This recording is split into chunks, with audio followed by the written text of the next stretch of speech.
feminism produces a bunch of weak men impersonators. It's literally a predatory ideology. What is a woman? Yeah, well, we haven't established what I think a family is yet. What is masculinity first? I find cis to be a very offensive word, by the way. I think it's hate speech. Like, What's wrong with dating someone much younger than you anyway? Even if it's legal, is weird. Why is it weird? That's quite the argument. It's weird. Hold on. Weird. The leverage women have, the important aspect of women in society is being mothers and raising good human beings first and foremost. No. Yes. Just going around the table, what's everybody's body count? Everybody here's taking their makeup off. We do a segment called makeup removal. There are 0 genders, 2 sexes, and infinite personalities. Gender doesn't exist. The parts you're born with is who you are. Hey, woman over there, grab me a beer, would you? Oh, did that make you mad? No. This is my expectation in a relationship. So, boom, she's got a bow. If you look at men, homosexual, who are attracted to the same sex, they start to almost present a caricature of a woman, you know, with the hand waving and the lisping and all of that. So feminism requires men in power. Answer the question. I will answer it. I'm not giving you a choice, Oliver. You don't get to run, Oliver. No, I'm not. I don't care what you want, Oliver. It's a debate, Oliver. I'm not. I don't give a. You could make the case that, like, grape is bad for certain people. No. For certain people, like there's women, you agree, who have orgasmed during SA. Is it logically possible that there's ever been a woman who's been SA'd who'd enjoyed it? Hi, welcome back to a new video with me and the smallest bear. This little angel is Kyra. She will probably be pottering around in this video, as always. You okay, my anxious one? She'll probably quieten down in a second. So today we're going to be talking about the Whatever podcast. And they describe themselves as trying to make sense of the modern dating hellscape, talking about modern dating, relationships, hookup culture, and more. In reality, it's basically just another bunch of mediocre men trying to make money from exploiting women and belittling them in every way possible. There is no educational value to this podcast. There is no entertainment value to it. The only thing they offer is, oh, well, clearly we hate women. Watch us degrade them. If you'd like to degrade women too, give us money. Not even joking. As you can see from the titles and thumbnails of these videos, they are more than happy to exploit women and their bodies for attention and money, and yet still degrade the women who are responsible for their success, if you will. Without exploiting women's bodies sexually in this way, they would not have the views that they do have, and yet they still call women worthless and act as if they never contribute to anything or anyone. Other podcasts like Fresh and Fit do the same thing, the Reality Check podcast do the same thing. I've already made a video on them, and I made a video on Myron Gaines from Fresh and Fit and his absolutely terrible book, which is like laughably bad. But yeah, they all do the same thing. They talk about how useless women are, but they wouldn't have a podcast or money or views without women, you know? So they have a main channel where they do these like 8-hour live streams, and I just have to ask to that, like, do none of these people have anything better to do with their times than sit there for 8 hours arguing with each other? Apparently not. But as well as that, they have this clips channel, which is like taking clips from the podcasts with equally as degrading titles and exploitative thumbnails. Now, I'm not going to do like a deep dive into their channel history in terms of like they started with this and this and this. Instead, I decided to just literally pick some random videos and discuss them. So I picked a mixture of their most popular videos and some of their most recent ones. Like I literally just selected them at random and figured we'd find something to talk about. And I have found a lot to talk about. Now, with the exception of a handful of clips, most of these videos have the same format. The hosts, and sometimes some of their friends, sit around a table with a bunch of women, asking them provocative questions and shouting over them when they answer. There's also segments where the viewers write in with comments and super chats purely to insult these women, call them names, and tell them to shut up, and so on. Now, there's a couple of different types of women that they have on these podcasts. Sex workers that these men want to exploit and degrade and put down constantly. Right-wing grifters who call themselves anti-feminists and say they're not like the other girls and who constantly put down other women. And then occasionally they'll have like on a token feminist, if you will, that they specifically try to like humiliate and degrade and make look bad. There's a few other exceptions, but they're the main ones. sometimes there's a crossover in these, like one of the sex workers that they invite on expecting to like degrade and put down will end up being like really, really damn intelligent and, you know, start talking about like feminist issues and stuff. And often these men get a little bit like intimidated by that and they'll be like, ooh, get off the podcast, I'm calling the police, get off. And they kick them out because they can't deal with intelligent women.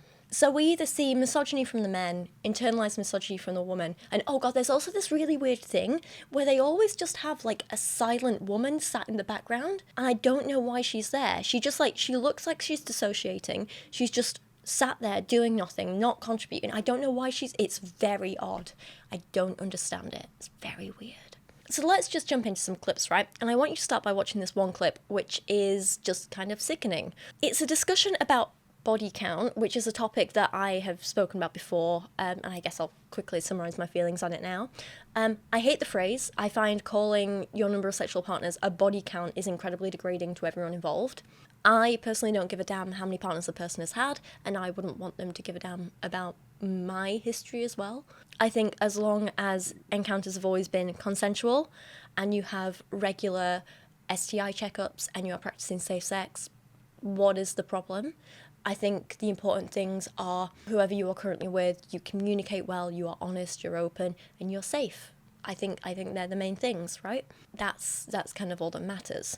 So the host, who I believe is called Brian, don't quote me on that, but I think he's called Brian, he brings it up here and he gets each woman to reveal their own number of partners. So he's asking extremely personal information of these women who, before a few hours ago, were probably just strangers to him. And he's doing this not because he wants to have a sensitive discussion based on trust and open communication and, you know, understand these women's experiences and, you know, everyone learns something from it. That's not why he's doing this. He's asking them their number of partners because he wants his audience to judge these women based on their past sexual experiences and ascribe some sort of moral judgment to these women based on the number of partners they've had. He's asking simply because he wants his audience to degrade these women. And in the comments, they absolutely do that. And actually, in fact, he does it as well, because in the clip, while he's like, hey, it's cool, I'm not judging, him and his crew then title the video or this clip, Average Woman Has a Body Count of 60! Where the implication is meant to be, she's so average, how did she ever get that much attention? Which is, of course, judging her and degrading her. His words in the clip and his actions in general just do not align. Do you guys think body count matters? Yes. Yes. Samantha, you said men are insecure if they care about body count. Just going around the table, what's everybody's body count, starting with Felicity? 2. Let's go to you. Is that part of your autism right there? I said it. What is it? 1 million. No, come on, for realsies. I think maybe like honestly, probably like 60. Huh? Wait, what? Wait a second. No, that's cool. I'm not judging. I'm not judging, but you said 60. And while he's doing this, he begins another act of degradation. He asks these women to take off their makeup on the podcast. Well, actually, he's not really asking, because the implication is that they are in his studio or on his podcast. If they want to stay, they have to do this thing. What about you? It's over 9,000! How come when I said 1,000, I was wrong? Ruby liked that one. She didn't hear her laugh extra What is it? I don't know. Oh, sorry. Why are we getting wipes out for this? Everybody here's taking their makeup off. We do a segment called makeup removal. Body count. Like 100. Over 100? Okay, what about you, Carly? This is crazy. Is that real? Wait, what's yours? Can I have like my face wash? I got like. Just take your makeup off, everybody. You're not gonna make us take our makeup off. What do you mean? I'm not gonna force you guys to do it, but just do it to be good sports. Body count. Sorry, brother. And it might sound silly to call this degrading. You might just be like, oh, it's just makeup, there's no degrading. But there's more to it than that. Because there's nothing wrong with wearing makeup or not wearing makeup, right? I think most of us sensible people can agree on that. There's no moral judgment assigned to if you're wearing makeup or not. You don't judge people based on their makeup or what they wear or don't wear. Like, I think that's normal. And it's not the makeup or lack of it that's a problem. It's that he's taking away these women's right to express themselves and portray themselves online in the way that they want to. He's the one who's assigning some sort of like moral judgment to these women based on their makeup, and he's saying, I'm not going to allow you to portray yourself in the way that you want. I am going to make you portray yourself in this way and then have people judge you for how you look afterwards. So like when I decide to put makeup on or not in my videos or photos or online content or my day-to-day life, I'm saying, hey, I am an adult woman who is in charge of my body, my appearance. I choose to present myself in this way because I want to, and that's it, you know? The women who come on this podcast are often agreeing to do it because they want exposure for something, whether that's to promote one of their businesses, their OnlyFans, their podcasts, their YouTube channels, their whatever. Like, so they are going on thinking this is essentially like a business transaction, right? Where like, hey, you have a platform, I'll present myself in this way, and your audience may like what they see from me. That's what they think they're getting out of it, right? So when they come on this podcast and they put themselves together with their makeup, their clothes, their hair, their everything, they are choosing to say, hey, this is me, this is my brand, this is who I want to tell you I am. I would like to show you this side of me, right? And Brian is saying, no, I'm not going to allow you to express yourself in the way that you want. I'm not going to allow you to present yourself in the way you want. I'm not going to allow you to have influence over how my audience see you.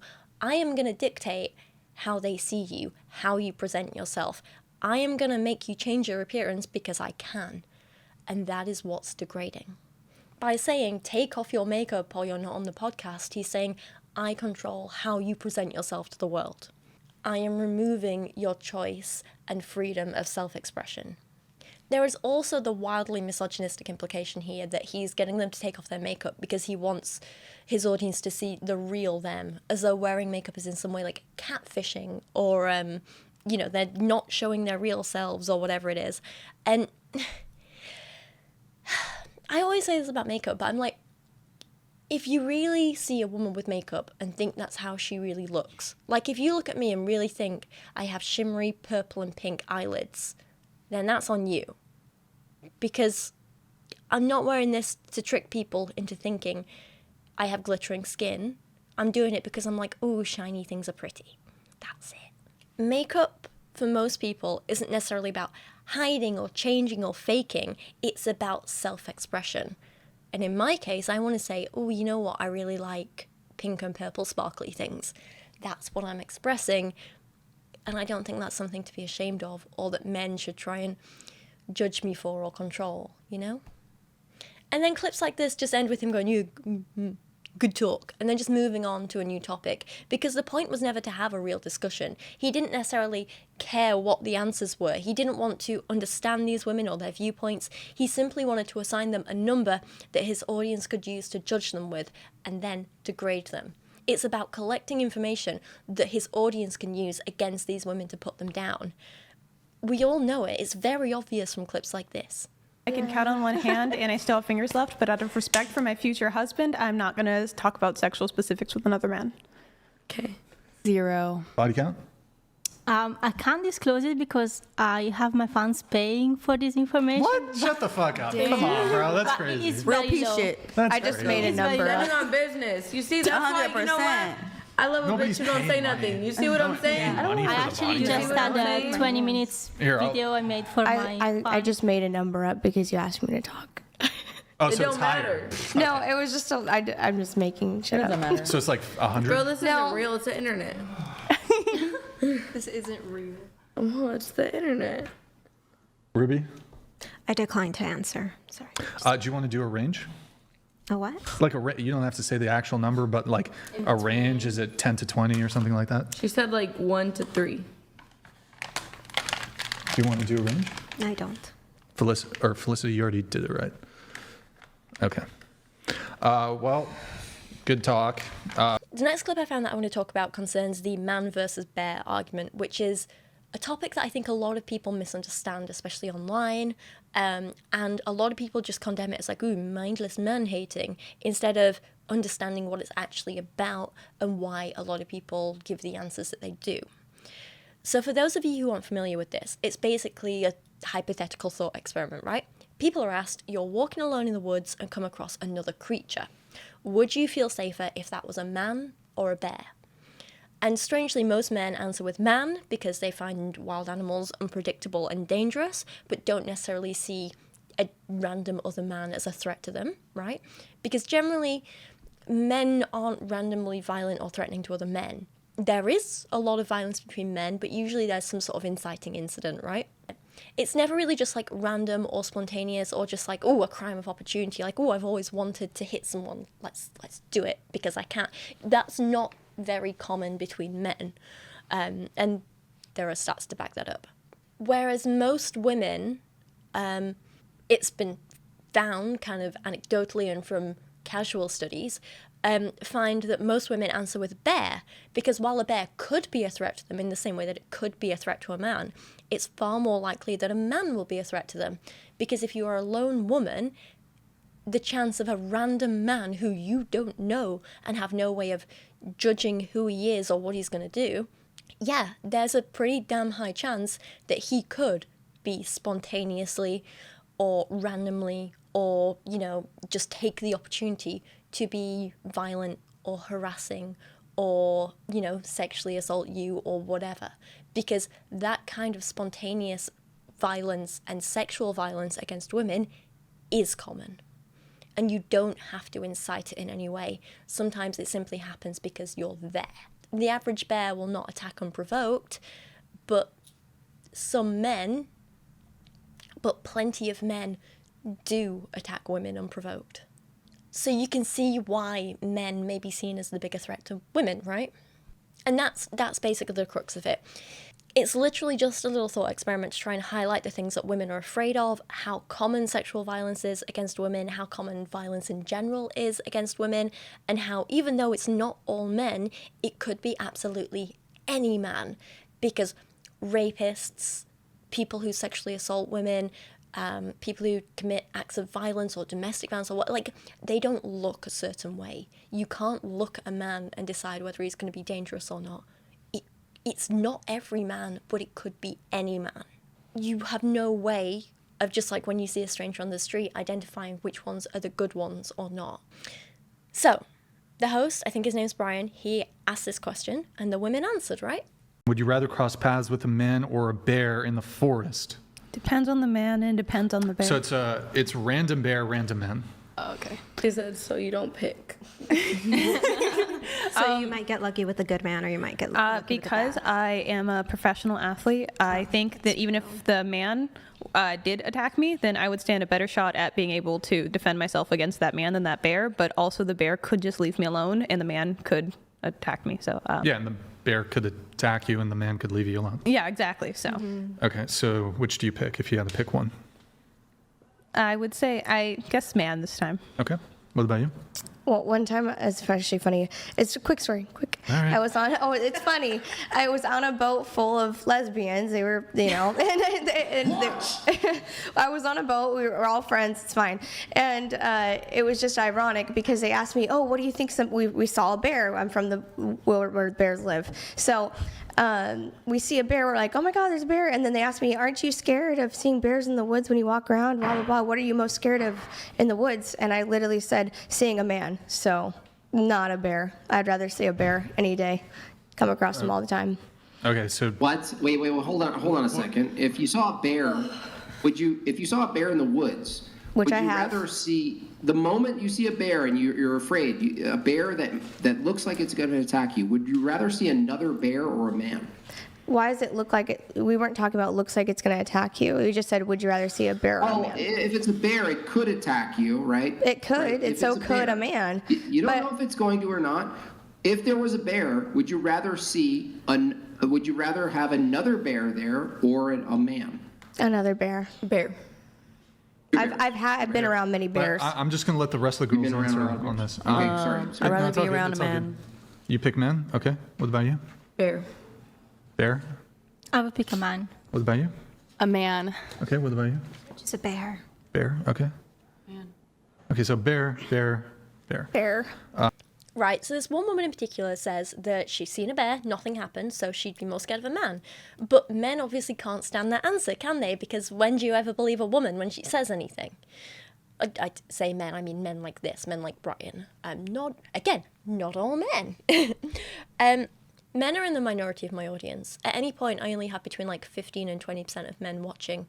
But it's actually really refreshing to see a lot of the men in my audience, like, you guys listen and you care and you understand and you talk about your own experiences and like things you've heard from your friends and family and partners. And I think that's like really damn amazing. And I feel like I don't maybe say that enough, you know?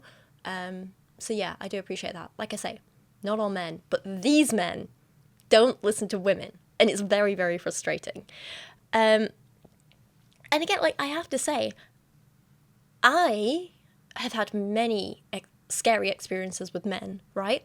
And I don't think I've ever met a woman who, and I mean, I'm talking about all women, like cis women, trans women, like everyone. I don't think I've ever met a woman who hasn't had a scary experience with a man. But I've never met a person who has been attacked by a random bear. And that includes plenty of women I know who are big into like wild camping and do come across wild animals all the time. I don't think a wild animal has ever hurt or attacked any of them. I don't know a single person who's been through that. But I every woman I know has had a scary experience with a man. Also, does anyone else find it funny that he's like asking these questions and like writing down his answers as though he actually cares about what they're saying, or like he's acting like he's doing some like, you know, legitimate study. This is real research. He's a scientist. Like, stop kidding yourself, mate. Come on. Anyway, here's where it gets really funny, right? Because this clip is titled like on the YouTube channel, Brian schooled man-hating feminist who chose the bear. Do you want to see how he schooled her? Because this is funny. He literally just pulls up a news article that proves the woman who chose the bear is right, and he doesn't realise how stupid this makes him look. He's not even smart enough to realise when he's embarrassing himself. Really quick, before we get into the bear thing, we'll linger on it. We'll briefly. Can you pull up, Quentin, can you pull up that bear article? So apparently, guys, there was a black bear sighting in Santa Barbara. Oh, I saw that. In Santa Barbara. Mm-hmm. It was on the college campus. Black bear sighting in Goleta and UCSB, that's University of California, Santa Barbara, that's super close. Prompt alerts and warnings. Local residents have been spotting a black bear throughout Goleta neighborhoods in UC Santa Barbara. And then scroll down just a bit. Scroll down. We're going to skip that video, skip that video. We're going to play that video, though, if you can press play on it. So could you go full screen on that one? So you're just gonna, yeah, that little full screen symbol. Oh shit. Mm-hmm. So bad for him. Damn, that's crazy. That's on the university campus, just a black bear chilling. So I could guillotine it. It's probably so just scared. kicking it. Yeah, it's too Yeah, the scary. bear And is then, more scary. and then escape out of that, and then just hit escape. And then scroll down a little bit. Let's see if there's anything else. Keep scrolling. They're more Okay, I scared think of that's us pretty than we much are it. of them. That's why I said That's bear. pretty much it. That's it. That's the schooling. Like, literally just him going, damn, that's crazy. Come on. This is literally a wild bear amongst a bunch of people, and it did no harm to anyone. This was a wild bear around students and noisy, loud people, and it didn't hurt anyone. The bear was just wandering around women on a university campus, doing no harm. But you know who does do harm to women on university campuses? Men on university campuses. We know, sadly, that 19% of all women who are college students have been sexually assaulted or had a sexual assault attempted on them. So the chances are the average woman on a college campus would absolutely be in more danger from one of the men in that video than from the bear. That's it. Just all you have to do is look at the stats, and all my sources for this are linked in the video description. But to quote some stats for you, so there are around 40 bear attacks around the world every year. Approximately 11 of these are in America, compared to 463,634 rapes every year in America. 11 versus 463,000. According to one source, the average person, including both men and women, has an almost 1 in 2.1 million chance of being attacked by a bear. One article says that the 750,000 black bears in North America kill less than one person per year. In comparison, men aged 18 to 24 are 167 times more likely to kill someone than a black bear. So if Brian wants to school anyone, maybe it should be himself, because statistically, picking the bear is the right choice. He goes on to ask the women why they would pick the bear, only to be dismissive and insult their appearance for literally no good reason.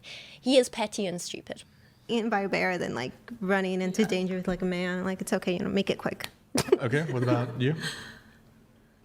I said bear because you could scare it off. Like with bears, you can like. You could probably scare off a man too, I guess. I mean, yeah, but you got to work really hard to scare them off. You know what I mean? Hold your nails up to the camera. They don't leave. Hold your nails up. They don't leave easy, even with these. I don't know. That shit could scare somebody away. They don't leave easy. And he follows up in the most infuriating way, right? So he's like, so you're doing a risk assessment, saying a bear could kill you, but a man could rape or kill you, and that's worse, yeah? Which is half getting the point, kind of. But also not, because he clearly misses the other half with this next question. The other part is not just going, but a man could rape you.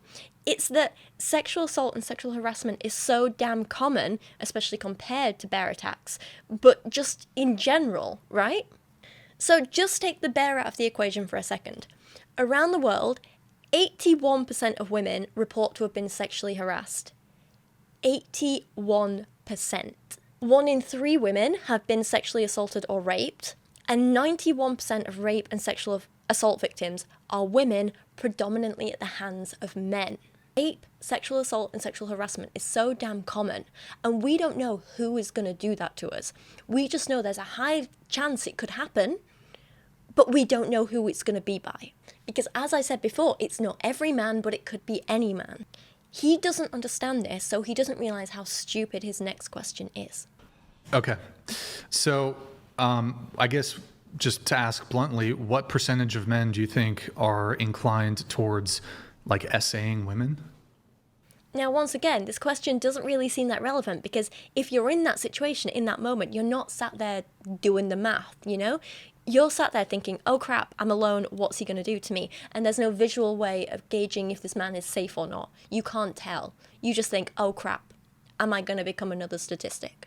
And I know he's going to want to say, oh, it's not that many men, but it is actually a scary amount of men. So just to quote one particular longitudinal study of college students, this found that amongst men, just during the course of this study, which was like however many years, again, link below, 14% had reported committing attempted or completed rape, and 34% had reported at least one act of sexual assault. And then this doesn't even take into account the men who are doing stuff and not admitting it. So, or doing stuff and not realizing it's wrong because they don't understand consent, you know?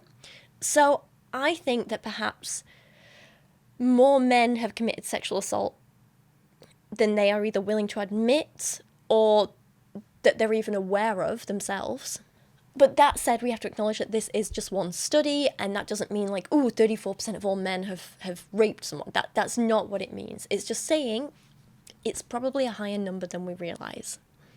But let's try and use this as a stat to just exemplify some stuff. Again, this isn't quite how it works, but hypothetically for this situation, just to paint a picture, right?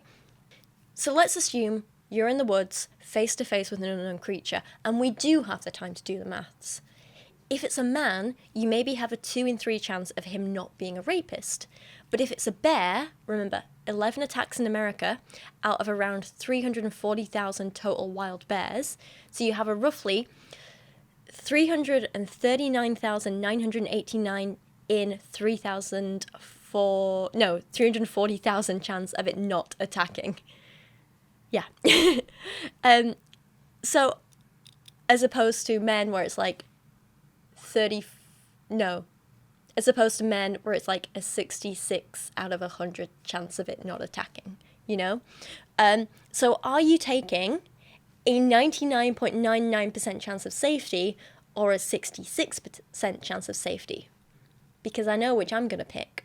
The bear. The 99.99%. And to be fair, this is only talking about like percentages of men who have raped or could rape. This is not saying they will rape again. But it's also, so you might say, well, that percentage might be lower. You know, you have a less chance.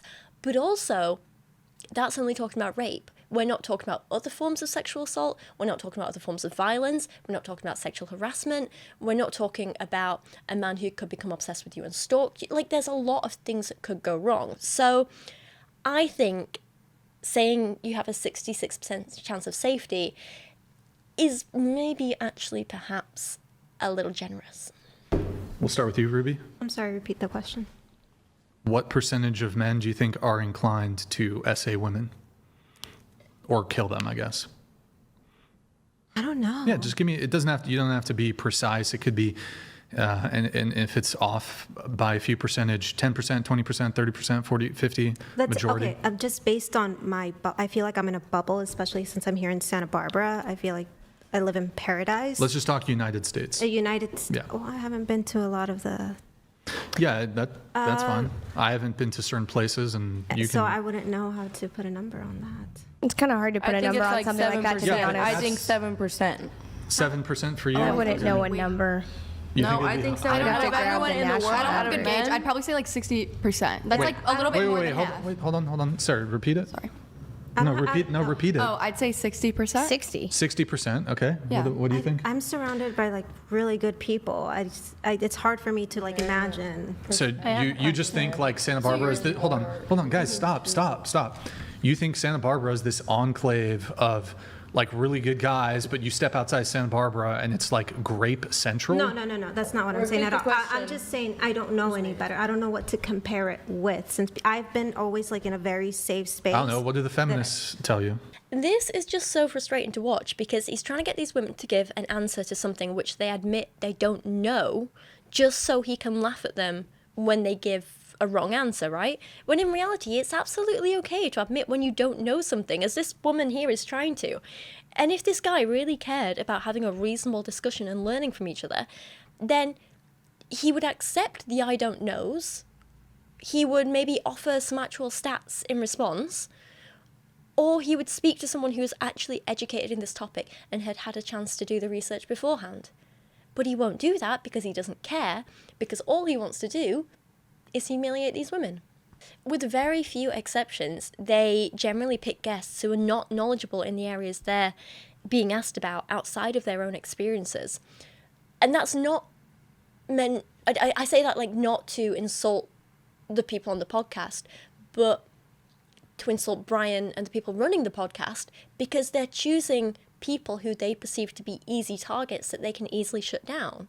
And yeah, it's just a bit like, you're not embarrassed by what you're doing. It's a bit pathetic. And to the average viewer who isn't a misogynist who gets off on degrading women, it provides absolutely no value. And the people who do get something out of this should probably be ashamed of themselves. I just don't know why you want us to give numbers. Like, what's the point of it? Why would the reasonings for my asking the question Because matter? I don't have a number. Like, I can't honestly give a number. I don't want to just spew out crap. Like, I don't know how many men would be. I'd have to see the statistics. It doesn't have to be accurate. What do you feel? What do do I you feel? think? And this line here is the crux of it, isn't it? It doesn't have to be accurate. What do you feel? Because he doesn't actually care about accurate information. He just wants to try and make women look dumb in a dishonest way. That's his only goal here. Are you going to compare statistics? What do you mean? Like what the percentages of being attacked by a bear versus how many? Well, here's the thing: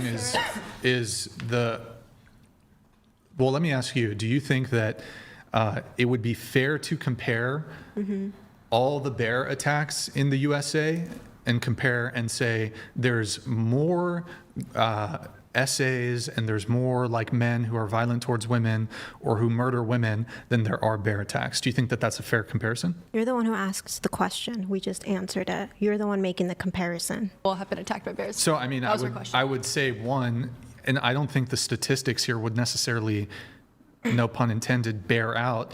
So I think per capita is important here. The amount of, most people are not encountering bears nearly at the same frequency as they're encountering men. And I do like this woman. I think she's great and he's dumb. Yes, I do think it would be fair, and I have compared the stats for you in this video, which proves that yes, the bear is the sensible choice. But of course, he doesn't want to use stats because they disprove his point. He does raise one slightly good point, though. I will give him this. Yes, bear attacks are lower in general because most people don't encounter wild bears, but that still doesn't account for such a vast difference. So, as an example of all this, right, I just looked at Yellowstone National Park in America and looked at the stats around that, and it said that in Yellowstone National Park, over 120 million visitors have been recorded in its 145-year history. In that same period, there were only 8 bear fatalities. It's not attacks, I'll give you that. We're just talking about deaths here. So sure, not all of those 120 million visitors will have seen a bear, but let's say 10%? You want to do that? You know what? Let's go even lower. Let's say 1% of visitors see a bear. That's 1.2 million visitors over 145 years. 8 bear kills. 8. It's still not very many, is it? But if you put women around 1.2 million men, they're going to end up murdered a lot more often. In 2020, there were around 220 to 250 murders of women by men in each state. Obviously, some of the small states were lower, but that was about the average. So Texas, for example, had 275 deaths in a year, and there's around 14.79 million men in Texas. Actually, that's 2023, so I don't know what it was in 20. Let's call it 14.5 million men, right? 275 deaths per year. So if we compare like the 1.2 million bears with 8 deaths, and we'll round this, like we'll lower this all down and say like, okay, 1.4 million men to 25.7 deaths. Like it just, however you look at it, the bears are less dangerous. Like, and again, this doesn't take into account sexual assaults, domestic violence, harassment. Like, Brian is just choosing to ignore the facts because they're inconvenient for him.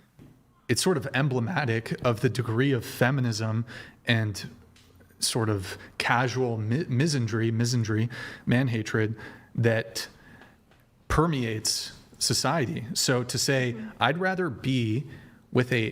encounter a wild animal, dangerous, bears are apex predators, than with a random man seems to be a rather, I mean, I would just paint it as sexist. Mm-hmm. Now, is that just about man-hating for the sake of it? Or is it just eye-opening how extremely common violence from men is? Because it is shocking, right? So shouldn't that tell you how bad violence against women is instead? That is what should be shocking for you. Okay, let's move on to another clip where this guy is... Oh, God, he's being so pathetic here. I can't believe this. Here he shows a video of his supposed ex-girlfriend and how she would greet him when he came home. But I have a lot of thoughts here. 1, did he have her permission to post this? 2, was she ever really his girlfriend, or did he just hire an actress to make this video because he's a bit pathetic? I think the second one. But this whole thing and the discussion around it just really sums up his pathetic views towards women. This is a video I took of my, we're broken up, ex-girlfriend. This is my expectation in a relationship. Go ahead and play it. All right. So, boom. She's got to bow. Okay. She's got to bow. She picked something up too, right? Oh, I threw my slippers off. Okay. And I got, it was a long podcast. I get home. She's got my food ready. She's got my food ready. She gets me the beer. As she should. This is my expectation. I had to scold her. Those tomatoes are disgusting. I don't know why she did that. And then get ready to play it again. Play it again, just the beginning part. Pause it. You see the bow. You see how deep the bow is? Do you see the... I have a question. Would a curtsy work for you? No, I mean... A bow's kind of masculine. If you want to... Yeah. No, it's... If you want to curtsy, I'll accept it. But going around the table, would you bow for your boyfriend? So he doesn't want to see women as equal. He sees them as subordinates, as slaves, unpaid maids, and it's really gross. And what sort of question is this? Like, seriously, like, would you bow to your boyfriend? Would you bow to your, like, really? Come on. I had a discussion with a few of my friends about this, and I posted it in one of my group chats with some of the women I know, and they're all except me, they're all in long-term relationships. 2 of them are married, 1 of them has been with a partner for a while, and they're looking at getting married. So I was like, am I overreacting here? This is wild, right? And when I say these women are all like from very different backgrounds to me, 1 of them is a Christian, 1 of them comes from a very different family background to me. Like, so they're all having very different experiences. They've all come from very different places. And I was like, am I going crazy? Is this an insane question to ask? And they were all like, what the hell? They were all like genuinely mad that someone would even like consider having women do this. They were like, this is just pathetic. This is ridiculous. Like, none of our husbands and partners would even dream about even hypothetically asking this, you know? So, wild. But I mean, all of their partners are really great men, you know? They're wonderful. And I do have to say, like, I think that anyone who answers yes to this question outside of, like, consensual role play, I have concerns for them. Absolutely. But then you have to ask, why is he right? asking that? Right. He wants a demonstration of respect. Because he feels like he hasn't been getting it from you lately. What have you done for him My husband lately? would never ask that. Right, mine That, like, either. that's, Right. yeah. But what if he hold did? on. Question for you. If you didn't have breakfast this morning, how would you feel? So, me? Huh? Me? Yeah. If I didn't have breakfast this How morning? would you feel? Yeah. If I didn't have breakfast this morning, how would I feel? Do you want me to repeat it again? Yes. Well, I mean, I'm just wondering why you're asking that question. Just answer the question. She hasn't been online. I'd probably feel hungry. Okay, we'll accept it. It's to test if you can engage with a hypothetical. Oh, okay, gotcha. So if you were to say, but I did have breakfast this morning, it means you can't engage with a hypothetical. Okay, but so... Yeah. So I get that your boyfriend or, wait, no, you're married, right? Mm-hmm. Yeah. I get your husband, he would never ask this. But like, if he did, would you? I would probably laugh and do it. Right. That would be more of the Because response. he would probably be asking Yeah. because he's trying to be Alright. funny or something. I don't know. So again, I think this clip really demonstrates, 1, how damn patronizing these men are towards women, and 2, how much these men do not live in the real world and engage with real women outside of the ones they exploit on their podcast, you know? When women have actually like healthy marriages and relationships like my friends do, and they know their partners actually respect them, they think questions like, would you bow to him, are a joke. But it's a bit scary because, like, to Brian here, it's not a joke. He genuinely sees women as lesser than him and thinks they should actually bow to him and other men because women are subordinate to him. It's not a joke to him. He genuinely just sees women as lesser. He simply can't understand a world or relationship where men and women are equal. His tiny brain can't comprehend that. And I think what's scary is he either doesn't realize that by asking this, he's asking a woman to be subordinate to him, or he doesn't care and he's just acting ignorant to try and get more people to do it. Overall, though, this clip was just really weird because it was titled, Brian Triggers Women with One Question. But in reality, like, the guests on his podcast were actually, in this case, mostly conservative tradwife types. So most of them weren't triggered at all. They actually agreed with him and were like, yes, I'm subordinate. I'd bow to my husband. I mean, not in those words, but they agreed to it, you know? Which, again, makes me concerned for them and their well-being and their relationships. But again, like, what's with the title? I don't think anyone in this group was triggered. I'm critical of it, but I wouldn't... I also just, I think the word triggered is overused in general. Like, he'd probably say, I'm triggered right now. But I'm like, no, I'm just critical of your stupid opinion. Like, it's not like, triggered. For me, triggered is something like, you know, if something causes, like, a kind of PTSD-style flashback, or, you know, it triggers a panic attack, or something triggers, like, for me, I have, like, sensory issues with autism, so I'll sometimes have meltdown. You can trigger a meltdown. I don't think someone just saying, hey, you're being a bit of an idiot right now, I don't think that's triggered. But again, it's a word that men use to describe women who are critical of them because they're trying to downplay their critique and make out like, ooh, women are just hysterical and stupid, and it just, they're trying to undermine our good points, that's all. Anyway, I can't remember where I was going with this. Yes, my point was, it's like he doesn't know the meaning of half the words he uses, and that is the thing you will see throughout the entire channel. But this is also the thing, isn't it? If you watch these clips, a lot of these women on this particular episode were ones who agreed with him, and yet he still ended up speaking down to them, rolling his eyes when they're speaking, not really listening, talking over them. Because it doesn't matter to these men, to these misogynistic men, how much of a pick-me you are, and how much you agree with them, and how much you grovel, and how much you say, ooh, yes sir, I'm subordinate, me. It doesn't matter. They're still going to treat you like trash. They will still always hate women, and they'll not treat you better just because you're putting down other women too. You're allowing them to treat you badly, and they're just going to continue to do that. This clip really does just solidify my view that the only people who watch this podcast are the ones who enjoy seeing women degraded, and you cannot convince me that anyone else watches for any other reason. Next up, we're looking at a clip titled, Feminist Wouldn't Do Anything for Her Perfect Man, and it follows on from the last clip on the bowing conversation, because one woman, thankfully, stood up to this guy. Wait, question. For those of you who wouldn't do the bow,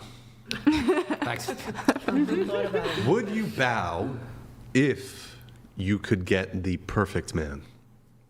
Or would you bow for the perfect man? This question alone shows that he doesn't understand women, right? Bowing to your partner in the context he's using is a sign of submission and subordinance, right? I think we can all agree on that, because he's not out here suggesting that men should bow to their wives first. It's not like a mutual bow to show respect to each other. It's a women, do it for your man, and that is saying it's an act of subordinance. There's no other way to look at this. He can keep playing it off as like, oh, just because, like, no, you want it to be an act of subordinance. Now, I'll just answer this for myself and also for what my friends said. But I think for myself and pretty much every woman I know would say if a partner expects me to act subordinate to them, if they want me to act like I'm lower or less than them, like I'm subservient to them, like I'm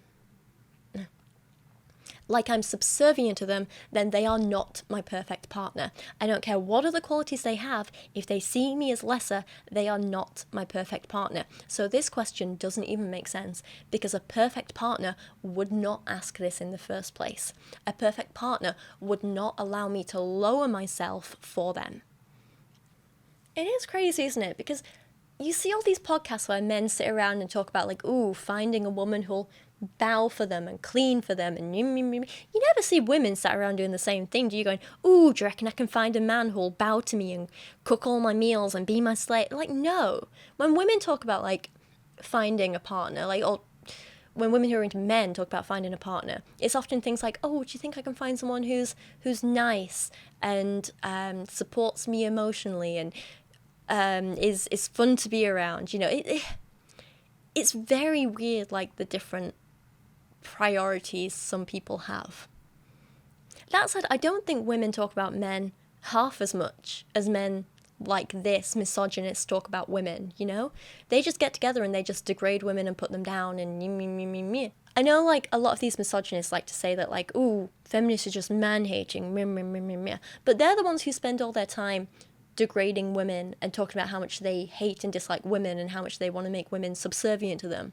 Whereas, like, I look at my group chat with my friends who are also feminists, and it's like, sharing Sylvanian family pictures, sharing dog memes, Alizé ranting about philosophy, It's like, we don't really spend a lot of time talking about men.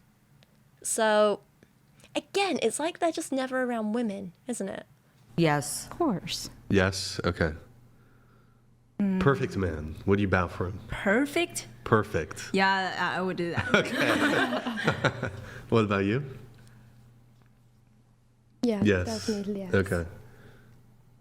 Over here? My husband's a perfect man, so the answer Okay. to that. Were you a no bow? I changed my mind because I'm thinking about my man specific. Oh, I changed my mind because I'm thinking about my man specifically. So, like, for me, he is perfect. So, sure.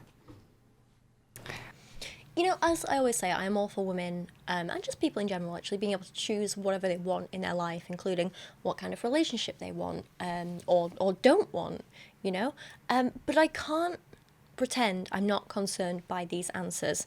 I mean, if this is genuinely what they want, good for them. I'm not going to stop them.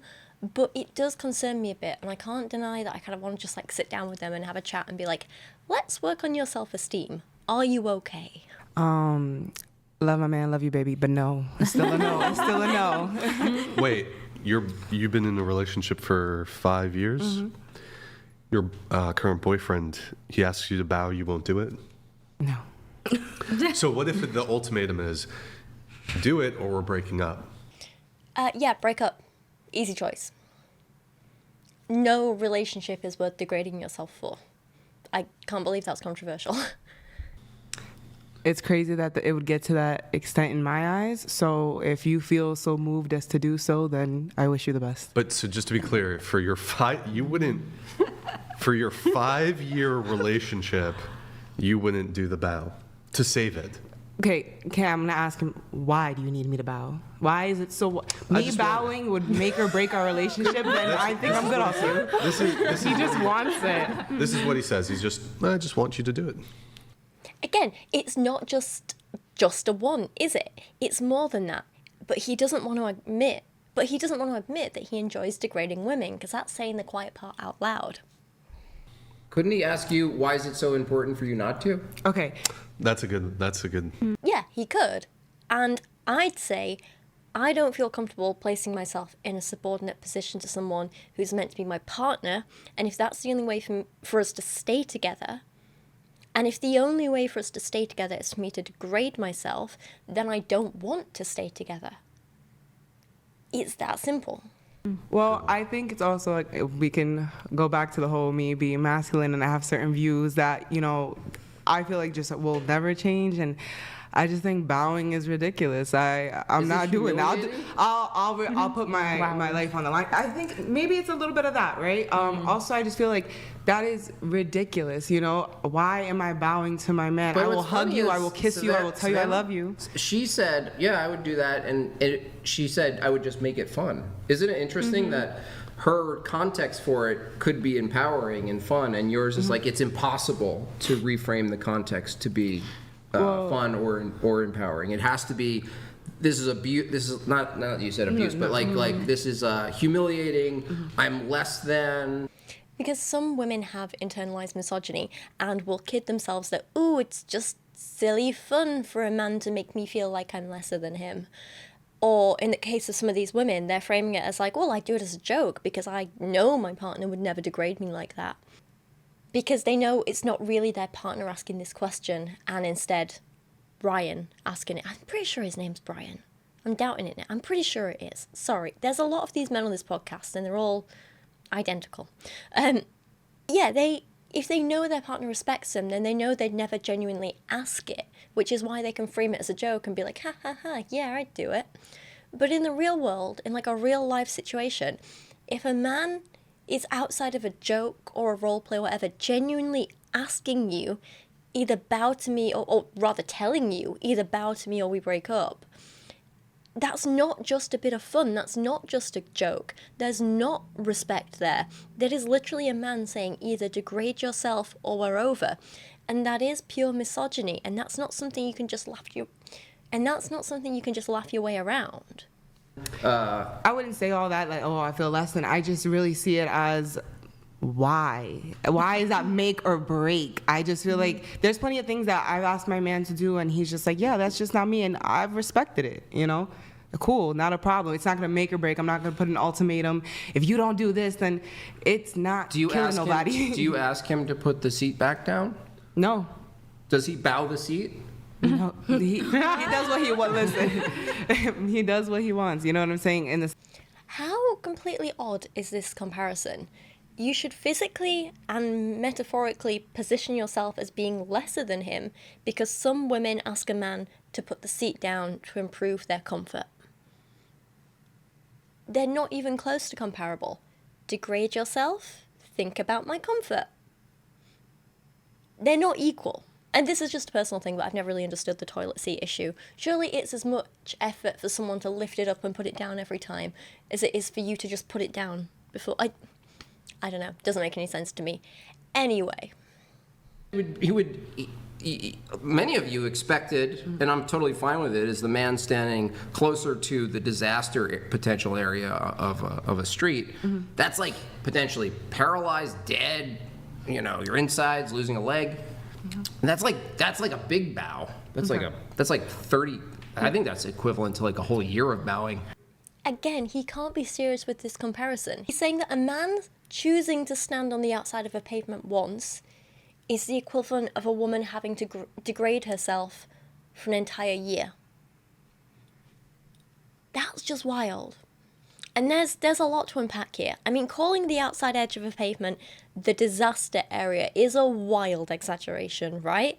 Sure, traditionally parents stand on the outside of the pavement, like the outside of their street, while their kid walks on the inside to like stop their kid wandering off or something. I sometimes do it with Kyra. I'm like, you go on the inside and I'll go on the outside, because, if she gets scared and darts or something, she's not going to dart into the road because I'm physically there to stop her, right? And I guess there are probably some men like this who think that, like, the man... Well, I don't really understand why the man thinks he should walk on the outside. But clearly there are some men who think this. I don't know, I've never heard of it before, but here we go. But in reality, it's not going to change anything, is it?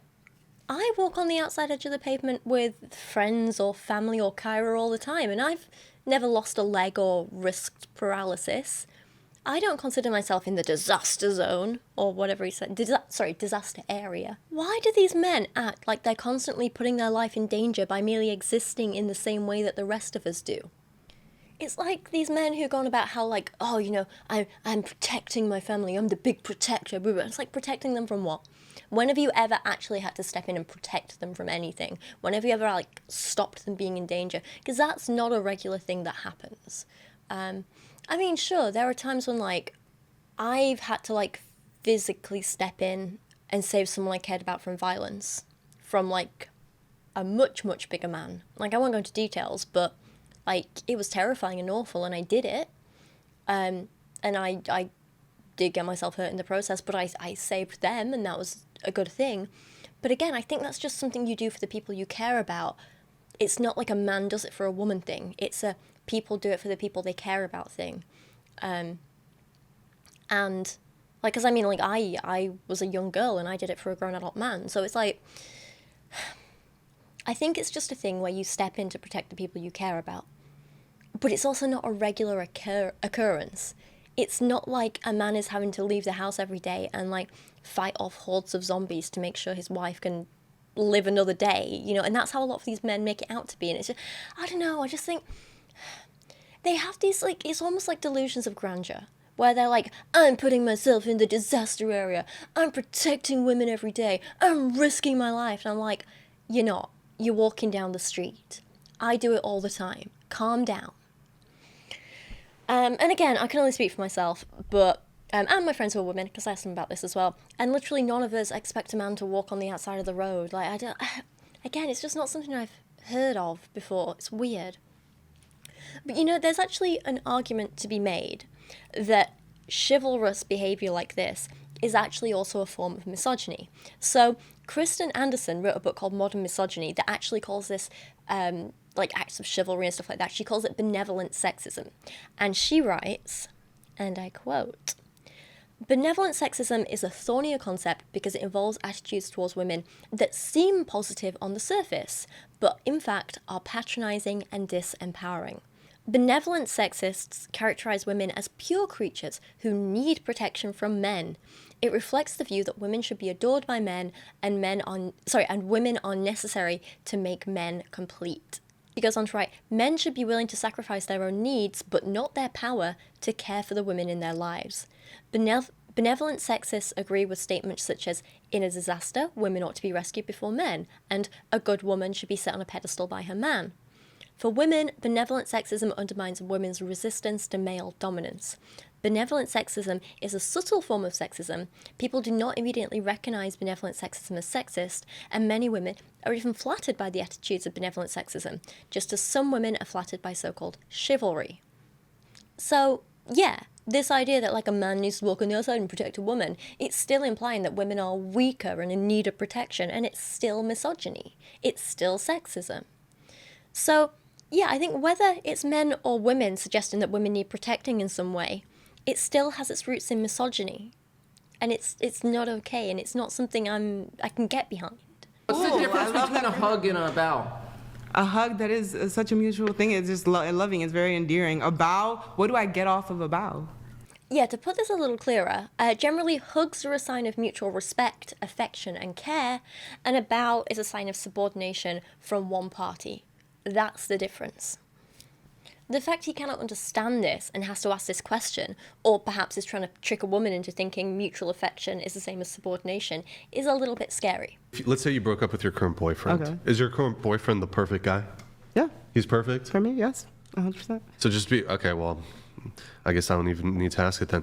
So for the perfect guy, to keep the perfect guy, you're unwilling to do something that takes... do you have back problems? Like, why won't you? Well, actually, it takes 3 seconds, and it's... Again, Is there harm? What's the harm? No, I just see it as it's pointless. It's pointless to me. Just like there's certain things that I've asked him to do, right? Did you ask him to open up the pickle jar? Nope. Is there anything that you ask of him? Be a good person. It's kind of wild to me that he can't just understand that it's not a random thing. It very clearly has meaning behind it. And like I keep saying, I'm going to keep saying it, it's an act of subordination and degradation. And that's not just nothing. It's literally dishonest that he's not discussing this aspect of it. Also take note of the pickle jar comment, because this is something they bring up a lot, and I just think it's damn hilarious. There was a clip that's been going around the internet recently, and this kind of like, it started being posted since I started making this video, and it's so damn funny. Basically, the old guy, Andrew Wilson, who I thoroughly dislike, I hate him. We're going to talk more about him later. He is, oh God, he should just be embarrassed of himself. He's so pathetic. He's done these like debates where he just gets drunk and belligerent, and it's just really sad to see. And I'm also working on a video at the minute about a book that his wife, God knows how he got a wife, but she's written a book called Occult Feminism, which is basically about how like feminists are all devil worshippers, and there's all this like crazy conspiracy theory stuff in it. It's ridiculous. So that's going to be one of my next videos. But anyway, the old guy, Andrew, there's this clip going around where he does this interview with this woman, or it's like a debate with this woman, and to try and humiliate her, he tries to get her to open this jar of pickles, and when she can't, he's like, I'll do it. Except he can't open it, and then he blames her for like making the jar greasy. It's so damn pathetic. It's ridiculous. But yeah, they like to use the pickle jar comment a lot to be like, see, women need men because they can't open jars. We're just superior in every way and they need our strength. And I'm like, mate, no one needs a man to open a jar. You gotta open it. Right now? Yeah. Okay. Yes. It's easier because it's an olive jar, though. Wait, put it. My nail is fucking me up. Yes, I do have a source for that. If you'd like it, it's from the NIS. Anybody can find it. I just cited all the statistics on it yesterday. Uh-oh. Come on, you can do it. Put it right side up. Just You can so do doesn't it. You spill got on you. this. All right, bro, I can't do it. Here. All right. Oh my God. I guess, yeah, Andrew, go ahead. I'm supposed to open the pickle jar? It's like yeah. Oh, jeez. Dude, this seems a little immature, no? For $1,000? Hey, the guy sent $1,000. Yeah, but it seems slightly immature. It's all fucking it's just slick now. It's a little, See, it little fun. is. I gotta grip it. Uh-oh, Andrew. If you can't open it either. Well, your hand greased the whole top of it. My hand are fine. Here, high five. It My literally. shoes are slow. It's look, feel it. Isn't that greasy? It was like that already. Oh my God. No, you're it ridiculous. wasn't. You greased the top. Use Oh your my shirt. Jesus, Use your Andrew. shirt, If you can't open the olive jar, you cannot Here, blame my while we're hand. doing olive jar. If you're so strong, you should open it. Yeah, I got to be able to grip it. Okay, we'll grip it. Let's go. It's literally slippery. Uh-oh. Grab me a paper towel so I can dry the top of it off. Okay, once the top is right. Red Fox, thank you for that. Appreciate it. I can't grip the fucker. Uh-oh. Like, I got to have a way to grip it. Jungle. Andrew, I'm sorry. It's not. My fingers slip right off the lid. My fingers are literally slipping off the lid. I just can't grip it. You know what? Maybe the olive jars are harder than the pickle jars. They're not hard to open, but I can't grip Oh, the maybe. Philosophy book. Here, go. Yeah, just can't grip the Okay, now I want it to be. I got on. this, It's like pissing boys. me off. off. Yeah, Should I know. should it's we fine, have it's Jake fine. try? You'll see the same thing. It's Come just on, bud. greasy. It is. See? It's My fucking hand's greasy. sliding. It My just hand's slides sliding. off of it, yeah. Okay. It's just too fucking greasy. Yeah, you know what? You'll get the same thing. Come in here, Jake. You think, come on, you'll see for yourself. You can't get your fucking hand on it. Try it. Nah, you fucker. That was bullshit. Yeah, so I have lived alone for, how long have we been alone? 5 years here. 6 years we've lived alone. And I was alone for a bit before that, before I was living with a partner. So I've got very used to just like doing stuff myself, right? And I admit, like, I'm not a strong woman. I don't have a huge amount of muscle, but I still manage to do things myself, like, you know, moving heavy furniture and like I, you know, put all the furniture together and everything myself. And there's some things that I'm just not strong enough to do, so I come up with ways to do it myself, whether that's like moving furniture very slowly, you know, like kind of walking the furniture instead of lifting it and that sort of thing. And one of the things I have always struggled with is opening jars. I literally just got these from my fridge so I can exemplify this point, because I came up with a hack for opening jars that for some reason none of my friends seem to know, and I was like, do you guys know this? And they're all like, no. And a lot of people, they do the thing where like if they can't open it, they get like a tea towel or something and they hold it and they, you know, do all this. Some people I've seen running it under like hot water and stuff, and I'm like, you just use a bottle opener, like literally a bottle opener. So this is, I know it doesn't look, this is a can opener, but it's got a bottle opener bit on it, right? I don't know if you can see this there. It's got the little bottle opener bit. And it's like, sorry, this is like a non-alcoholic beer that's been in my fridge for I don't know how long. I don't even drink beer. It got left at a party like 6 months ago. But it's one of the kind of bottle openers where, you know, you put it under and you do that and then you pop, right? I'm not going to open it now. You get that with the can, just pop it under the lid slightly like that and just boop. And just pop it ever so slightly. Not enough to deform the lid, because you might want to put the lid back on, right? Well, you probably do. And you don't want to break much of the seal, but you do want to break a little bit of the airtight seal, because that's what's stopping you opening it. So if you just boop it like a tiny bit, like a millimetre, you'll be able to open it so easily. And that's it. You don't need super strength, because that's what you're doing when you're twisting, right?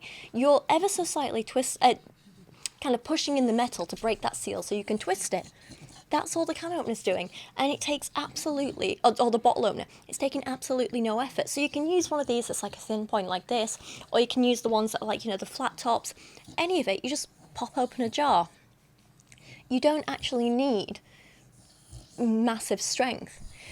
So this idea that, like, I don't know, these men always seem to want to use like, oh, you need me because of my strength, you need me because of me. And I'm like, well, actually, no, you just need a little bit of common sense and to use your brain, and you can do anything by yourself, even when you're not strong.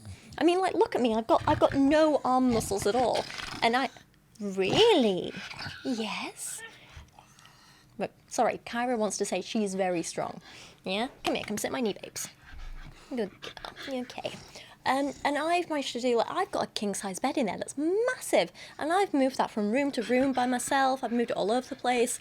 I've got like 3 massive bookshelves in there, moved all them by myself.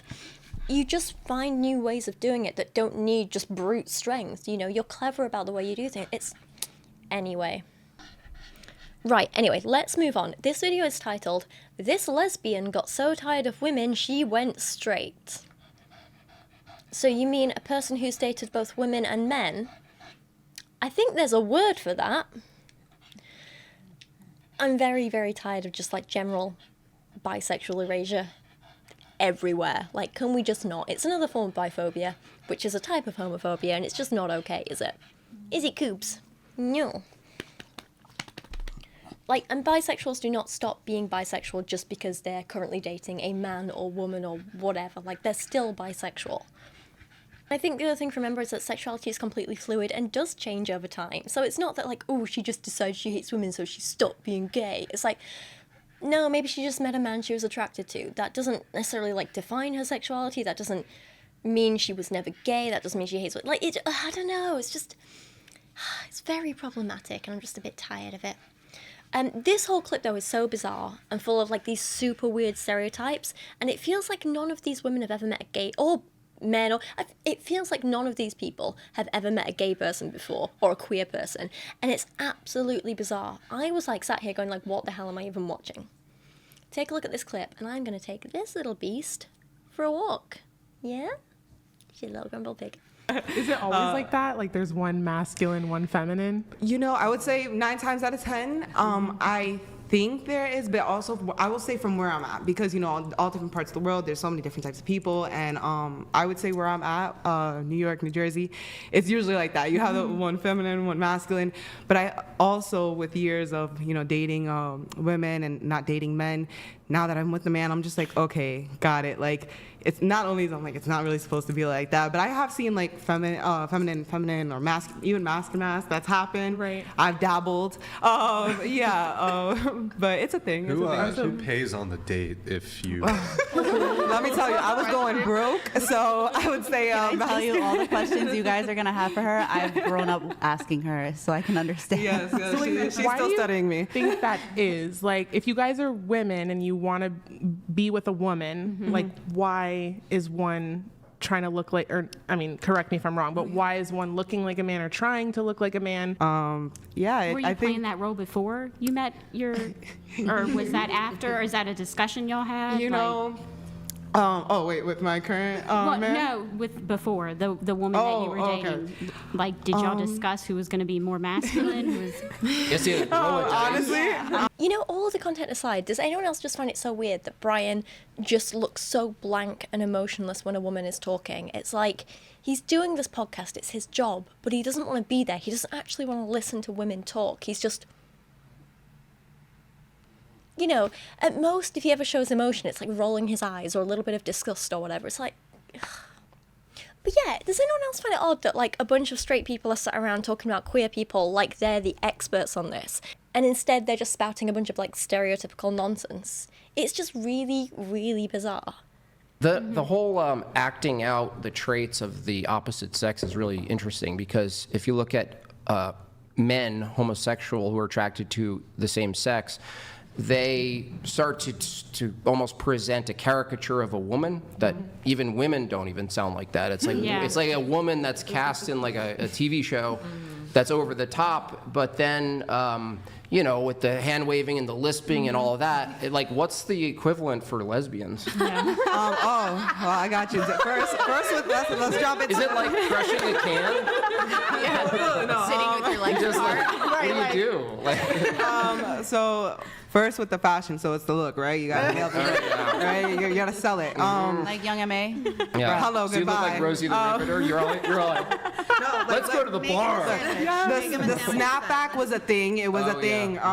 We didn't sag the pants because that's not white cute. tank top. What? Listen, tattoo showing. I'm Doc like, Martens, rolled up. No, Jordans. Jordans. It was Jordans. It was Nikes. Yes, kept it cute. This next clip, though, there is just so much harmful misinformation in this. It's unbelievable. It's really interesting, though, because feminism obviously pushes women in a masculine direction. It argues that they should prioritize masculine things.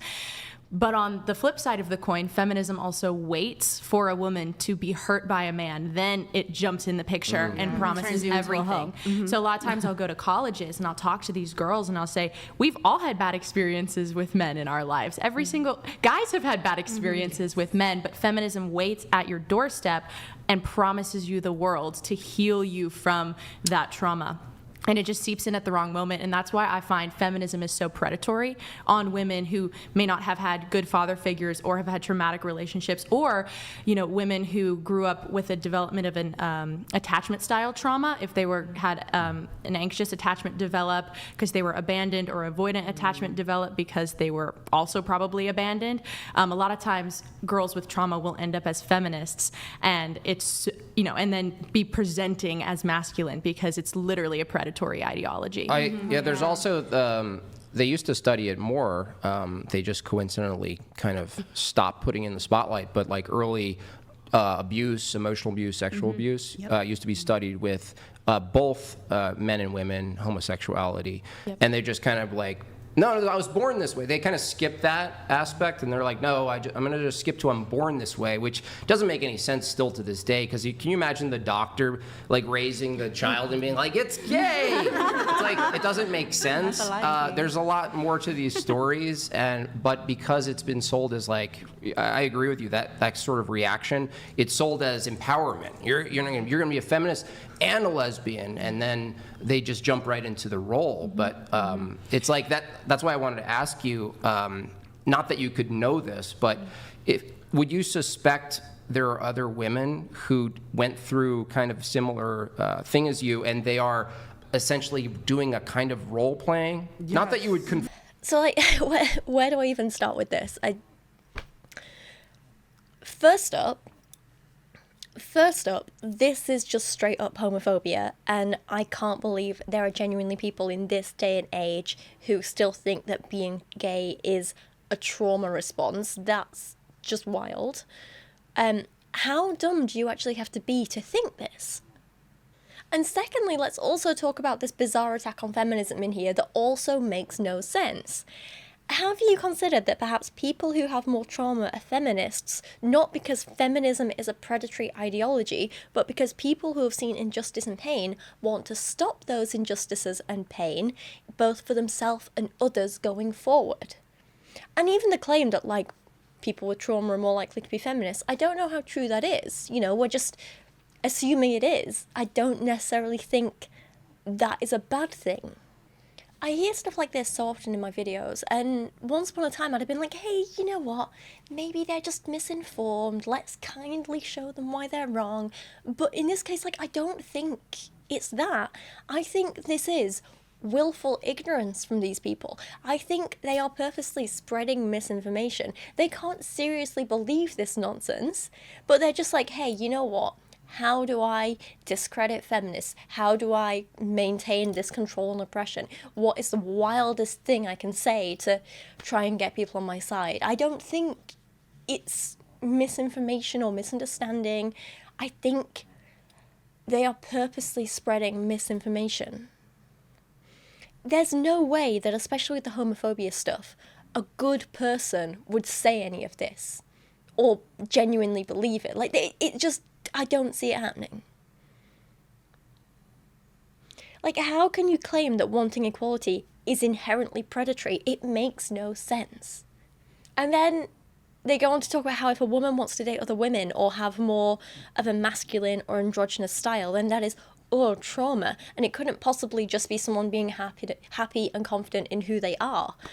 And then the woman who doesn't understand feminism says this. Would you say that women who are feminine are also healed or healthy?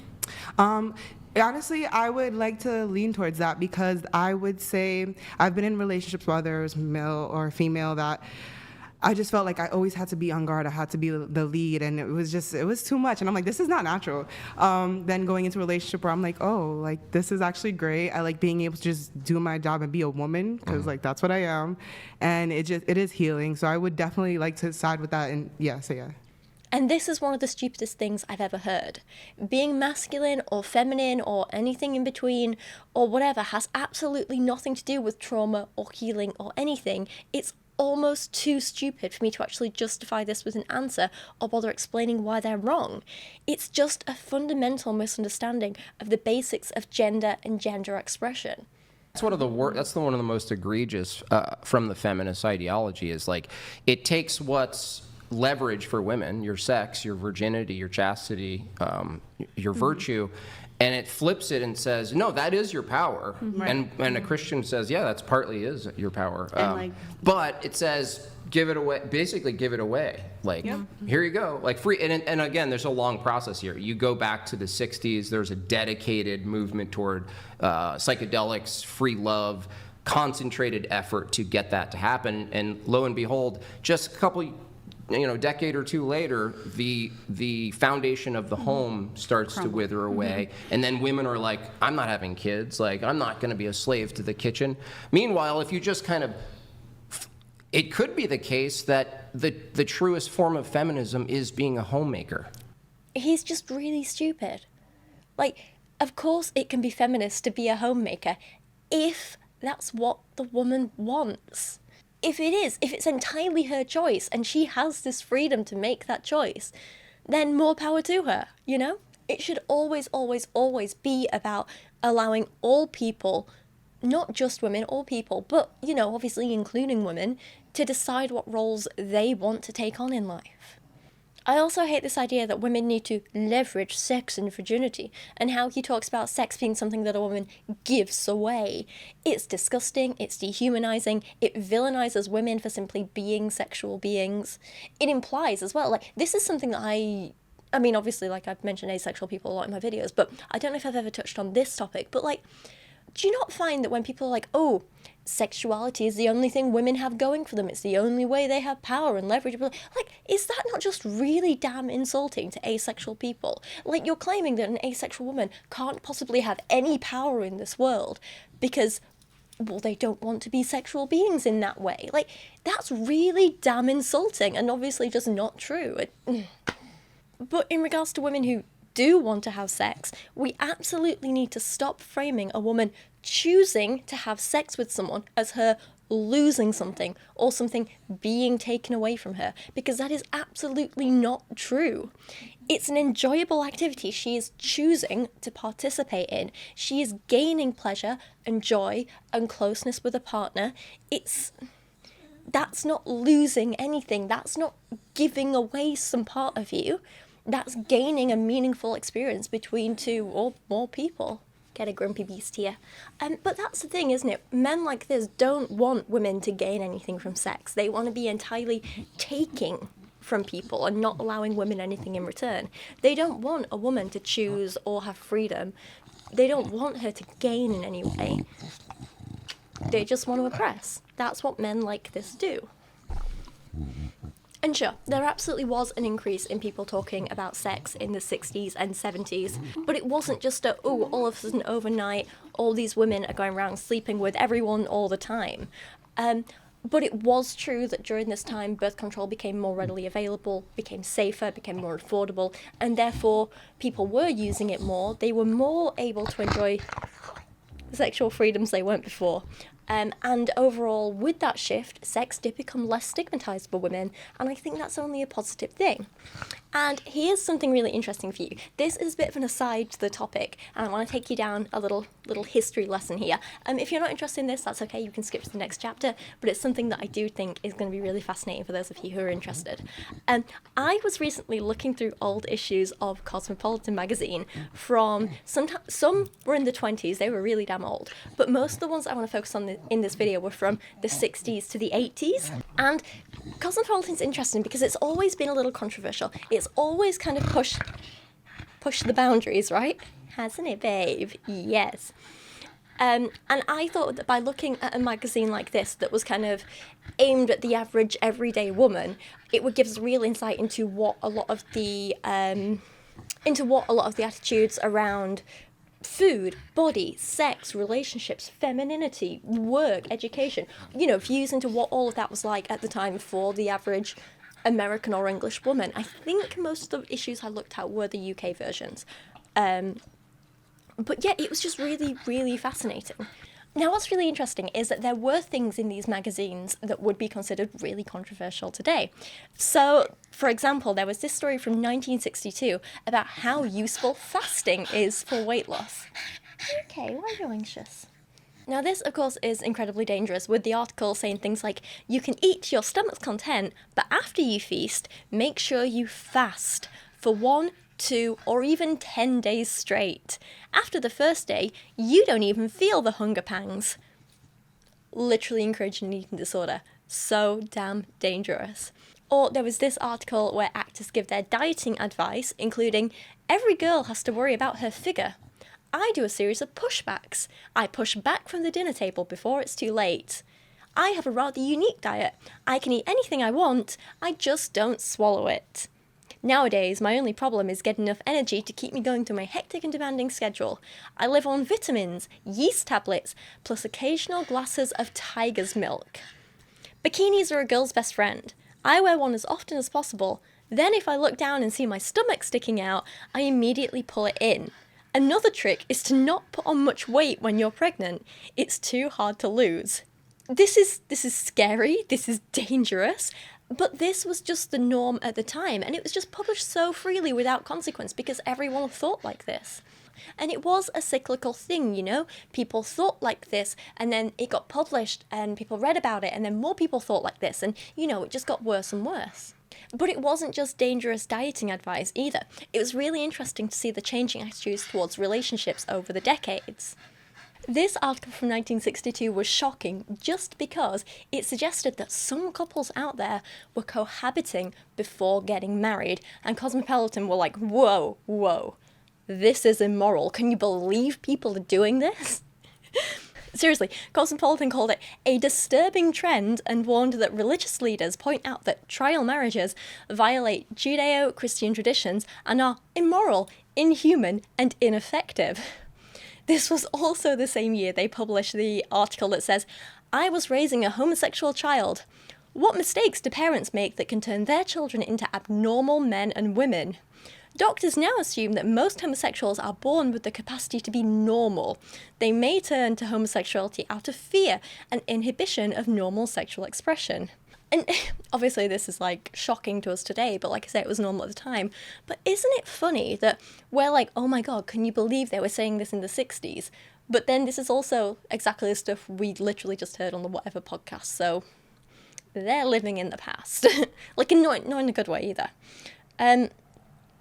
So this was the 60s.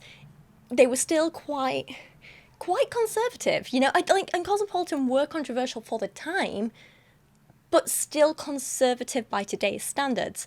However, over the years, like I say, they did start to get more and more progressive. So in 1972, you know, moving forward a decade, they published an article normalizing abortion and sharing women's stories of needing abortions and suggesting that abortion just be less stigmatized and easier to get on the NHS. And this was huge for the time. To have something like this in a mainstream magazine, amazing, amazing, revolutionary. At this point, abortion had only been legal in the UK for around 4 years anyway. So to have something like this that normalised the procedure so much published in a mainstream magazine for women was huge. Sorry, Kubi is not happy with me filming today. She's a little grumpy guts, bless her. So in December of the same year, 1972, they published a humorous shortlist pointing out the double standards between men and women in relationships and how women can actually flip it and start doing the things that men do. It was meant to be funny, it was meant to be silly, but also genuinely pointing out the double standard. So it had things like telling women to ask him if he's seen the missing button from your shirt just as he's rushing off to work. Invite some colleagues to dinner and let him prepare the meal so that you can talk office politics. Tell him, you're very clever. You think like a woman. I love this. Very funny. I'll put the whole screenshots on screen if you want to pause and have a read, because you'll get a good giggle out of it. Also, in the 70s, there was a little piece titled, Should Men Do Women's Work?, where a whole bunch of famous men were interviewed, and their answers really showed what a range of different opinions there were about this kind of thing at the time. So you had things like, housework is absolutely boring, tedious, but essential. It's unkind to fob her off with an excuse for not helping. That's pure laziness. Everyone should muck in. Everyone should muck in. Versus, absolutely not. I'd never help, and I wouldn't expect her to do my work either. Another example. The idea of a man not helping revolts me. You should do things together. But also, certainly not.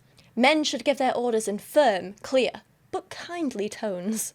So there were clearly changes happening, changes being made, but it was still in its infancy. You still had some people with the kind of older, more conservative values, and some people more progressive. And magazines like Cosmopolitan were like, well, what do this massive range of men think?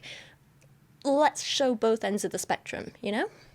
Then, at the start of the 80s, Cosmopolitan ran a bunch of polls of their readers and asked their public their opinions on things like relationships, sex, work, whatever.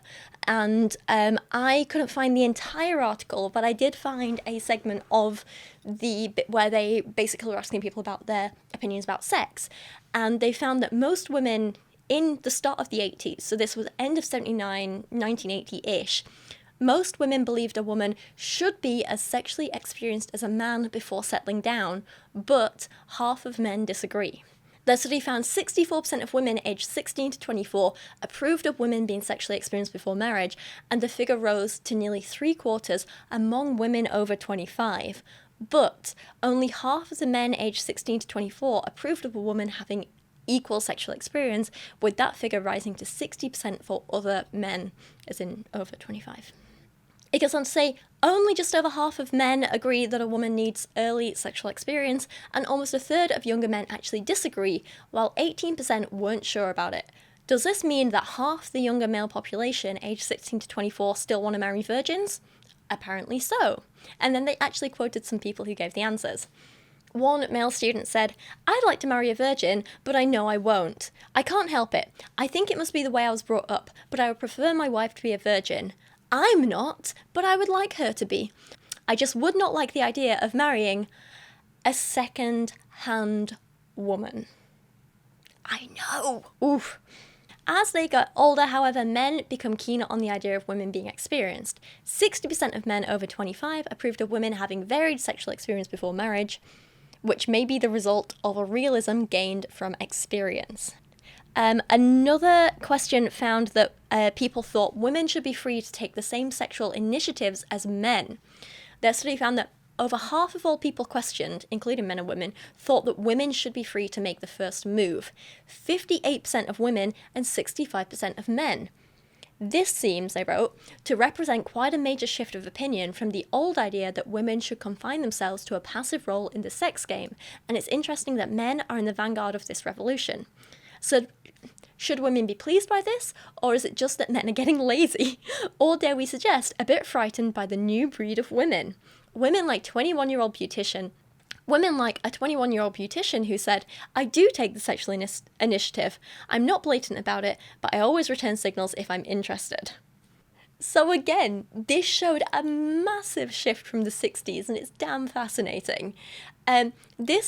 The 80s, or 1980 in particular, was also the year they started calling out what they called sexist chat. Phrases like, and so basically this is, again, the double standard around language used to describe women and men for the same behaviour. So they were saying, we need to stop saying, he's a confirmed bachelor, she sleeps around. He really has a way with women, she's a tart. He looks casual, she looks a mess. He's persistent, she nags. He's under a lot of pressure, she can't cope. Which, honestly, is stuff we still need to call out today. Isn't it crazy that in, 45 years since the 80s, that makes me feel old. In 45 years, things haven't really changed that much. It's like we had a pretty rapid period of growth and change between the 60s and the 80s. And then between the 80s and now, we definitely went forward a bit for a while, and now it's kind of not just stagnating, but rolling back a bit, you know? Things really stepped up in 1986 as Cosmopolitan published an article about how and why we should all become more familiar with our vulvas, or at least people with vulvas should become more familiar with them, and another article on why smart girls carry condoms. It's crazy, but isn't this such a big progressive shift in content and attitudes in just 20 years? This is why it's so fascinating to look at, because it really does tell you so much. Of course, even in the 80s, there were some attitudes that were a little bit more conservative or outright harmful in some ways. There was this article about apparently what men want in women versus what women want in men. And they said that most sought by men in their perfect women were the following attributes: physical attractiveness, ability in bed, warmth and affection, social skill, homemaking ability, dress sense, sensitivity to others' needs, good taste, moral perception, artistic creativity. The attributes most sought by women in a man were these: a record of achievement, leadership qualities, skill at his job, earnings potential, a sense of humour, intellectual ability, attentiveness, common sense, athletic ability, and good abstract reasoning. So, still a little bit of stereotypical sexism from both sides there, let's be honest. That article went on to describe the perfect woman, saying, another truth is that unless you are actively trying to please men, you are seen as unfeminine, which is also what we see today, isn't it? Right? Men dream, fantasize about the ideal feminine woman. Curiously enough, she looks a lot like the heroine in a Mills and Boon novel. All too often she has long blonde hair and definitely needs a man to depend upon for support and protection. Well, maybe deep down she doesn't, but in male eyes she looks as though she does. She is the woman, according to the media, many powerful and rich men who certainly don't need working wives seem to marry. She's the fairy princess. On the topic of career women, what men apparently said were, and here's some quotes, "Who wants to come home tired out at the end of the day and have to start some intellectual discussion with a career woman about her day? You have to be tough to get where she's got. Who wants to live with a tough woman? She's so into her career, it's obvious she couldn't possibly have time to spare for a man. You can't have two stars in a family, and my job is very important to me. Her career is so obviously a substitute for having a man and a child in her life. She has everything. She doesn't need a man. Can you imagine two of us with demanding jobs and schedules? I need someone restful." It's quite funny to read in some ways, because, like, at first I read this, I'm like, oh my god, can you imagine living in that world? But then I'm like, hang on a minute, this is exactly what the men on the whatever podcast are saying, and other men like that. I'm like, we kind of are still living in that world in some ways, and it's a little bit terrifying how far backwards we've gone, isn't it?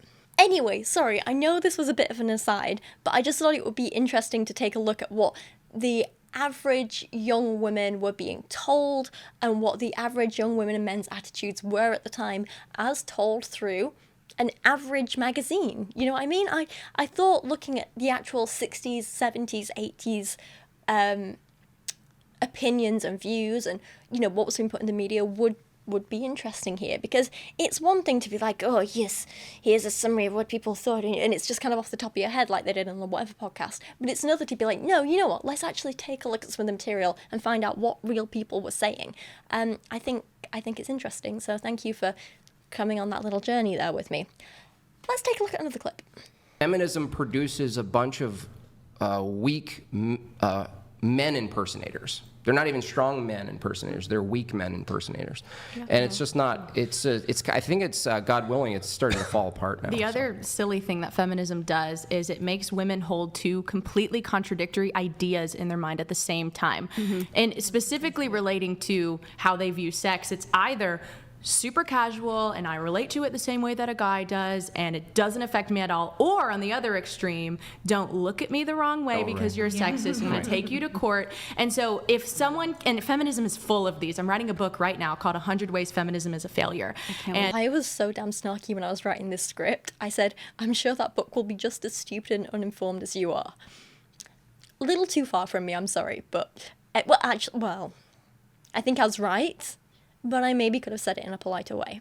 People don't even know that the suffragette was like equivalent to BLM in the amount of damage that they did to society, like physical arson, bombings, everything. But we also go through every single major contradiction that feminism holds at the same time, starting from I'm a woman, also there's no definition of a woman. Sex is not important at all and totally casual, and also I'm gonna Me Too you at the first opportunity that I can. We go through a bunch of other stuff as well, but that's how feminism controls women. It literally makes them crazy because you cannot have two separate ideas in your mind at the same time because you're gonna be split between them and someone's just gonna be able to come in and insert whatever they think the truth is on you. Make sure to add in the book the early contradiction of the suffragettes physically and basically any way possible shutting down what was the majority of women coming out to say we don't want this. We don't want to vote. They're like, no, you can't. You can't do a preliminary vote against your own vote. They like shut it down, which is a contradiction. That's a huge part of it. And also, you know, it's funny. You have Rosie on your shirt, and you know what's funny about Rosie? She worked for 5 or 6 days in the metal factory, and then decided it was too hard, it was too dangerous, and she left. She became a cellist after that. And it's funny because you'll always see girls on Instagram, like feminist girls, talking about, oh, I don't want a simp, I don't want a guy that's just gonna like submit to everything I say. But then in the same tone, they're like, I will not submit. I will not. Like this whole concept, though, is insane. It's frustrating and insane. Like, sure, sex can be casual for some feminists, but not all. Plenty of my friends, like, I have one friend who is very much a feminist. Like, there's no way you could say she's not.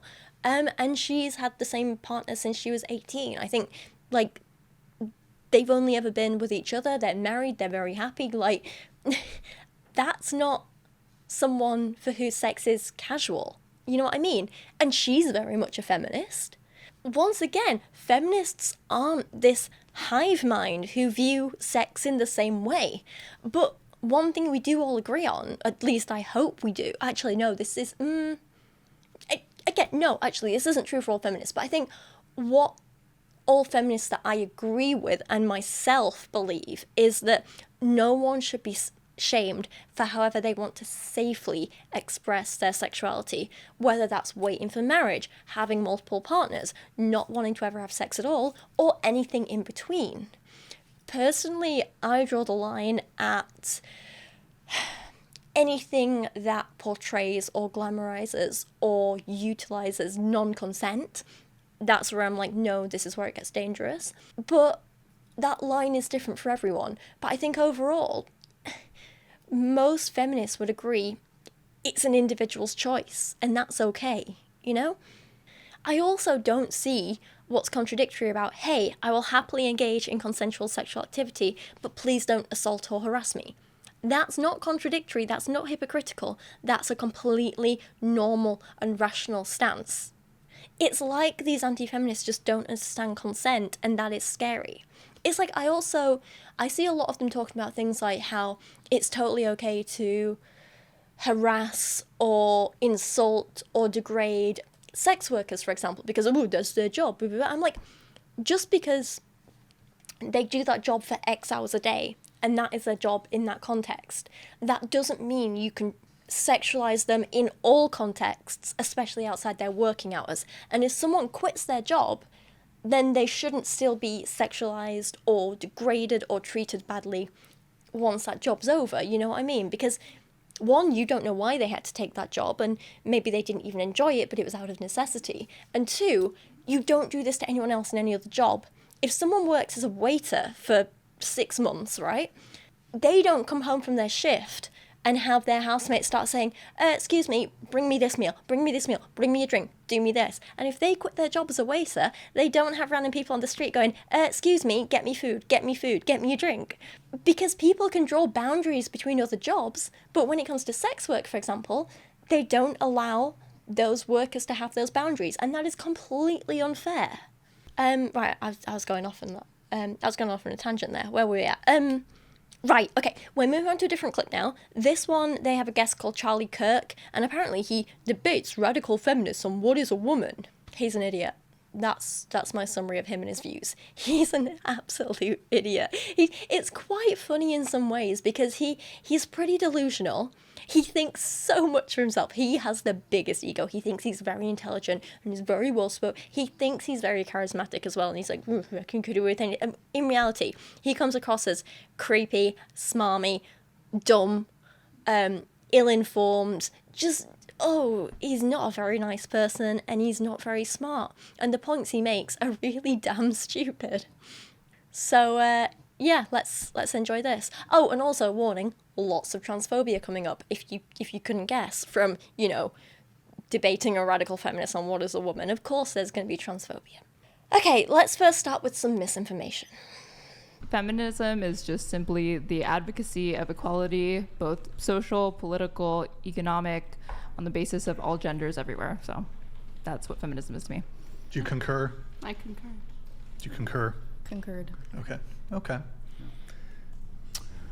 So you want me to give a thought on that? Do you agree with their definition of feminism? That would probably be the most agreed upon definition. So I do believe in equality under the law, obviously. I believe in equality for representation or enfranchisement to be able to vote, obviously. But you said economic equality, that's interesting. Do you think that female models and male models should be paid the same by law? Yeah. Yep. Okay, so we should make female actresses and models be paid less because they earn about 20 times more than men. Why is his first response here, so these women should be paid less, and not so these men should be paid more? I don't get it. Why is his first response always, oh, let's put the women down, instead of, hey, let's raise everyone up to a good standard? It's quite telling, isn't it? Also, his numbers are wrong here, just straight up completely wrong. He is correct that modelling is one of the very few industries where women out-earn men in some areas, but it's absolutely not by 20 times. Women models in their 20s do earn more than men in general. Men in their 20s can earn up to 75% less than women in their 20s do, which is a hell of a lot. This isn't the average, though, not at all. There are still plenty of shoots and shows where men and women do earn the same, but some of them men can earn up to 75% less. So it's kind of like if you have a top woman model and an average male model, you know what I'm trying to say, he might be earning 75% less than what she is for the same shoot. That's basically what this is. So one example that I found from the internet that was talking about this said that for the same photo shoot, a male and female model were booked. He was paid £1,500, she was paid £5,000. And yes, that is a big difference, absolutely. However, one, that's not 20 times more unless Charlie just can't do maths, which is likely. And two, this doesn't take into account other factors, like, for example, the fact that male models generally have considerably longer careers than female models, and therefore, over the course of an entire modelling career, can earn similar amounts. When women reach their 30s and beyond, there is less demand for them in modelling, and they start to earn considerably less than they did in their 20s, and less than male models of the same age. Whereas for male models in their 30s, this is when they start earning the most and can continue modelling for years to come, still earning a good wage.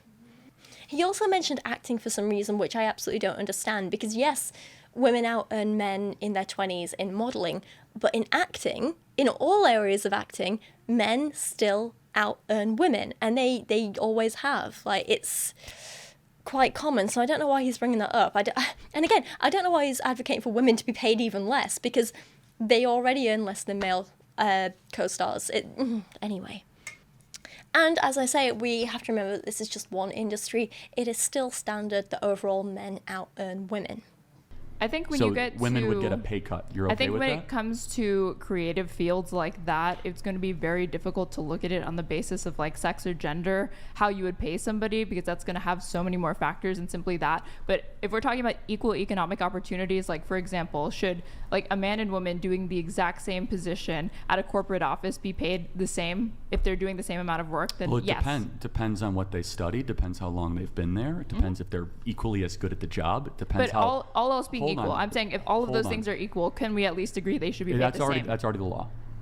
I think she's making some really great points here, and it's true that it is the law in many countries, absolutely. However, this doesn't mean things happen in practice. This doesn't mean this thing is actually acted on fairly. I mean, like, marijuana is illegal in the UK. People still smoke it here all the time. Half the time I walk out into my building's garden on a Saturday night, I can smell marijuana smoke everywhere. People aren't necessarily enforcing it or enforcing it fairly, even though it's the law. And the same is true for things like equal pay acts. Just because it's a law, that doesn't mean it's being enforced fairly, or at all in some places. It should be, but it's not. And it is all part of a bigger problem, and one that I discussed in my last video, which was about weaponized incompetence and unequal labour, especially unequal emotional labour within the home. And that bigger problem is that generally, and often, women are doing so much extra unpaid work in their day-to-day lives, and emotional work and mental work, and taking on that load that men just aren't, that they simply don't have the time, energy, or resources to do the extra things that men often can do to earn more money. So, for example, the networking, the extra training, having someone to look after your kids for you while you go off and work extra hours, having someone else be pregnant for you. Women are the ones who have to do that stuff, which means men get more opportunities and men out-earn women. It is a thoroughly complex issue, which is the result of a number of systematic inequalities and sometimes personal prejudices too. For a man who is actively benefiting from the system to just say, well, it is the law, so if you think there's an issue, you must be imagining it, is just so ridiculous. What he's doing there is either being willfully ignorant, being completely ignorant, or choosing to misunderstand and misrepresent this, all of which mean he is part of the all of which mean he is part of furthering the oppression, because he's refusing to see that this is an issue. If you want to find out more about this topic, then I really recommend the book Equal by Carrie Gracie, in which she writes, "The gender pay gap is complex. It's not an either-or problem, it is a both-and problem, driven by pay discrimination and women's choices, and by the many factors that constrain women's choices.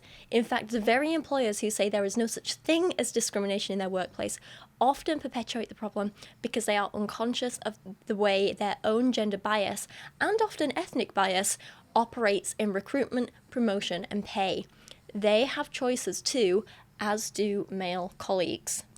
Women, she goes on to write, are far from equal at work. Across the world, 2.4 billion are still legally barred from having the same choice of jobs as men, and only 6 countries have legislation that gives women equal economic opportunity. Many countries have laws that prohibit pay discrimination, but leave it up to women to enforce those laws against overwhelming odds. Pay discrimination is almost impossible for individual women to correct. It is unjust and economically inefficient. It's also pervasive. Unequal pay is a complex problem, and resolving it will take honest listening and patience on all sides. Gender inequality, she finally says, is entrenched in many pay structures and in the biases and habits of those who operate them. Another book on this topic is one that I've recommended many times in my videos, and that is Caroline Criado Perez's Invisible Women, which has a couple of great chapters on various inequalities within the workplace, including gender pay gaps. But of course, Charlie Kirk doesn't want to discuss any of this. He doesn't want to discuss anything of any substance. So when the feminists responding to him in this clip and this video gives a well thought out, well articulated and knowledgeable answer, he goes, "Oh, no, actually, let's change the subject. Let's talk about what is a woman," because he thinks he can just me and walk all over that, because he doesn't actually want to have a debate. He doesn't care about exploring ideas and trying to understand each other and learning something from the other. But like, he doesn't want any of that. He just wants to spread stupid transphobic rhetoric and just be like, "Oh, see, I own those stupid feminists." It's pathetic. Also, please note the misogynistic and objectifying comments that they're sharing on screen throughout these clips, right? I don't care if this woman that they're talking about is sat there completely naked. The things she is saying are still completely right. Like, what she's wearing has no bearing on how right she is. If you cannot listen to an intelligent person making good points simply because of how they look, that is a you problem. And I had this problem myself when I first started doing YouTube, where I had this comment is stuck in my head all these years, but I had this one man saying to me that he just can't take me seriously because of how I dress. And the one video, I was wearing yellow eyeshadow and like a yellow floral top, and he was like, "If you want people to start taking you seriously and actually think you're smart, then maybe put a shirt on. You should dress like Alex O'Connor does. Like, he wears a shirt in all his videos, and that's how I know he's smart." And I was like, no, I'm not gonna dress like some boy, and he was a boy at the time. Like, I'm not gonna dress like some boy just so you can take me seriously. Like, the things I'm saying stand up in their own right. If you can't see past a few flowers on my t-shirt, then that's a you problem. And it did upset me at first, but over the years I've just been like, nah, screw it, I'm gonna dress however I want. And if people don't have a problem with that, then that's their fault. I haven't looked at comments in a while, actually, but I was scrolling through them yesterday, and one of the first comments I saw was someone saying, like, that accent might work in the UK, but we can't understand you in America. I was like, one, my 60% American audience seem to understand me just fine, and two, I'm English. Like, I'm from Yorkshire. I'm not going to change my accent for anyone. Don't think I could change my accent. And if people can't understand it, then that's a them problem. And it also seemed like it was a little rooted in, racism's the wrong word, but like an unwillingness to interact with any other culture. Because like, if they're saying that to me with an English accent, imagine what they're saying to other people who have other accents from other countries and other parts of the world. Like, not great, is it? Anyway, sorry, again, off on a tangent, I'm just talking today. Right, let's watch another clip. Even more of a fundamental question, and I'm sorry I didn't ask this. Sure. What is a woman? A woman is somebody who presents as our social conception of womanhood. So that you acts in such a way. So Pixie, just can you answer that question without using the word woman or womanhood? It's because basically it would be a functional definition. So as a society, we have an understanding of what woman is. What is that? Man. Yeah, that's basically. I am a man. Well done. X, Can you elaborate? XY chromosomes. Okay, but the problem with that is that I didn't check your chromosomes before coming in here and calling you a man, and you didn't check my chromosomes before coming in here. Or genitals. Or genitals, calling me a woman. So let me just play this out. So first of all, you can't give me a definition without using the word woman. That's a functional definition. Yeah, sure. Do you know what functional definitions are? I'm very well aware, and you should have a functional definition for the most important question in civilization, No. right? Well, the point of a functional definition, functional definitions are a definition that is by the function of something. So, like for example, No, there's an objective 1 equals definition. 1 is like one is a function of 1. Do you understand what I'm trying to say? Yeah, I do. So then, can you give me an objective, a functional, utilitarian, any sort of biological definition of what a woman is? So here, I just don't think he does understand what she's saying. And it's a bit frustrating that he seems to want, like, a one-line definition for something which is, in reality, so big and complex. It's like asking something big like, what is a family? What is a race? They're all damn big questions. And these are all damn big questions that we absolutely do need to ask and try to answer in fields like sociology. And what that answer is, because these things are social constructs, family, race, gender, all social constructs, these are going to change depending on time, culture, and place, and other factors, and that is normal. That means you can't give a one-line, single, like, little definition that's going to be objective and never change, because that's not what a social construct is. Social constructs are complex. They do change. Our definitions of them change. Another social construct is money.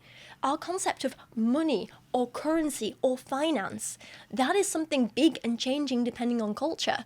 And we can't give a simple one-line definition for it. We might be able to say something like, you know, it's something where one thing is exchanged for another, but that's not really all-encompassing, is it? And it's not really useful.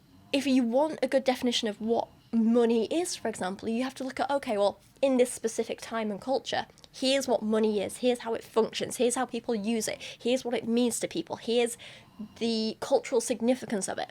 And the definition becomes big and complex, and you can't just sum it up in one line, because that's what happens with social constructs. And it's exactly the same with gender, with defining a family, with defining a crime, with defining, oh God, I can't even think now, what were some of the other things? Like race, like, they're big and complex issues. And it's okay that they're big and complex. And it's okay that we can't just sum it up in 3 words, you know? Gender can be, to an individual, to a culture, to a society, simple or complex. Gender expression can be simple or complex because they're social constructs. And that's what a social construct is. How one person defines himself as a woman may be different to how another person defines himself as a woman, or how they defined being a woman several years ago. You know what I mean? And when it comes to these definitions, it being complex isn't a bad thing. Like, not at all. Because for simple day-to-day stuff, we can simplify it, right? If we want just like a day-to-day conversation of like, what is a woman, and to understand what it is between, like, you know, me and a friend sat down chatting, for example, like understanding what a woman is, we can simplify that down to simply like, okay, well, a woman is, I'm a woman because I say I'm a woman, and she's a woman because she says she's a woman, and that's enough. That is simple enough that we both understand the meaning of the words we're using, we both understand how the other's defining that term, we both understand who the other person is and how they define themselves, and that is simple enough to get by. In the same way, if someone says like, oh, I'd like to introduce you to my family, and it's their, I don't know, 3 of their grandparents and an auntie, you don't sit there going, yes, but I think we need a better definition of a family, because technically I think a family is a mother and a father and children and blah, blah, blah, blah, blah, and you don't have those, so I'm not going to accept that this is your family. Like, you just don't do that. It's not relevant, it's not helpful, it's discounting their definition of family. when someone says, this is my family, this is how I define my family, this is how I feel about my family, you accept that because that's the respectful thing to do. And you can understand each other enough that when someone says, this is my family, you're like, yes, I understand that that is their family. Do you know what I mean? Does this make sense? I feel like I'm rambling a bit. And on an individual level, on a day-to-day level, those definitions are enough to get by. But obviously, if you want to study these things at a more complex level and look at them on a societal level, on a cultural level, then yes, you do have to get more complex. And you do have to look at like all the different variables and be like, well, a family could be this, a woman could be this, or this, or this. Money could be this, or this, or you know what I mean? So, I guess in the same way, we can do this kind of simple or complex definition for objective things too, not just social constructs. So for example, let's look at something that does have an objective definition, like a white blood cell, for example, right? In day-to-day conversations, on the most simple basic level, we can just say and understand between us, a white blood cell is a cell in my body that fights off infection. And that is enough. That is absolutely enough. That gets us by, that helps us understand what to do when we're ill and how our body's reacting when we're ill, that helps us talk to each other. That's enough. But it's not the full definition, is it? If you actually want to go on to study white blood cells, or you're working with white blood cells, or you're a doctor trying to cure someone, you need a more complex definition of white blood cells. And you start to realize that a white blood cell isn't just a cell in the body. There's actually various types of white blood cell that are formed in different ways and do different things and have different structures and fight infection in different ways, right? And again, it's the same for women. Day to day, it might be as simple as saying, I am a woman. This is what a woman is. But on a more complex level, you might want to understand that there are different kinds of women, just like there are different kinds of white blood cell. There are different kinds of women who express themselves and their gender differently. And we need to consider and understand all types of women when studying something gender related, like we need to understand there are different types of white blood cell when studying something white blood cell related. Does this make sense? I hope so. If you want to look into the topic of gender as a whole, I have some book recommendations. It's not an exhaustive list, but a couple. One of the books I really like is Gender: A Graphic Guide by Meg-John and Jules Scheele. Although, last time I recommended this, I do vaguely remember someone in my comments not liking Meg-John for some reason, but I don't remember what that reason was. But I think it's worth mentioning there may be some controversy there. But I do like the book, so I thought it was still worth mentioning. I also really like Gender: Your Guide by Airton. I am not wearing my glasses and can barely read my script, sorry. A Quick and Easy Guide to Queer and Trans Identities by Mady and J.R. Zuckerberg. That's got a great little chapter on gender in it, and it just has the most adorable illustrations. It's a beautifully designed book, beautifully made. Really recommend that, it's lovely. And then there's also Beyond the Gender Boundary by Alok, Vaid-Menon. And I will leave a source link in the video description, as always, that has all the books that I'm mentioning in this video in it, and links and all sorts of stuff like that. So, yeah, there you go. Because how can we debate feminism if we can't agree what a woman is? I would even, I feel like Pixie's definition absolutely satisfies the definition of what constitutes womanhood, but I would define it only slightly differently, which is that it's a person who performs a set of social roles that are typically associated with feminine characteristics, but not necessarily, because there are even cis women who fall outside of this, and we still consider them women nonetheless. Like butch lesbians, for example, are women that exhibit very masculine characteristics, but nonetheless society understands them to be women. So I find cis to be a very offensive word, by the way. I don't know how you feel about the cis. I think it's hate speech, to be honest. So once again, we have the case of two intelligent women providing a damn good answer, which would open up some really great and really useful discussions, and instead, Charlie just responds with a, oh, well, cis is hate speech, which is ridiculous and unhelpful and untrue. I'm so sick of people thinking cis is hate speech, because it's not. It's a simple descriptor, in the same way that, you could say, I am a white woman. That's not hate speech, I am. Just like I'm a cisgender woman. That's not hate speech, I just am. You could say, I'm 5'6". That's not hate speech, I just am. Does this make sense? They're simply just descriptive words for factual things about us, you know? There are things that we can decide for ourselves, for example, how we define our gender, how we express our gender, how we view or how we identify our sexuality or express that. But there are also things about us that that are just factual, that we can't really change. For example, me saying I have XX chromosomes. That is a fact that I can't change. There's things that I wish I could change about me that I can't, but there are a fact, like I have a uterus. Don't like it, don't want it, but it's in there. That's a fact I can't change. And I am a cisgender woman. That is just a fact. It's not a positive or a negative. When you start making moral judgments on these factual descriptions of people, that's where we start seeing things like prejudice and biases coming through.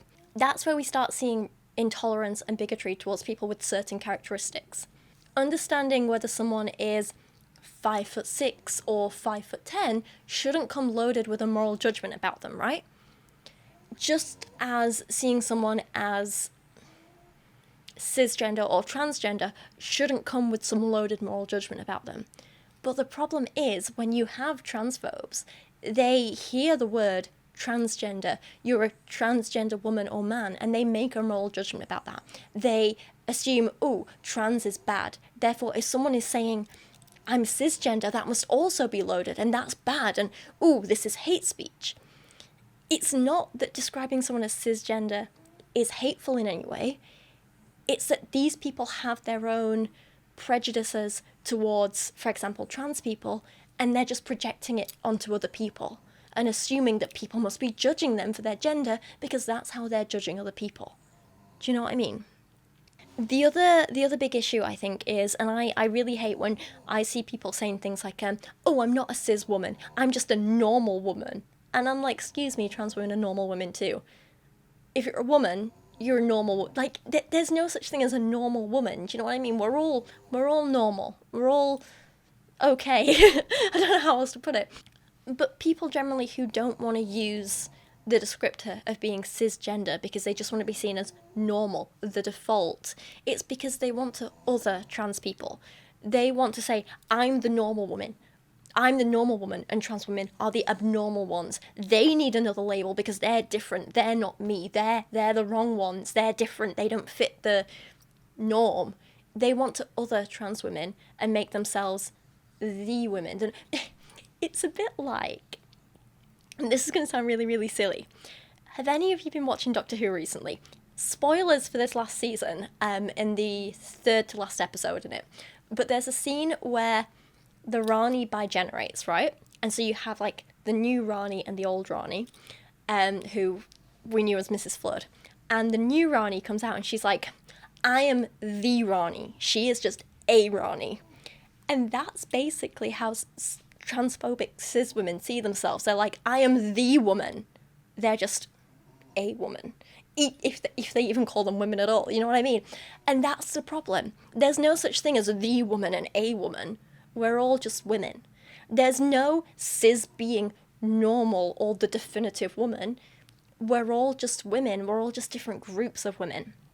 And when we start to accept that, like, hey, cisgender and transgender are labels that are completely equal and completely normal in their own rights, like, that's one of the biggest and most basic steps we can take towards accepting trans people and making them feel safe and happy and welcome and, you know, making sure they are accepted and get the health and care they need. You know what I mean? You don't other trans women because they're not other.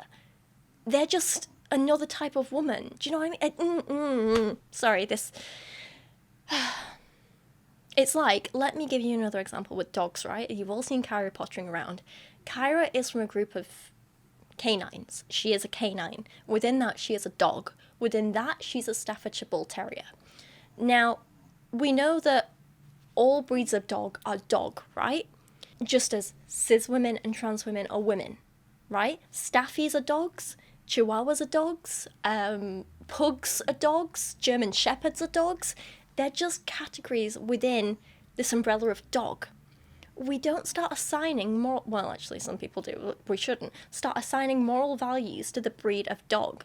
Imagine if I was here going, well, actually, Staffordshire Bull Terriers are the only normal type of dog. They are just dogs. So actually, please don't call her a Staffy. She's just a dog. But we do have to specify for other breeds, like that is a pug dog, that is a Chihuahua dog, because they're the other dogs. They're not real dogs. She's the only real kind of dog, okay? And don't call her a Staffy, that's hate speech. That's how silly it sounds when people think cis is hate speech. Do you know what I mean? Oh, right. The other thing is that I think context matters, right? So there are some issues where it is absolutely okay to just use the umbrella term of women because you're including all women, right? You're talking about issues that maybe affect cis women and transgender women. So you maybe just generally want to say women. So for example, when we're talking about high rates of domestic violence, high rates of sexual harassment, high rates of rape and sexual assault, that affects all women. However, sometimes I may want to talk about issues that just affect trans women or just affect cisgender women. So, for example, if I'm talking about female genital mutilation, right, that is something where I might want to specify this mostly affects cis women and some trans men and some non-binary people, but predominantly cisgender women. And it's important to specify there because it's an important issue, but in this case, doesn't include trans women in it, and that's why it's important to specify. There are some issues that affect predominantly trans women. So, for example, one of the charities that I raised money for last year was a charity that helps trans homeless youth in the UK, and they do fantastic work. And it's true that homelessness is an issue for a lot of people. However, it is more of an issue for trans people. There are high rates of homelessness amongst trans youth, and it can be harder for them to find shelter because some homeless shelters which are gender specific won't take them, and that is especially the case for trans women, which is absolutely not fair at all.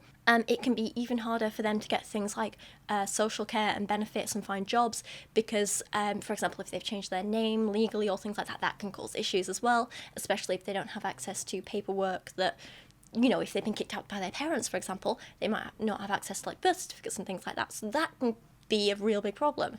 So in that case, again, it's really important to specify trans women because they're the ones being affected and they're the ones that we need to help mostly. And obviously cis women face homelessness too, that's true. But this particular charity helps trans men and women, and that's why it's important to use that label. Again, we might want to point out other things like, you know, this is an issue that affects intersex people or non-binary people. You know, using specific labels is very, very important. And when you refuse to use certain ones, like for example, cisgender, all you're doing is making it harder to talk about the real issues. You are purposefully excluding people, you're purposefully muddying the waters, and it's just not helpful at all. And of course, when people like Charlie Kirk say that words like cisgender are hate speech, that is of course undermining the seriousness of what hate speech actually is. So he's not only insulting trans women and cis women and everything, and everyone, but he's insulting anyone who's ever been a victim of hate speech in any area. It's gross. It's really gross. So if being a woman or a female is a mindset, can your age also be a mindset? Can you choose to be, can you just say I feel 14, which is a classifiable mental condition, by the way, So I will say, yes, I know people that act way younger than they actually are, and they love acting way younger than they actually are, and I know people that, you know, like act way older than they are, and they, you know, and they pride themselves in that, and I think... Okay, fair enough. So if a 35-year-old man claims he's 14, should we have any problem if he wants to have sex with another 14-year-old? No. I'm not saying that you should... Probably should have a problem, I think. No, I'm not saying that they should be able to have sex, but they can state, I feel 14. Right. So this just feels like a straw man on his part because he is trying to be shocking, right? Age is more like sex in that it is mostly defined by biology and what is physically going on in our bodies and something objective like that, right? Whereas maturity and how we express our age and how much of our age we feel is more like gender in that it's a social construct.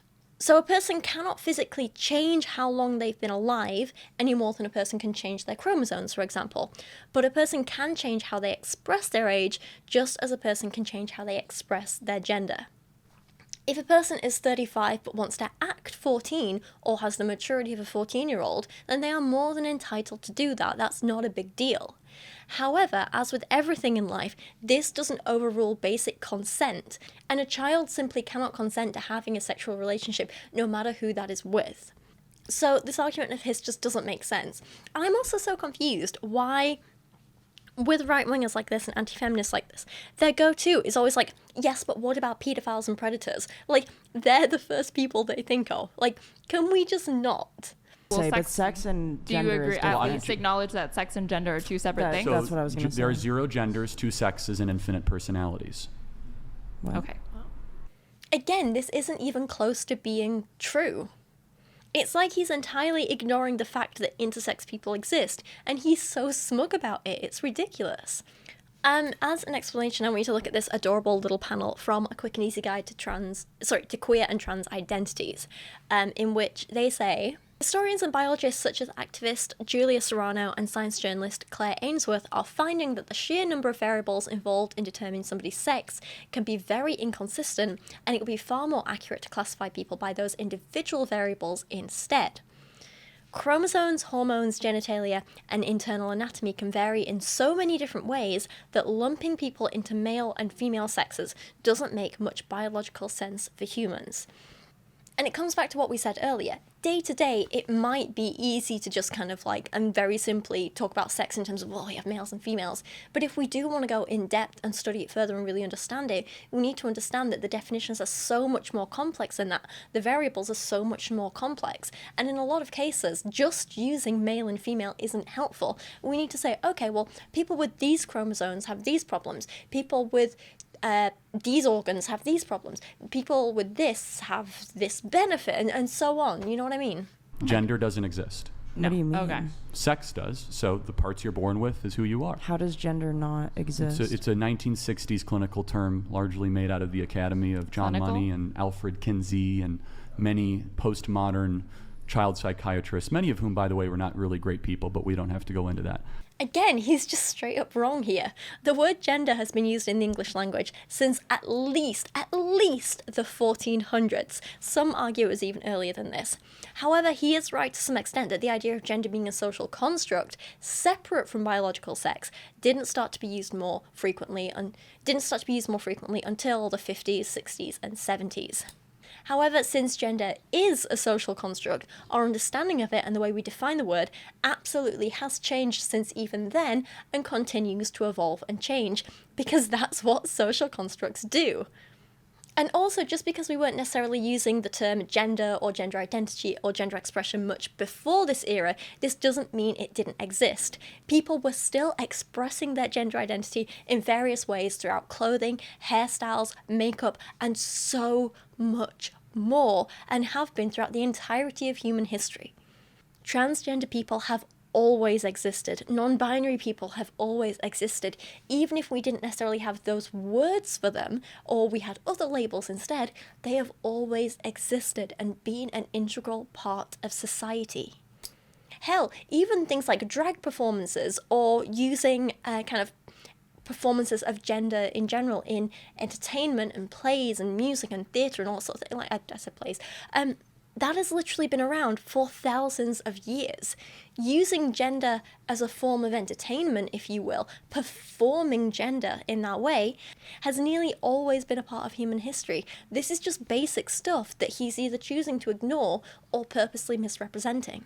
Very, very damaging, self-destructive pattern of medical interventions that even if you're pro-trans, you have to acknowledge that hysterectomy at age 17 is not exactly an easy surgery. I don't think anyone at 17 should be altering their body. But no, I agree. Yeah. It's happening right now. Thousands of young kids across the country are getting what is called gender-affirming care, but it's irreversible Care or damage. surgeries? Both. Again, hell of a lot of fear-mongering here, and surgeries like this are not often done on children or young people at all, and if they are, they're never just done lightly or for the hell of it. Also, can we remember that gender-affirming care is done on cisgender people too. If you have breast implants or a breast reduction, if you have breast reconstruction after a mastectomy, if you have some other forms of plastic surgery, or people who take hormone treatments or have hair transplants, for example, people who get fertility treatments, people who take Viagra, this is all gender-affirming care to some extent, and it is completely normal and is done by cis men and women all the time. Call me crazy, but I think instead of trying to police what people are choosing to do with their own bodies, we should be instead focusing on what happens when people are not allowed to choose what happens to their own bodies and things are done to them without consent.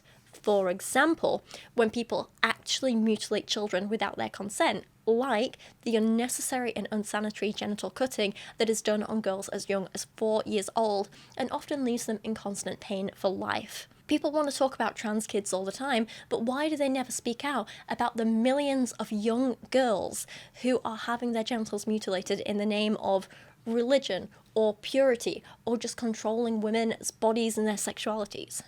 Why is that never spoken out against by these men, but trans people just simply wanting to live and exist and, you know, be themselves? Why are they so focused on that? And of course, this discussion, if you can even call it that, keeps being interrupted by nonsense like this. I guess we have Modest Hikima donated $200. Charlie, sorry you had to travel to California for the show. My boy did you dirty by putting you next to the demon, WTF? I don't think you're a demon, by the way. Props on the new Rick Rickson. Okay, well, maybe you are a demon. May Christ be Pixie, with you are brain dead. Sad. Sad. These men, these viewers, are literally paying to insult women and their appearance and degrade them, and it's really pathetic, it's unnecessary, and it's gross. And I have to ask, why does YouTube allow the monetization of the degradation of women? Surely that's against the terms of service, is it not? The point that is in medicine, the first rule used to be first do no harm. And the That fact still is, right? No, they've changed The it. Hippocratic Oath? They've changed it, yeah. They have. Who's they? The American Medical Association and a lot of the medical institutions. It's They've similar, been but it's changed not by the same. like woke ideology. Well, you'd be surprised, actually. The medical industry's been taken over by a lot of radical All forces. doctors are woke now. Well, He says this with such confidence, and he is so completely wrong. He is one of the most repeatedly confidently incorrect people I've ever seen. So, little history lesson for you here. The Hippocratic Oath wasn't actually believed to have been written by Hippocrates himself, but was part of some ancient Greek medical texts from around the 10th century. It actually starts with, and this was the original Hippocratic Oath, I swear by Apollo Healer, by Asclepius, by Hygeia, by Panacea, and by all the gods and goddesses, making them my witnesses that I will carry out, according to my ability and judgment, this oath and this indenture. And that's according to a translation from the 1920s, but obviously the original thing was written in Greek in the 10th century. Also, if I butcher the pronunciation of those gods' names, I'm so sorry. I'm useless at that sort of thing. And also, the text is very small from here, and I'm not wearing my glasses, so I can't actually see all the letters. The oath goes on a little bit, and then after a couple of paragraphs finally says, I will use those dietary regimens which will benefit my patients according to my greatest ability and judgment, and I will do no harm or injustice to them. Neither will I administer a poison to anybody when asked to do so, nor will I suggest such a course. Similarly, I will not give a woman a pessary to cause abortion, but I will keep pure and holy both my life and my art. I will not use the knife, not even verily, on sufferers from stone, but I will give place to such as are craftsmen therein. Which does have a similar line to first do no harm, in terms of when it said, I will do no harm or injustice, but the phrase first do no harm was never actually used in the original Hippocratic Oath at all. Now, in 1847, the American Medical Association created a code of medical ethics which was influenced by the Hippocratic Oath, but not it exactly. The British Medical Council also created the Good Medical Practice document. Now, these documents and guides, and others like them, are updated regularly, with the American code having having had extensive updates in the 1940s, 1960s, and most recently in 2016. And these changes aren't big and scary and nefarious. They're not trying to get people to hurt people, or trying to get doctors to hurt people. They didn't suddenly remove the words "first do no harm" because because those words weren't even in it in the first place. These updates instead were more about keeping up with current technology and changes in the medical field. There's even extensive reports for each change about what changed and why. So, for example, the big 2016 update to the American Code. In this revision, when two or more existing opinions provided substantially similar guidance on closely related topics, key content was consolidated into a single, more comprehensive opinion. For example, there were 6 separate opinions on ethical responsibilities in managing medical records, and these opinions overlapped significantly in content. The unique guidance of the individual opinions was distilled to create an overarching opinion that integrates guidance into a single source and eliminated redundancy. This results in a more streamlined AMA code with 161 opinions. Or this. The modernized AMA code reconciles guidance across different opinions by ensuring that preferred definitions and consistent terminology are used, for example, replacing healthcare proxy with surrogate whenever guidance addressed situations that involve patients who do not have decision-making capacity. Similarly, particular ethics concepts such as respect for patient autonomy are normalized as much as possible and presented in individual opinions so that key concepts and terms are invoked in a transparent and clearly consistent way across opinions. I zoomed through that because it's kind of boring, but you see what I mean? This isn't a big evil conspiracy. This isn't them saying like, hey, doctors, we're going to encourage you to start hurting people, yeah? Just do it. Hurt anyone you want. Do it. That's not what's happening. It's more like, hey, let's talk about the tech in managing medical records. Let's use words like surrogacy instead of proxy. It's basic, boring, but important stuff like that. That is all. There's nothing evil about it. And this is just minor, well, not minor because there's a lot of them, but these are just changes to the little details because the actual code itself isn't just first do no harm, second do boo. Like, that's not what any of these codes actually are. The actual codes are long and detailed. However, in the American Code, the basic principles are what most people know, and they have also never contained the phrase first do no harm. They include things like 1. A physician shall be dedicated to providing competent medical care with compassion and respect for human dignity and rights. I'll pop the whole list on screen if you want to pause and read for yourself, but these were originally written in 1957 and revised again in 1980 and 2001. It's the same for the UK's code, which is updated a bit more regularly, the last time being December 2024. And again, this has basic duties, which again, don't contain the words first do no harm, and they aren't subtly evil and encouraging harm either.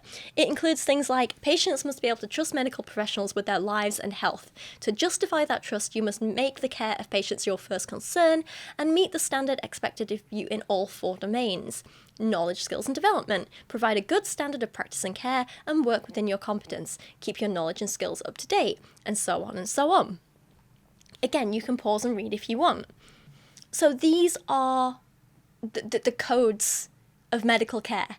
They've never used the phrase first do no harm, and they're not encouraging harm now. Now, there is an oath which some medical schools in the US make their students take, and this was written in 1964 by Louis Lasagna, which is a fantastic name. And this oath was, I swear to fulfill to the best of my ability and judgment the covenant that I will respect the hard-won scientific gains of those physicians in whose steps I walk, and gladly share such knowledge as is mine with those who are to follow. I will apply for the benefit of the sick all measures that are required, avoiding those twin traps of overtreatment and therapeutic nihilism. Blah, blah, blah, blah, blah. Again, you can pause to read the whole thing if you want, but it doesn't contain the words first do no harm. It doesn't even contain the phrase do no harm. There you go. And this is still used in some medical schools in America today, but there are other variations too, and it's definitely not used all over the world. There are other versions that are used in other medical schools and other variations that are used in other countries and things around the world.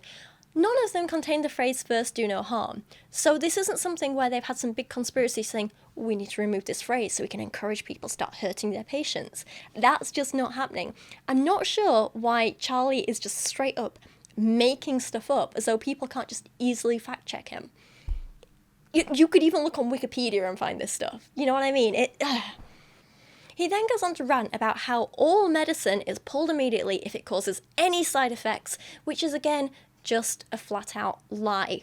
Most medication causes side effects. So much can cause harm, but it's up to doctors to weigh up the risks and benefits and decide which thing needs treating most and which side effects are worth the risk. So I don't know if you've ever opened like a box of medicine at all. Like, it doesn't matter if it's like a box of paracetamol or like some prescription drug or whatever. It will always have a leaflet with it that contains like 2 whole massive pages of potential side effects. You know, this might cause headaches, nausea, dizziness, blah, blah, blah. Like, side effects are common with a lot of medications, right? So it's not like if there's a risk of a side effect, we can't ever possibly use it, because side effects are very common.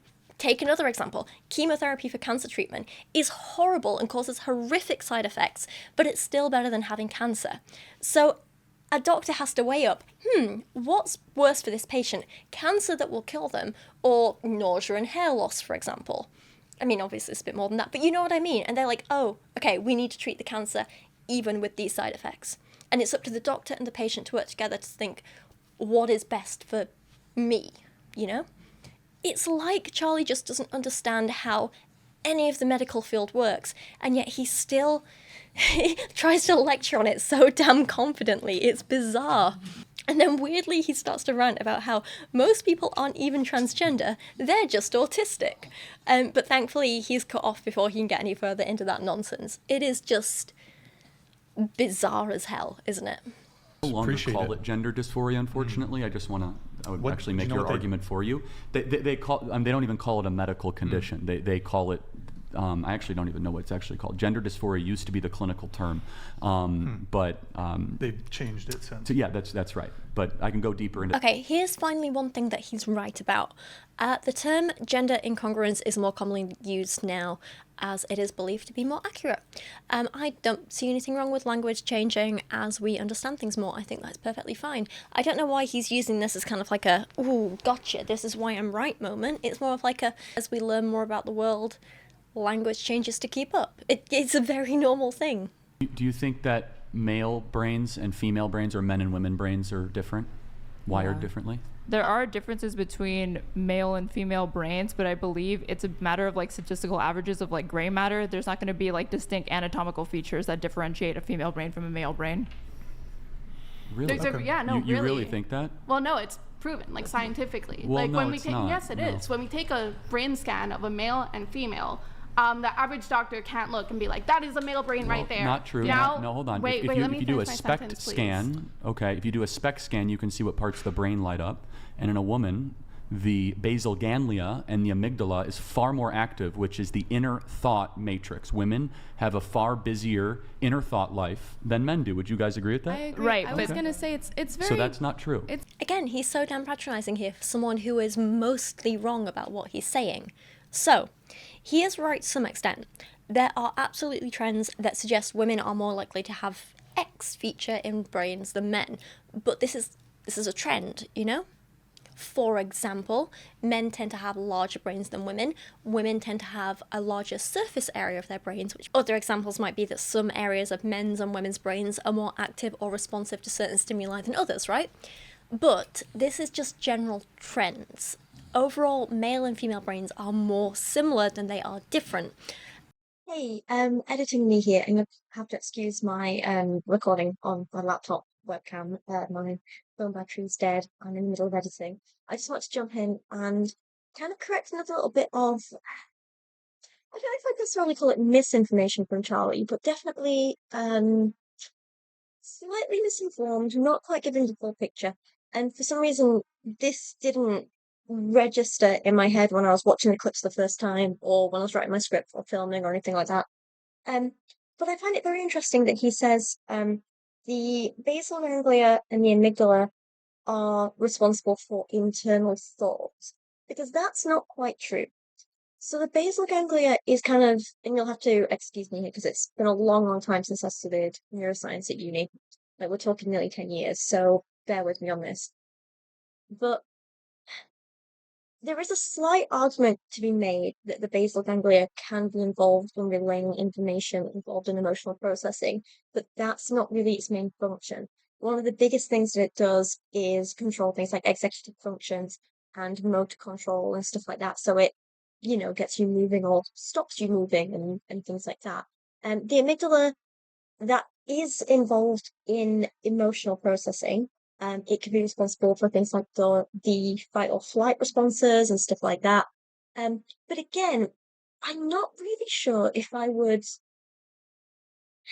say these are responsible for inner thoughts, because they're not. It's more of like the non-conscious behaviors, like processing emotions and stuff. It's not really on a deeper level. That's more done in places like maybe the frontal lobe or the temporal lobe, where things are actually processed, memories are made and accessed, and also things to do with like processing sensory stuff, so communication with other lobes like the occipital lobe and everything like that. You might also, if you want to, argue like the hippocampus is involved in like inner thought, since that's to do with kind of like sending out memories to other parts of the brain that it's been storing and stuff like that. But I don't know, it's a lot more complex in this, and I just feel like Charlie doesn't quite fully understand what he's saying, and he was just throwing out big words and buzzwords, knowing that no one on that podcast or no one watching that podcast would actually bother to fact check him. And I felt it's important to point out that he's not entirely correct. And also my audio went a little bit glitchy here as well, so it cut out a few of the bits I was saying. But basically, one of the reasons men technically have bigger brains and larger volumes to their brain, but women have a larger surface area, it's because women's brains generally have more bumps and ridges and stuff like that, which kind of gives you a bigger surface area, right? If you want to look at certain areas of the brain that are maybe bigger or smaller in certain genders, then the woman's hippocampus is bigger. However, the man's amygdala is usually, or a man's amygdala is usually bigger. So even though Charlie says that apparently amygdalas are more active in women, I couldn't really find any proof of that. But it's true that in men, they're generally bigger. And that's potentially why men are a little more emotional and reactive than women sometimes are in the face of danger or shocks or surprises or things like that. So ultimately, though, when it comes to men's and women's brains, they're more similar than they are different. And while we can look at these trends and stuff, ultimately you just need to look at how brains differ on an individual level, rather than saying all men must be like this, all women must be like this. Because while there are trends here and there, it's not really that useful. I don't know. All that said, there's still not really a consensus. There are other studies that show that apparently women's amygdala is more active when processing negative emotions, and men's are more active when processing positive emotions. Some show that men's amygdala is more active at rest than women's are. Some show that women's are more active over prolonged periods of time than men's are. There's not really a consensus. It's not really like a definite thing we can state. Other studies even suggest that men and women's amygdalas aren't that different. They're actually roughly the same size. Whereas, like I say, others show that men's generally bigger. So it's really hard to make these big, definitive blanket statements when there's still so much about the human brain that we don't understand and don't know, and so much conflicting information. And when we talk about trends like this, it's to remember that they're descriptive, not prescriptive. So it's more like more women than men fall into X category, rather than if you're a woman, your brain will definitely fall into X category. There's a difference. Another thing that he's completely ignoring is that there are studies out there, not quite enough of them, and it hasn't been done in depth yet, but there are studies out there that have actually shown that the brains of trans women respond to stimuli in a way that is more similar to cisgender women's brains than cisgender men's brains. And similarly, for trans men, their brains are shown to be more similar to the brains of cis men than cis women. So yeah, you could argue that biologically looking at the brain, trans women are very similar to cis women, and trans men are very similar to cis men. So that solidifies the argument that trans women are women and trans men are men, right? But that's not convenient for Charlie, so he's just going to ignore it and ignore all those studies and pretend that they don't exist. Like I say, there's not a huge amount of research done into it yet. There definitely needs to be a lot more, but it's something still worth noting. Charlie then brings up the John Money experiment, if you can even call it that, which was absolutely barbaric. But I still don't understand why transphobes like to talk about this so much when it surely proves the opposite of their point. They bring it up to say, see, being transgender is inherently harmful, when really what it proves is that we can't force a person to be a gender that they're not. This wasn't an experiment done on a transgender kid. This was a cisgender kid who was forced to be raised as another gender, and that caused problems in them. Instead of repeating myself too much in this video, I'm just going to play you a little clip of myself talking about this from an older video of mine, which was reviewing Ali Beth Stuckey's horrific book, Toxic Empathy. She lists a bunch of old scientists, one of whom apparently defended paedophilia, and then says that some other people were inspired by their work, and then some other people were inspired by that work, and then eventually a guy called John Money came along and performed unethical experiments on twins, and now that means that trans people don't exist. It's a wild, bizarre journey where she tries to imply that all trans people are paedophiles because there was a doctor and then a doctor and a doctor and a doctor and a doctor, and then he had some bad views. Very odd. She then also, like I say, she brings up this John Money story, and some of you might have heard of this before, some of you not. That man was unethical, and that study that study, if you can call it that, was awful. But the only thing it shows is that gender is something that we can't force on people. You either feel that you're a gender or you're not. So basically what it was back in the 60s, 2 identical twin boys were born and they were circumcised. Side note, I don't agree with the genital mutilation of any children, but here we are. I feel like if you want circumcision for a religious reason, allow that kid to make the decision when they're an adult who is capable of thinking it through and being informed about what they're doing. Anyway, where was I going with this? Yeah, so they forced this circumcision on these 2 kids, and on one of them in particular, it went really badly wrong and essentially just mutilated the genitals completely.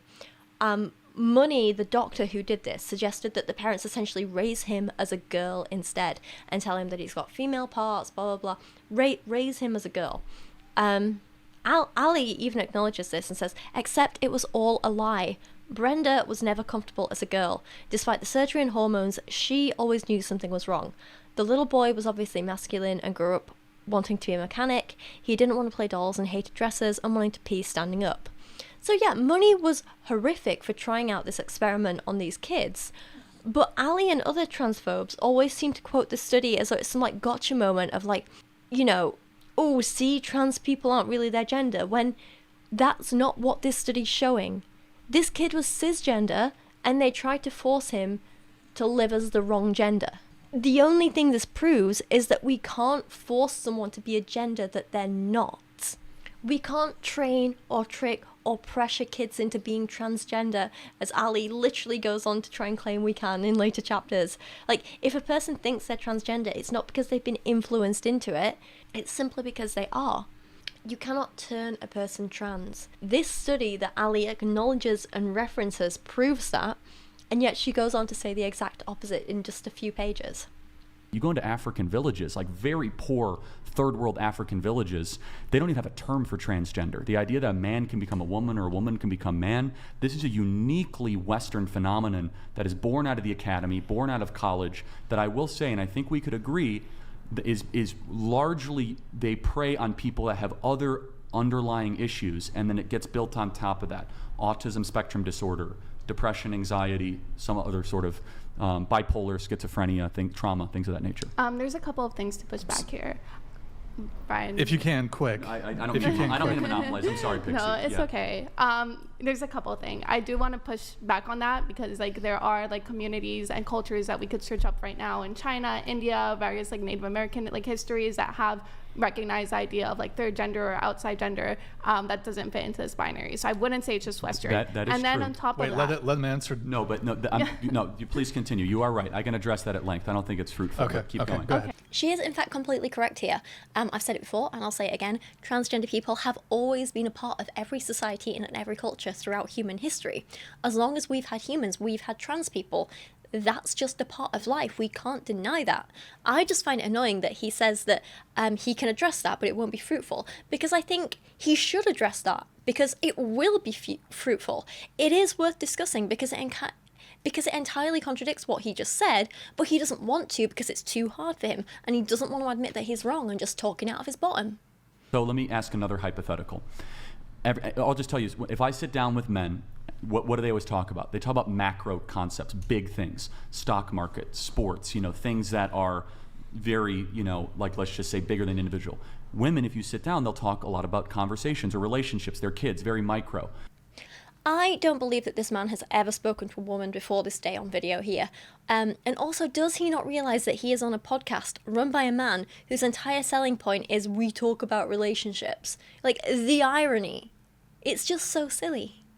Women. Okay, then we could say this. My wife does things with my child that I can't even dream of doing, such as having an intuition, compassion, empathy. So here, you're just admitting that you're a crappy parent who doesn't care about your own kid, and you're trying to justify it by being like, it's just because I'm a man, instead of doing something about it. It is truly, truly pathetic. Let's move on.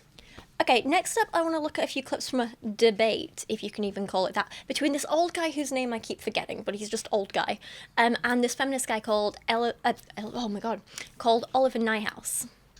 Niehaus? One of them. Come back to me. He has done 2 debates on the Whatever podcast at this point, and again, if you can call them that. I'm not sure why he keeps going back, but at least I have something to talk about here.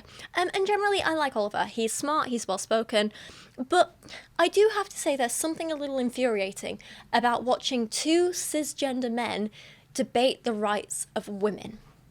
Do you know what I mean? Especially when at least one of them, I'm talking about the older guy on the Whatever side, just seems so damn uninformed. Like, they're not...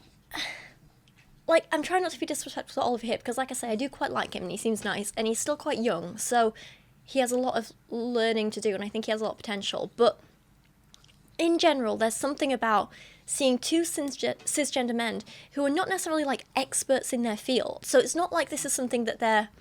Well, I don't know, Oliver's a bit educated, but the other guy isn't. It's just... It feels a bit like they're speaking over women on a topic that is about women, and there's something a little frustrating about that. Anyway, for some reason, since I started working on this video, and I started writing my script about this, I've ended up seeing these clips absolutely everywhere on the internet. I don't know why they've suddenly got popular, but here they are. Interesting, I guess. We're going to be looking at the 2 debate things that Oliver did on this channel. One of them is just clips with the old guy, and the other one is the full 6-hour video debate with Andrew Wilson? Yeah, Andrew Wilson. Oh god, my brain's foggy at the minute. It'll come back to me when we get there in the script, it's all okay.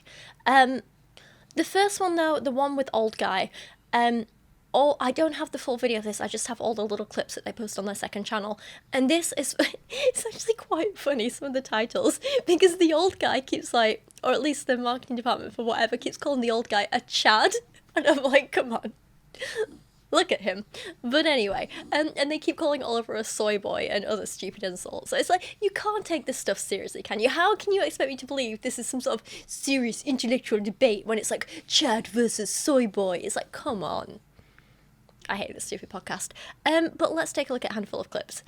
So first off, we have Trad Chad versus Woke Guy. What are women's obligations?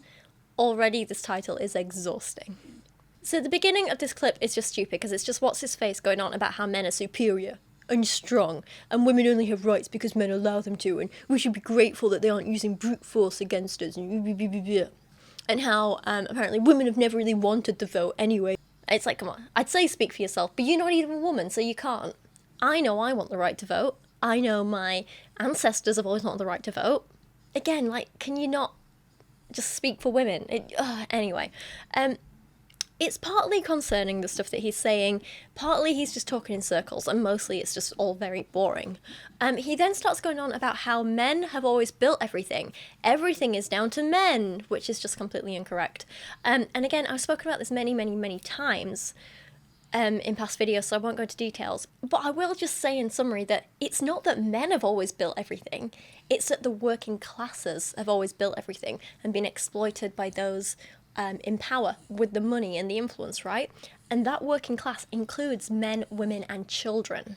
It's not that things have always been built by men, but that things have always been built on the exploitation of the working class. Throughout history, why is it that men with the brute force built all of the things? Like everything you see, right? All of the big skyscrapers, the tunnels, the bridges, underwater welders, all of these things. So are you going to say that it just happens to be a social construct, that it happened to be men, or is that a feature of biology? A lot of these anti-feminist men like this always have this idea in their head that anyone who did manual work must have been a man, but this is absolutely not true. As I said before, a lot of this manual work was done by women, was done by children. So I've spoken about my family history before. My family has been working class in Yorkshire for the last at least 400 years, if not more. And the women in my family have a history of being miners, factory workers, farmers, blacksmiths and nail makers working in hot, sweaty forges. You know what I mean? And of course the men did that too. And also some of the children did that too. I have an ancestor who died in a mining pit disaster when she was just 9 years old. A 9-year-old girl doing manual labour in a mine. You cannot tell me this world was built just by men when you literally have 9-year-old girls dying doing manual labour. The kind of manual labour that built Yorkshire, you know? Her name was Sarah Jukes, and can we not erase the sacrifices that tiny little brave girls like that made? And of course it wasn't just manual labour that made sure everything got built, but all the other stuff as well. But all the other tasks too, like the administrative work and the management work and so on, and also the caregiving roles that allowed the other jobs to be done. And a lot of those caregiving roles, if you will, were predominantly done by women. The cooking, the cleaning, working as servants in home, again, administrative roles and so on. Again, society wasn't built by men, it was built by exploiting the working classes. And let's move away from talking about the working classes for a second and look at the rich people in society, the academics, the people in power, the people, like I say, with the money and the influence. There were a damn lot of women who got things done, but so many of their achievements were overshadowed or completely ignored by men, or women did the work and men took the credit. We wouldn't have modern computing without Ada Lovelace. We wouldn't have the internet without Radia Perlman and Hedy Lamarr. If you want to talk building stuff and skyscrapers, iconic buildings, plenty of women worked on them. Look at the Brooklyn Bridge.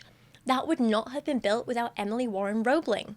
She is the one responsible. When her husband died, she took over. She made sure that bridge got built, and she worked on it for more years than her husband ever did. And this is just scraping the surface, you know? And let's be honest, isn't it more impressive that so many of these women did so many amazing things in the face of adversity, when men were literally trying to stop them getting into certain places of education, certain work fields, having certain jobs and so on. They were stopping women from accumulating knowledge, from having their own money, from owning land, from ever even being in certain places where they could network and get business done. Women had to constantly fight in the face of adversity and still had damn amazing achievements. Is that not more impressive? Can we just not erase all of that, please? It is true that men have been attempting to oppress women and keep them out of certain fields of work for a long, long time. However, to say that only men built this world is blatantly false. First off, I think that there's this general idea that men built society and that women did not play an integral or fundamental role to that. I wouldn't say that. No, but we'll... Hold on, just let him finish. Go yeah, ahead. no, you're good. That's fine. No, It's okay. I'm fine with the back and forth. But yeah, so it's all good. Yeah, so what I'm saying here is that there were women who made very important advancements in almost every part of advancement of infrastructure, advancement of industry that you just don't know about. I have some examples that you'd like me to bring up. Wait, no. An advancement, is that an idea? I mean, sure, we can talk about individuals. Okay, but this is a straw man. No, I didn't say they're not important. I didn't say women can't think of cool things, all right? We're talking about society. Let's say this city we're in right now. It's erected, maintained by mostly men. You You see, he's just wrong. He's literally erasing so many women in both the past and present. He wants to talk about maintaining the city, yeah? Let's look at America in general, right? And I picked up some stats here.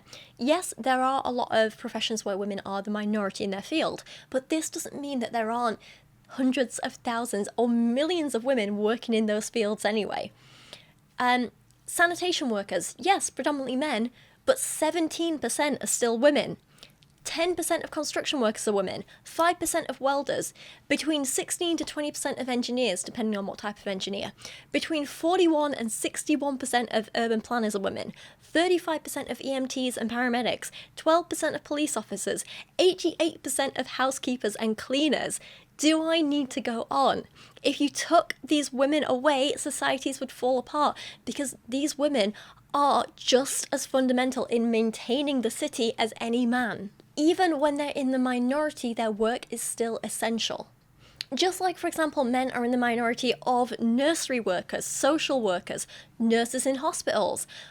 Yes, men are in the minority, but if you took those men away, those fields would suffer because they absolutely need those men working. They need the manpower no matter what gender it comes from.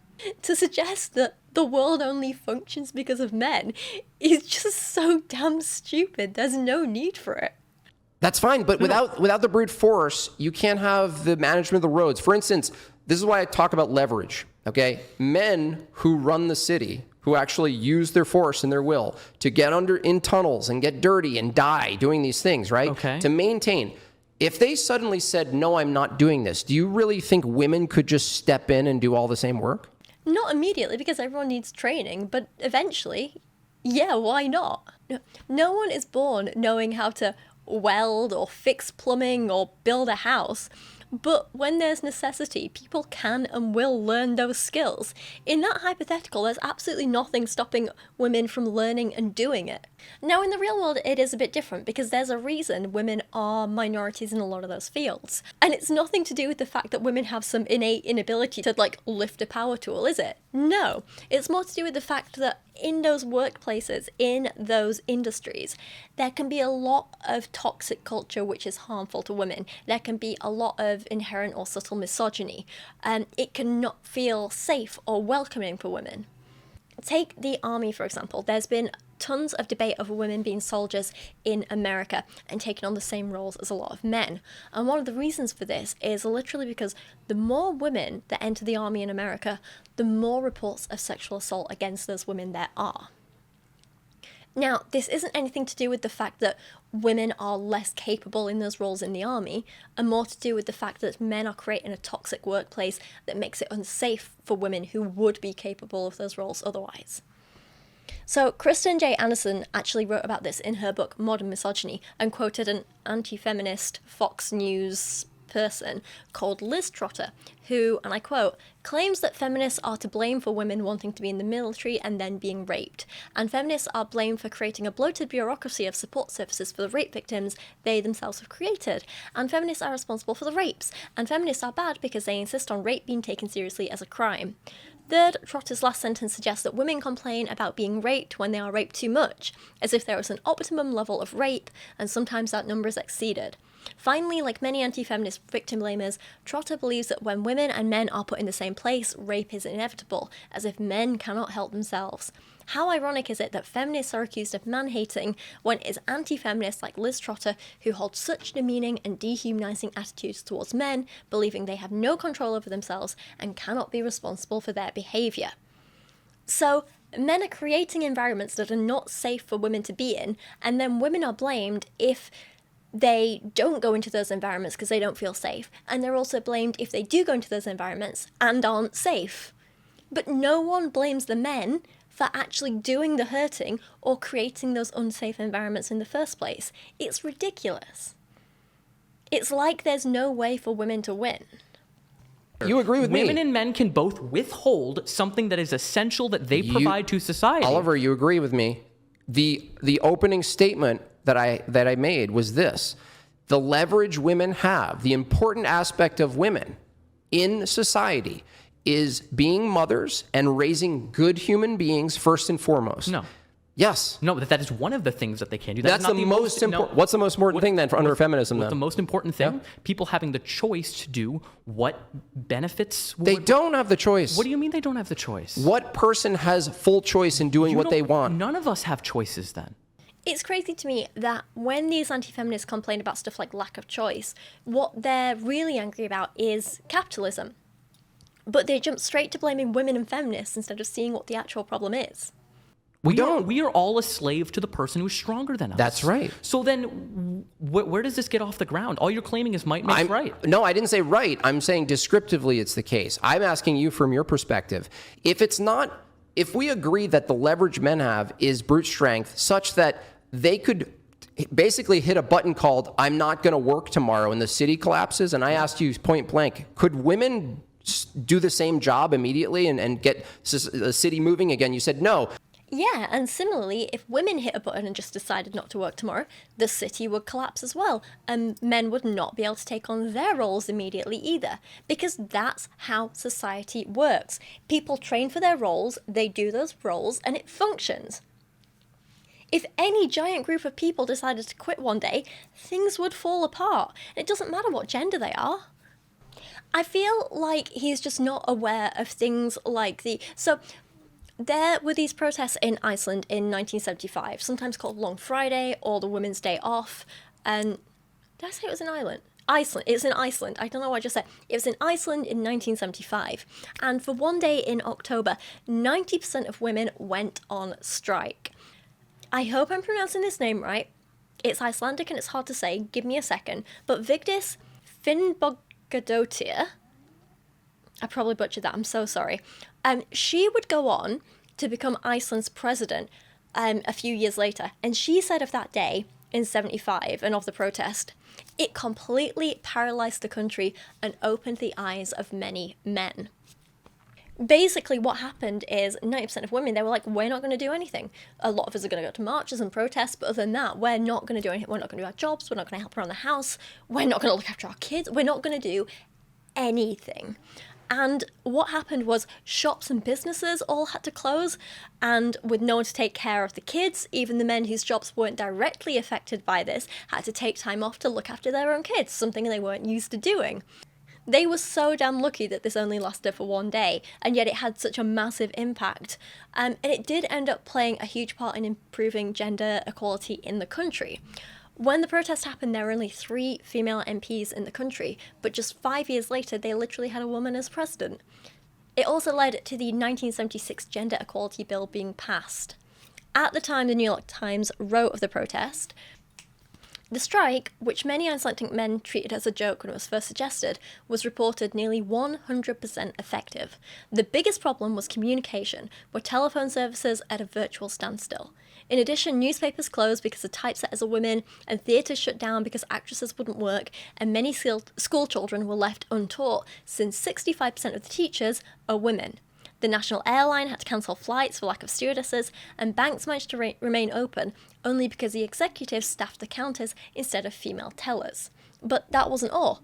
Supermarkets which did manage to stay open were running out of food, especially things that were easy to cook, like ready meals and things that they could just throw in the oven, because these men didn't know how to do basic things like prepare a meal from scratch or even do meal planning in the first place in advance. So yeah, when any big group of people suddenly decides to quit unexpectedly, it is going to cause chaos, not just if the men do it. So I'm just asking you a simple question. Mm-hmm. If it's not motherhood and raising the next generation of good humans, what is the higher obligation for women from a feminist view, from your view? No one has an obligation to necessarily raise a generation. The reason is because, no, wait a second, I want to explain this because I think this is important and it's brought up a lot. Feminism has no obligations is something I've heard you say before. I don't think that's true. One of the obligations, or one of the things that's not an obligation under feminism, is to raise children, because no one has an obligation to do that. Completely agree with him. This is no one's obligation. It could be argued that as a society there is perhaps a collective obligation to raise the next generation well and with the best possible resources, but I don't think that is only a woman's role and shouldn't be placed on individual women without them having a say in the matter. I think it is the role of any individual who chooses to have a child. I really don't like how old guy just keeps talking about women like we all have to do the same thing, like we are all this like monolith who get no individuality or independence or agency, you know? I know that I personally am not designed for motherhood or pregnancy.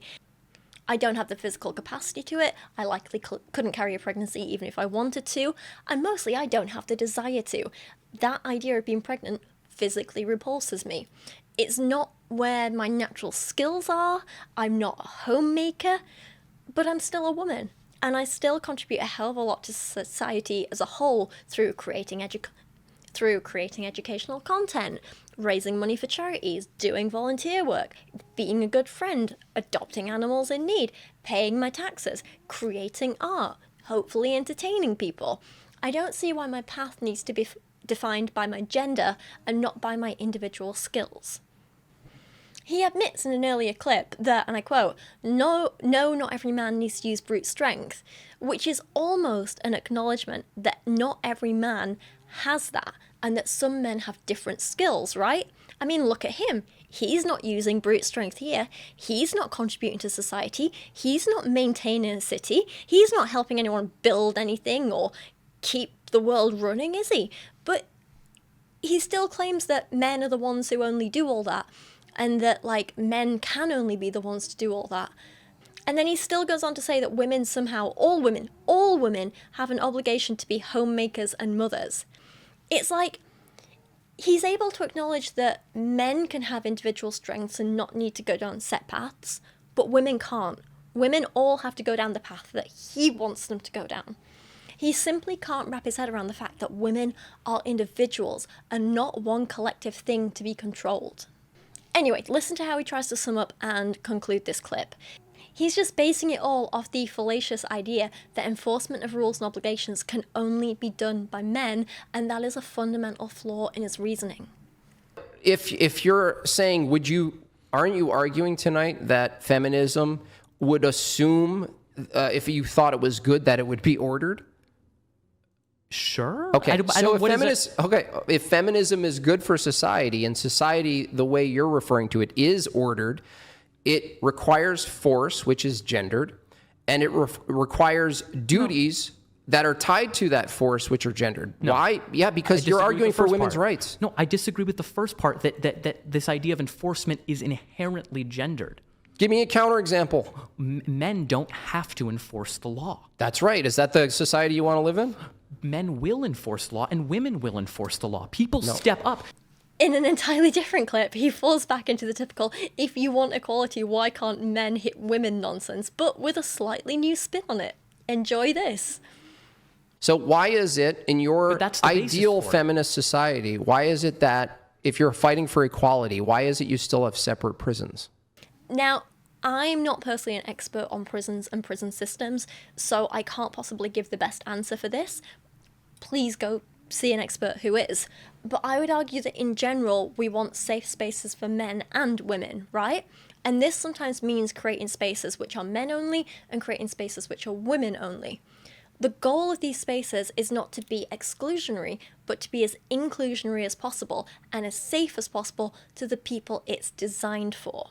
So as an example, let's talk about, for example, gendered spaces and what makes certain ones inclusionary and certain ones exclusionary.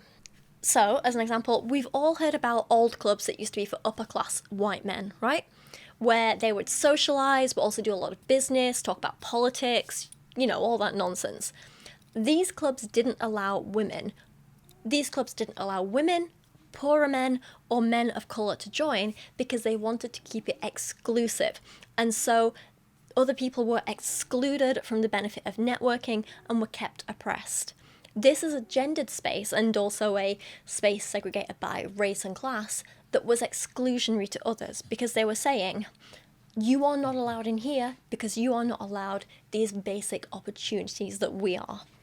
In contrast, today we have things like Andy's Man Club, which again is a gendered space. It's a support group for men to socialise with each other, chat about things going on in their lives, get emotional support for each other. Really great thing. And this space is designed to be inclusionary for all men. Not because they want to exclude women from the space and the opportunities associated with it, but because they simply want to create a safe, welcoming space for men. This is a positive thing. So gender-divided spaces can be exclusionary or not. Intent and context matters. Who is being excluded and excluded, what they're being included or excluded from, and why matters. Real equality isn't just we treat everyone the same and give them the exact same thing, but it's making sure that everyone has access to equal opportunities in regards to safety and resources and so on. Sometimes the way to create equality is to give different people different things which fulfill specific individual needs. I remember earlier when we quoted Kristin Anderson talking of Liz Trotter saying how ironic that it's feminists that are accused of man-hating when it is anti-feminists like Liz Trotter who hold such demeaning and dehumanizing attitudes towards men, believing they have no control of themselves and cannot be responsible for their behavior. We get a similar example here from What's-His-Face. Look, I could bother to learn his name, but honestly, I don't like him, I don't respect him, I don't want to. Let me give you a particular example.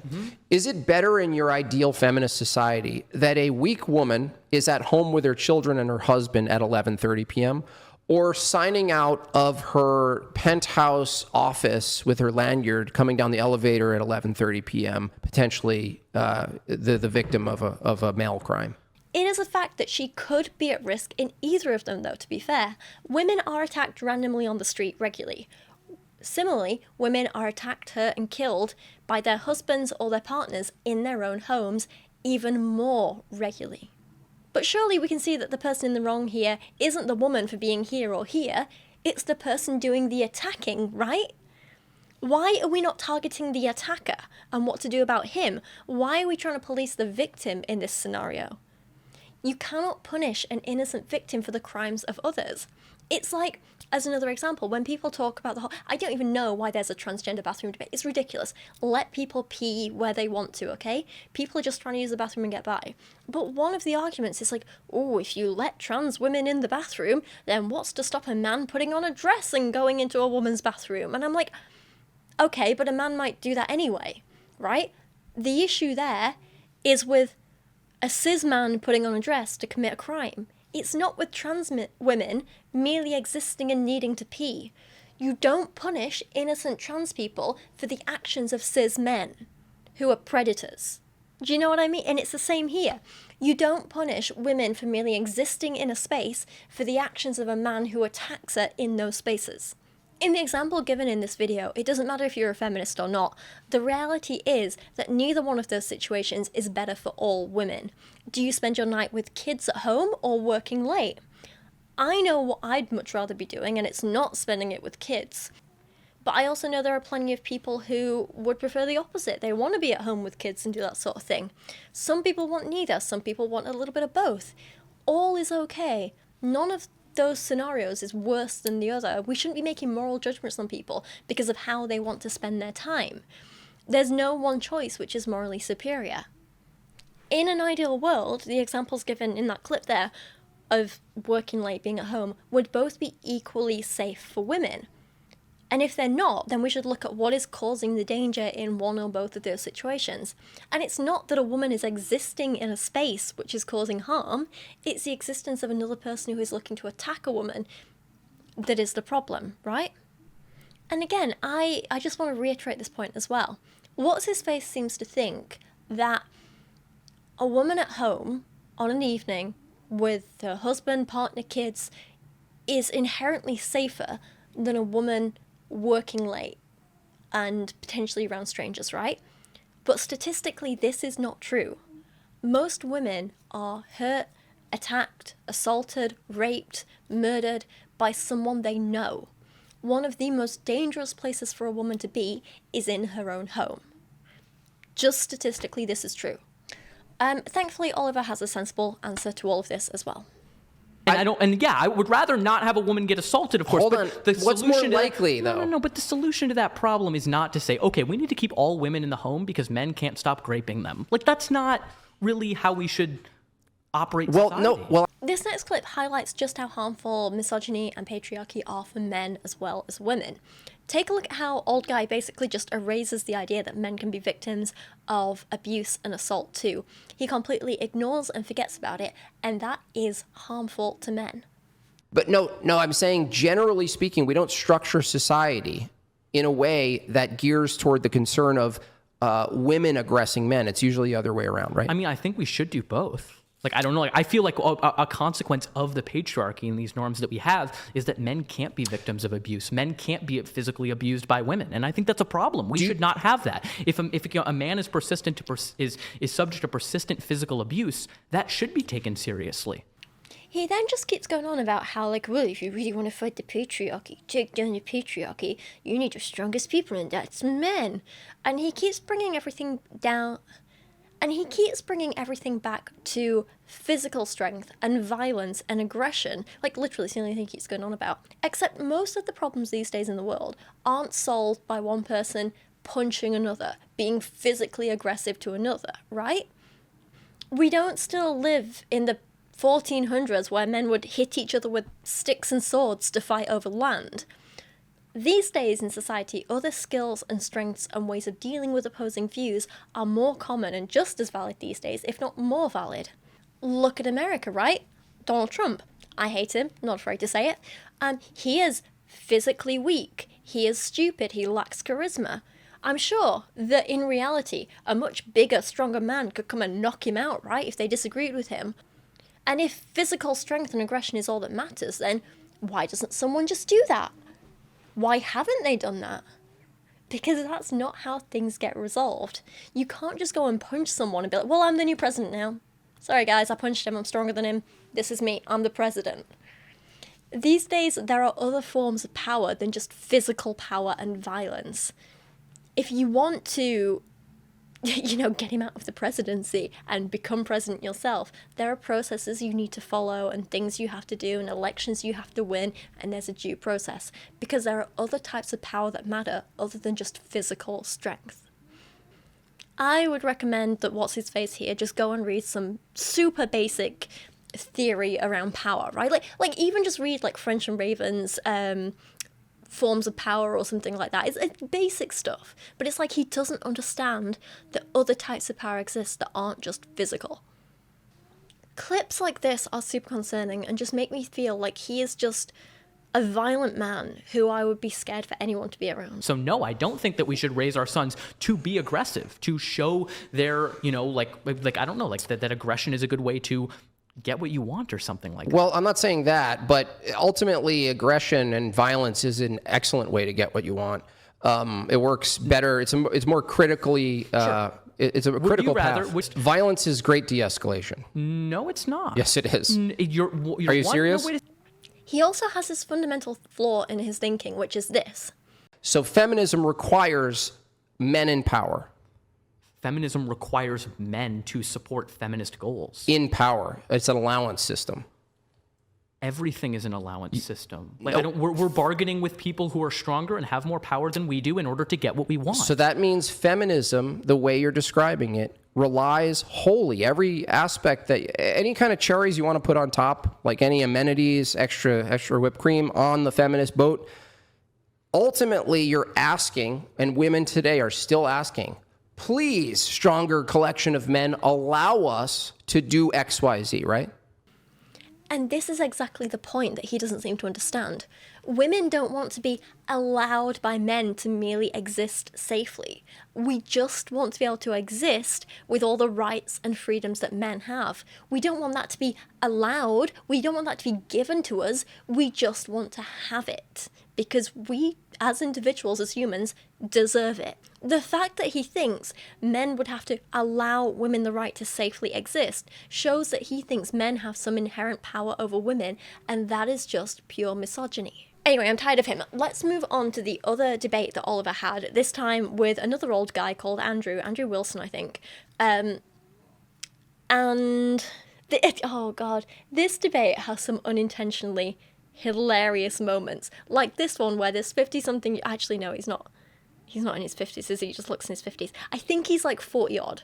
but he looks in his 50s. He assumes he's the same age as 21-year-old Oliver. The level of delusion with this guy is off the charts. It's ridiculous but funny, you know? Watch this. How old are you, like 50? Well, no, I'm younger than you, probably.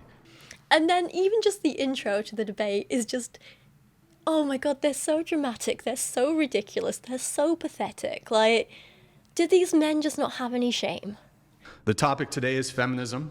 You will each have a 5-minute opening statement. Then the rest of the show will just be open conversation with... I'm wearing black today because it's going to be a funeral. So, Andrew here opens with an opening statement, just listing off a bunch of ways in which he thinks men are oppressed. There's a lot to take in here. He says a lot, but doesn't explain anything. He just makes a lot of big claims. Let's just take it a bit at a time, right? Oh, and all this men's oppression and whatever, it's all the fault of feminists in his mind. Feminists have done this. Feminists made this happen. Feminists uphold this. Ooh, we're so evil and so on. Take a moment to point out the societal and social expectations and duties which men have. Now, you may not believe they should have them, but they do have them under the current expectations which feminists have put in place. First, the draft. So, straight away, he's wrong. I'm not sure why he thinks feminists created and uphold the idea that only men can be drafted into the army, because this is not something feminists have caused or continue to uphold. It's also a very US-centric thing, as this is not the case for many countries around the world.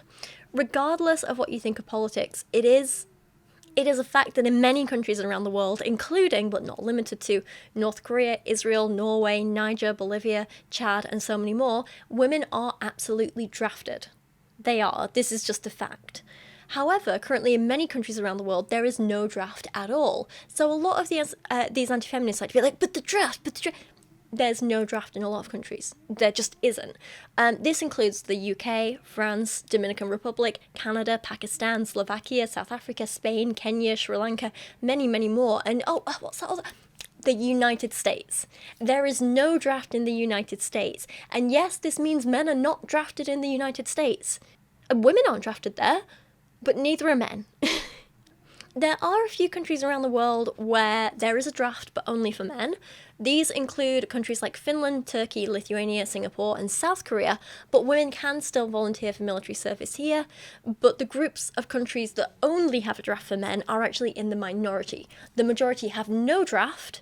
Like, basically, in terms of volume of it's no draft, drafting everyone, drafting only men. I personally am against a draft in all countries, any country for any gender. I do think if it's something that is required in a case of emergency, then it's something that should affect all people of a certain age and health and that sort of thing. And it shouldn't be limited to one gender, I think that. But it blows my mind that he seems to think feminists are making sure that only men get drafted when he lives in a country where there is no draft. Delusional. Second, any say over abortion, which the left demands they have no say in. Well, yeah, men can absolutely get a say in an abortion if they're the ones getting one, right? But yeah, I believe a person should have control over their own body. You cannot force someone to undergo a medical procedure or block them from getting a medical procedure. It's that simple. You cannot force your will on another person's body. That should not be controversial. That said, I do think men should get a say in whether they want to be a parent or not. This may be controversial, but I've spoken about it in videos before, but I genuinely believe that from finding out a partner is pregnant, a man should have a certain amount of time, like the same as a woman has to get an abortion, basically, but they should have a certain amount of time to choose whether they want to be an active parent or opt out of parenthood. I think that's absolutely fair. I really do. I don't think anyone should be forced to be a parent, but I don't believe a man should have a say over whether, or another partner should have a say over whether a person with a uterus has an abortion or not. That should be the individual with the uterus's choice and no one else's, right? Anyway. The ability to deny association with women in the occupation for the purposes of safety, the ability to defend yourself physically against a woman. Oh, look, once again, it's damn feminists. Why won't you let me hit women? Why does it always seem to end up here? Why are they always advocating for violence against women? I do get it. I think we all get it. The social demand of sacrifice for chivalry to strangers who are women and children. I refer you back to the passage in Modern Misogyny about benevolent sexism and why chivalry is something that I think is misogynistic and ultimately harmful. But that aside, I do believe we just all, as humans, have a responsibility to be kind to each other and look out for each other, including strangers, regardless of gender. It's not about treating someone differently based on their gender, it's about being kind to other people in need and just showing basic politeness, you know? If an individual is going through a door first with someone else, you hold the door for them. It's not about men holding for women or women holding... Like, no. You just hold it for the people around you because that's the polite and caring thing to do. How is that debatable? Do you know what I mean? The expectation, they can't tell women what a real woman is, but a woman can descriptively attack what a real man is or isn't. I think what he means here is that he's mad at people saying to him, hey, don't be a transphobe, and can you stop pretending that aggression is only a sign of real men, please? Men have a bias against them in domestic violence issues. No. Statistically, men, particularly cis men, are just more likely to be the perpetrators and cause more harm and risk of death in instances of domestic violence, so it's seen as more serious. That said, there are some men which are victims too, and we absolutely need to take their experiences seriously, and that is something which feminists do actively fight for. Men, thanks to misogyny and patriarchy, and, you know, toxic masculinity, have been told for decades that they can't admit to being victims of domestic violence or sexual assault because it makes them look weak or less of a man, and this is completely untrue. We know this isn't real. We know it doesn't make anyone less of a man. We know it doesn't make anyone weak, but so many men still believe that because of toxic masculinity, which reinforces that idea, and that is something that we need to fight back against. That is something which feminists do fight back against. Men are expected to approach women for the purposes of dating and marriage, but are often called creepy and told they are making a woman uncomfortable by doing so. I don't think the first part here is something that many people really do believe anymore. I think that's pretty outdated. But as for the second part, I think the solution is to stop being creepy, learn about consent, and don't bother women who aren't interested. This just sounds like a you problem to me. Men can't discuss issues they have with women in a collective way, or they're called misogynists and told they want to hurt women. I don't know where he's getting this from at all. Just seems like an odd one. Expectation to provide financial support during a divorce without the expectation of child custody. Expectation of having courage in dangerous jobs for the purpose of society where women are not. So I've covered this more in other videos, so again, I won't repeat myself too much. But again, if the gender pay gap wasn't so huge, or women didn't have to take time off to be the primary caregivers to kids, men wouldn't be the ones more likely to end up paying more in divorces. If women were able to be the higher earners more often, they would be the ones paying more in divorces, you know? They forget that women don't automatically get money. It comes down to who earns more, and if that was a woman, she'd be paying more instead. Also, men getting custody of kids or not is a complex issue, because I won't deny there are problems and issues there. But also, let's not ignore the fact that women are the primary parents most of the time, so that's maybe what leads to them getting custody more often. But it's a complex issue, I won't deny it. I'll just leave that there. Expectations that male-only spaces like the Boy Scouts and clergy and other groups be opened up to women, while women, especially feminists going into all-female spaces, are completely celebrated. Again, we spoke earlier about the differences between safe spaces and exclusionary spaces, so I won't do it again, but are you seeing a pattern here? Either the problems he mentions generally don't exist, or they're actually caused by patriarchy or capitalism, not feminism. And yet he's just blaming feminists and women for all of this. Men are expected to be stoic, while at the same time more emotionally available and empathetic. Men are sent to schools governed by female teachers, which have rules which are tailored to the behavior of the feminine in girls and not the masculine in boys, and are oftentimes drugged to keep their masculinity under control. Oh, God. Okay, right. There was a lot here. The stoicism / emotion thing, again, this is a product of toxic masculinity and something that feminists actively want to combat. So again, he's blaming the wrong people. As for the school thing, this is a really interesting topic, and there's an interesting chapter on this in Modern Misogyny, the book I keep mentioning in this video. Kristin debunks a lot of the anti-feminist views around this topic. So she writes, and this is long, but please bear with me, because I'm giving you an abridged version of nearly a whole chapter of the book here. But obviously, for more details, to read the actual studies, to read everything, please go check out her actual book. But I'm just going to try and pick out some bits and give you some highlights here. So, quoting Kristin here. Kirsten, not Kristin. I'm so sorry. I don't know how many times I've been getting that wrong.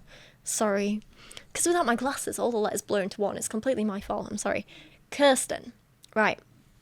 She writes, Kathleen Parker, author of Save the Males, she's an anti-feminist, by the way, also claims that classes and curricula favour girl interests. She says elementary grade textbooks and literature rarely feature strong active male roles or tales of valour, high adventure, or, heaven forbid, gallantry, which feminists use as implying that men and women aren't equal. Biographies of presidents and inventors have been replaced by stories of brave and adventurous women. Christina Hoff Sommers, another anti-feminist, says that boys are forced to learn about Jane Eyre when instead they should be learning about Silas Marner and the war poets.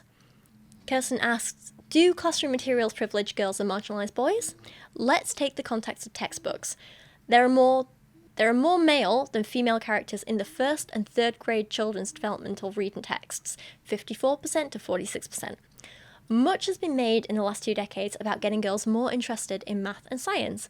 Unfortunately, school materials do little to encourage girls' interest in these fields. Like most materials, life science textbooks show pictures of males more often than females. Males are positioned in active roles more frequently than females, and the accomplishments of women are less likely to be featured. She goes on to write, in contrast to the concerns of anti-feminist authors, an avalanche of research studies demonstrates that school materials overwhelmingly present males as the typical normal student by portraying them more frequently than females. The content of material caters to traditional boys' interests. Boys are the active characters in these materials, and girls provide marginal, largely supportive roles, and gender roles are traditional. In her book, Women Who Make the World Worst, anti-feminist Kate O'Ben argues that classrooms have been turned into feminist re-education camps. Most often, women teachers are presented as the ones to blame for boys losing interest in school, boys not doing well, and even boys feeling marginalised as boys. In Raising Cain, Dan Kindlin and Michael Thompson lament a boy's experience of school is as a thorn among roses. He is different, lesser, and sometimes frowned upon presence, and he knows it. Grade school is a largely feminine environment populated predominantly by women teachers and authority figures that seems rigged against boys, against the higher activity level and lower level of impulse control that is normal for boys. In Save the Males, Kathleen Parker says boys' interests aren't valued and their behaviour isn't tolerated. But again, Kristin goes on to debunk a lot of this. Sorry there's a lot of reading in this section, I just think it's important to give you a solid overview of her arguments here. So Kristin goes on to... Kristin or Kirsten? Oh my god, I've written them both in places here. Let me Google the book and find out her name, because I don't trust my own notes anymore. Kristin, it's definitely Kristin. Here we go. Okay, sorry. Kristin. It is true that elementary and middle school teachers are much more likely to be women than men. Remarkably, the boy crisis authors do not account for why there are not more teachers who are men. And she goes on to point out that perhaps the reason boys aren't doing so well in school, especially when they have mostly female teachers, is simply because they do not respect women in general in the same way that they respect men. Once again, misogyny is the problem, not the mere presence of women. So Kristin writes again, I promise I'm nearly done quoting her here. In her book Save the Males, Kathleen Parker states that boys prefer the company of men. That is because a woman is perceived as just another mother, while a man is a man. Precisely. Just as our review of the literature indicates, women matter less than men in society, and not surprisingly, boys internalise this message. Women, even teachers who are in positions of authority, are perceived as just mums, so who cares what they think? Men are interesting and higher in status and worthy of boys' attention, but this pattern goes beyond simply finding women teachers boring. For boys as young as elementary school years, defying teachers' authority, and in the elementary years most teachers are women, is a means by which to gain popularity with other boys. Research finds that boys' culture is less study-orientated than girls' culture, and that this study culture influences achievement. In other words, one reason girls tend to outperform boys is because boys are concerned about conforming to gender stereotypes that say school is for girls. Boys are worried about looking weak, i.e. feminine, so boys will avoid academic achievement to the extent that it is viewed as feminism. So, bearing all that in mind, it was a lot to take in, I'm so sorry.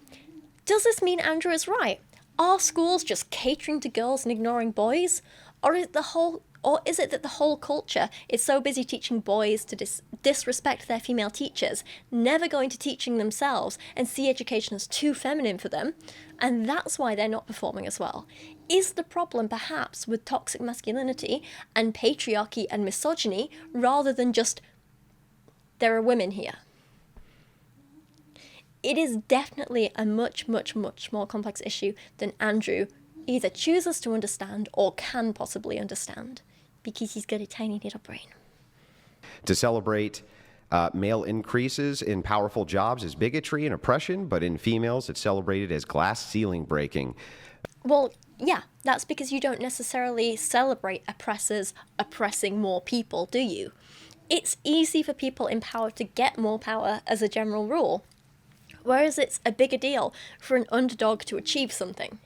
An equivalent would be, it's less impressive for an upper-class kid who's born into money and a family with connections to get a good job than it is for a working-class kid who's been working since they were a teenager to fend for themselves, who's had to do it all alone to get a good job. That's not impressive because that's kind of the norm. That's impressive because they're fighting back against a lot of oppression and difficulties they've faced. Also, feminist things that we'll see often in society now, which have taken heel from the left, is men need to stop coming in women, not women need to stop opening their legs. There's almost no mutual assurance here when it comes to promiscuity in women. Oh, of course, sorry. We can't forget a little bit of slut-shaming, can we? Most importantly, men are always the solution to any problem, even if they are the problem or aren't the problem. Men need to fix the porn problem because they watch it, even if women are the ones making it. Men need to get other men in line. Men need to be more XYZ. Men need to stop the simping, not women need to stop enabling simps by simp fishing. Women always appeal to men's behavior as the problems which need to be fixed, ducking all accountability thanks largely in part to the leftist males who want to fuck them. Oh, I'm sorry. You're saying we shouldn't go to the people who are causing the problems to fix them? Really? His examples here were not great or relevant either, since the biggest producers of pornography are actually men who exploit and underpay women. There has been a bigger shift recently to self-employed sex workers using platforms like OnlyFans, but they're still not in the majority. How about women keep asking men to stop raping them instead? You missing that one out? Next, let's examine some actual blatant stupidity, which will be the first thing I destroy my opponent on. My opponent claims that women's fear of men is justified, and their bias around a collective experience is what justifies it. Well, the obvious contradiction here, of course, is that I seriously doubt he would say bias against black people or fear would be justified based on white people's collective experience. I've seen him bring this up a lot and try to compare people calling out misogyny to active racism, but the difference is that black people don't have systemic power and haven't been actively oppressing white people for centuries. That's the difference here. Plus, while more black people than white people get arrested and convicted of violent crimes, stats actually suggest that the rates of committing violent crimes are the same for both black and white men in particular. So a white person saying, I don't feel safe around black people in X context, is neither backed up by data nor centuries of systematic oppression and therefore is likely rooted in racism. However, if a black person said, I don't feel safe around white people in X context, that is backed by centuries of systemic racism. So I can see where they're coming from. It wouldn't be racist, and I think that's a pretty fair feeling to have.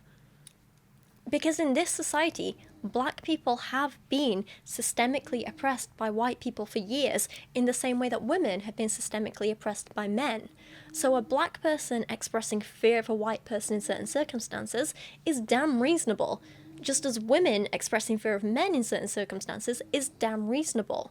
But men being like, ooh, I'm scared to be around women, it's like, well, maybe you're just being a bit misogynistic because there's nothing really to back that up. There's no systemic oppression there. Women aren't the ones with the systemic power to oppress you. Same as if a white person says, ooh, I'm scared of black people. Again, that's likely motivated by racism because black people don't have this systemic power to oppress white people. Does that make sense? Andrew just wants so badly to be the victim in all this that he doesn't understand the basics of what systemic oppression is. He won't look at real statistics. He doesn't understand what it's like to be in any kind of minority. He doesn't understand what it's actually like to be scared and face oppression on a daily basis. And most importantly, he just doesn't care. That's why in sentences like this, he both completely misunderstands and minimizes the seriousness of racism and misogyny in one go. On top of all this, he's completely ignoring the impact that both misogyny and racism have on women of colour and how there is an overlap. It does make it so much worse for them, and that's why it's so important that we are intersectional feminists who take all this into account. Alright, day 3 of filming, let's do this. Oh, this video's been a stress to get through. So, let's watch this clip. He claims he's against the draft, but is for compelled taxation, which makes no sense. Both would be duties to protect and run the society one is in. He's basically a walking contradiction. Yes, so I have to disagree here. I think all adults have duties to some degree, but not all duties are equal. One of those things is asking you to risk your life and potentially take the life of others, sometimes, but not always in the name of defense. There are plenty of times when you'll be asked to fight in a war or for a cause that you simply do not believe in. I mean, do you really think that every soldier who's ever fought in a war fully believes in what their government was fighting for? Because I don't believe they do.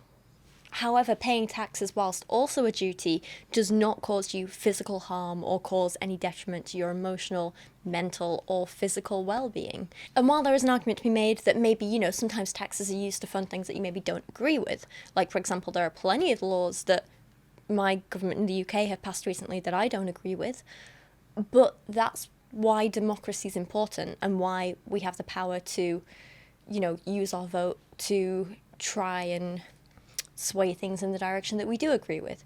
But I don't know. I still don't think it's quite as equal to, actively being forced to kill people, And also, paying taxes does generally benefit you on a day-to-day basis. Being made to fight in a war doesn't, When I pay taxes, it means I can walk down a street that is clean and safe and has working traffic lights and know that if I get ill, I can go to the doctors or whatever, The tax system is not at all perfect, I'm not going to pretend it is, but you can't compare these two things and pretend they're exactly the same, because that's just disingenuous, isn't it? When they get into the actual debate, Andrew is always taking it to extremes of ooh, you must either think all of this or none of this. So Oliver talks a little bit about how feminism aims to create stronger, happier, healthier families, and I would agree, because his ideas are that you don't necessarily need to be a nuclear family to be functional. Other types of family can be functional. I agree with that. I think he's completely right. It entirely depends on what's right for those individuals, and sometimes making the best of a bad situation or leaving a bad situation for a better one, But I think there is more than one type of functional family. And I get the impression here that Oliver was bringing this up with the goal to talk about things like feminism's desire for better maternity and paternity leave and support for new parents, more support in general for people with kids and childcare, better education, more flexible working hours, more fair division of labour in the home, and so on. But this is not what Andrew wants to talk about. Oliver never got the chance to even bring any of those things up because Andrew goes straight into the wait. If you don't think the only good family is the nuclear family, then you must be pro-incest, right? Which is both dishonest and unhelpful. In an ideal situation, of course, having two parents in the household is better. It's going to be much better, right? Yeah, 100%. Yeah, I'm not disagreeing with that. So how is feminism assisting with that by promoting alternative lifestyles? Wait, but I didn't say that the nuclear family with like one mom and one dad is necessarily the best thing. I said two parents better? being in the household. What's better? I think that same-sex relationships can be just as good in terms of flourishing for children involved. Okay. Yeah. So let me ask you this. If three men who are homosexuals wanted to adopt a baby in a throuple, would you support that? I haven't fully fleshed out my views on like in terms of like multiple people marrying, so I'm not sure. I just haven't looked into the data on it. Well, you just said to me that feminism strengthens the family unit. Yeah. And I asked you, why is promotion of alternative lifestyles something which promotes family units? And you said, yes, that would be an alternative lifestyle, right? When you say it promotes alternative lifestyles, that doesn't mean that I accept every alternative lifestyle that may be out Which there. one? Okay. So well, I was talking which ones specifically- do you accept? I would largely accept that same-sex relationships of two individuals of the same sex would be. Now, three? Okay. No, probably what not. if they were brothers?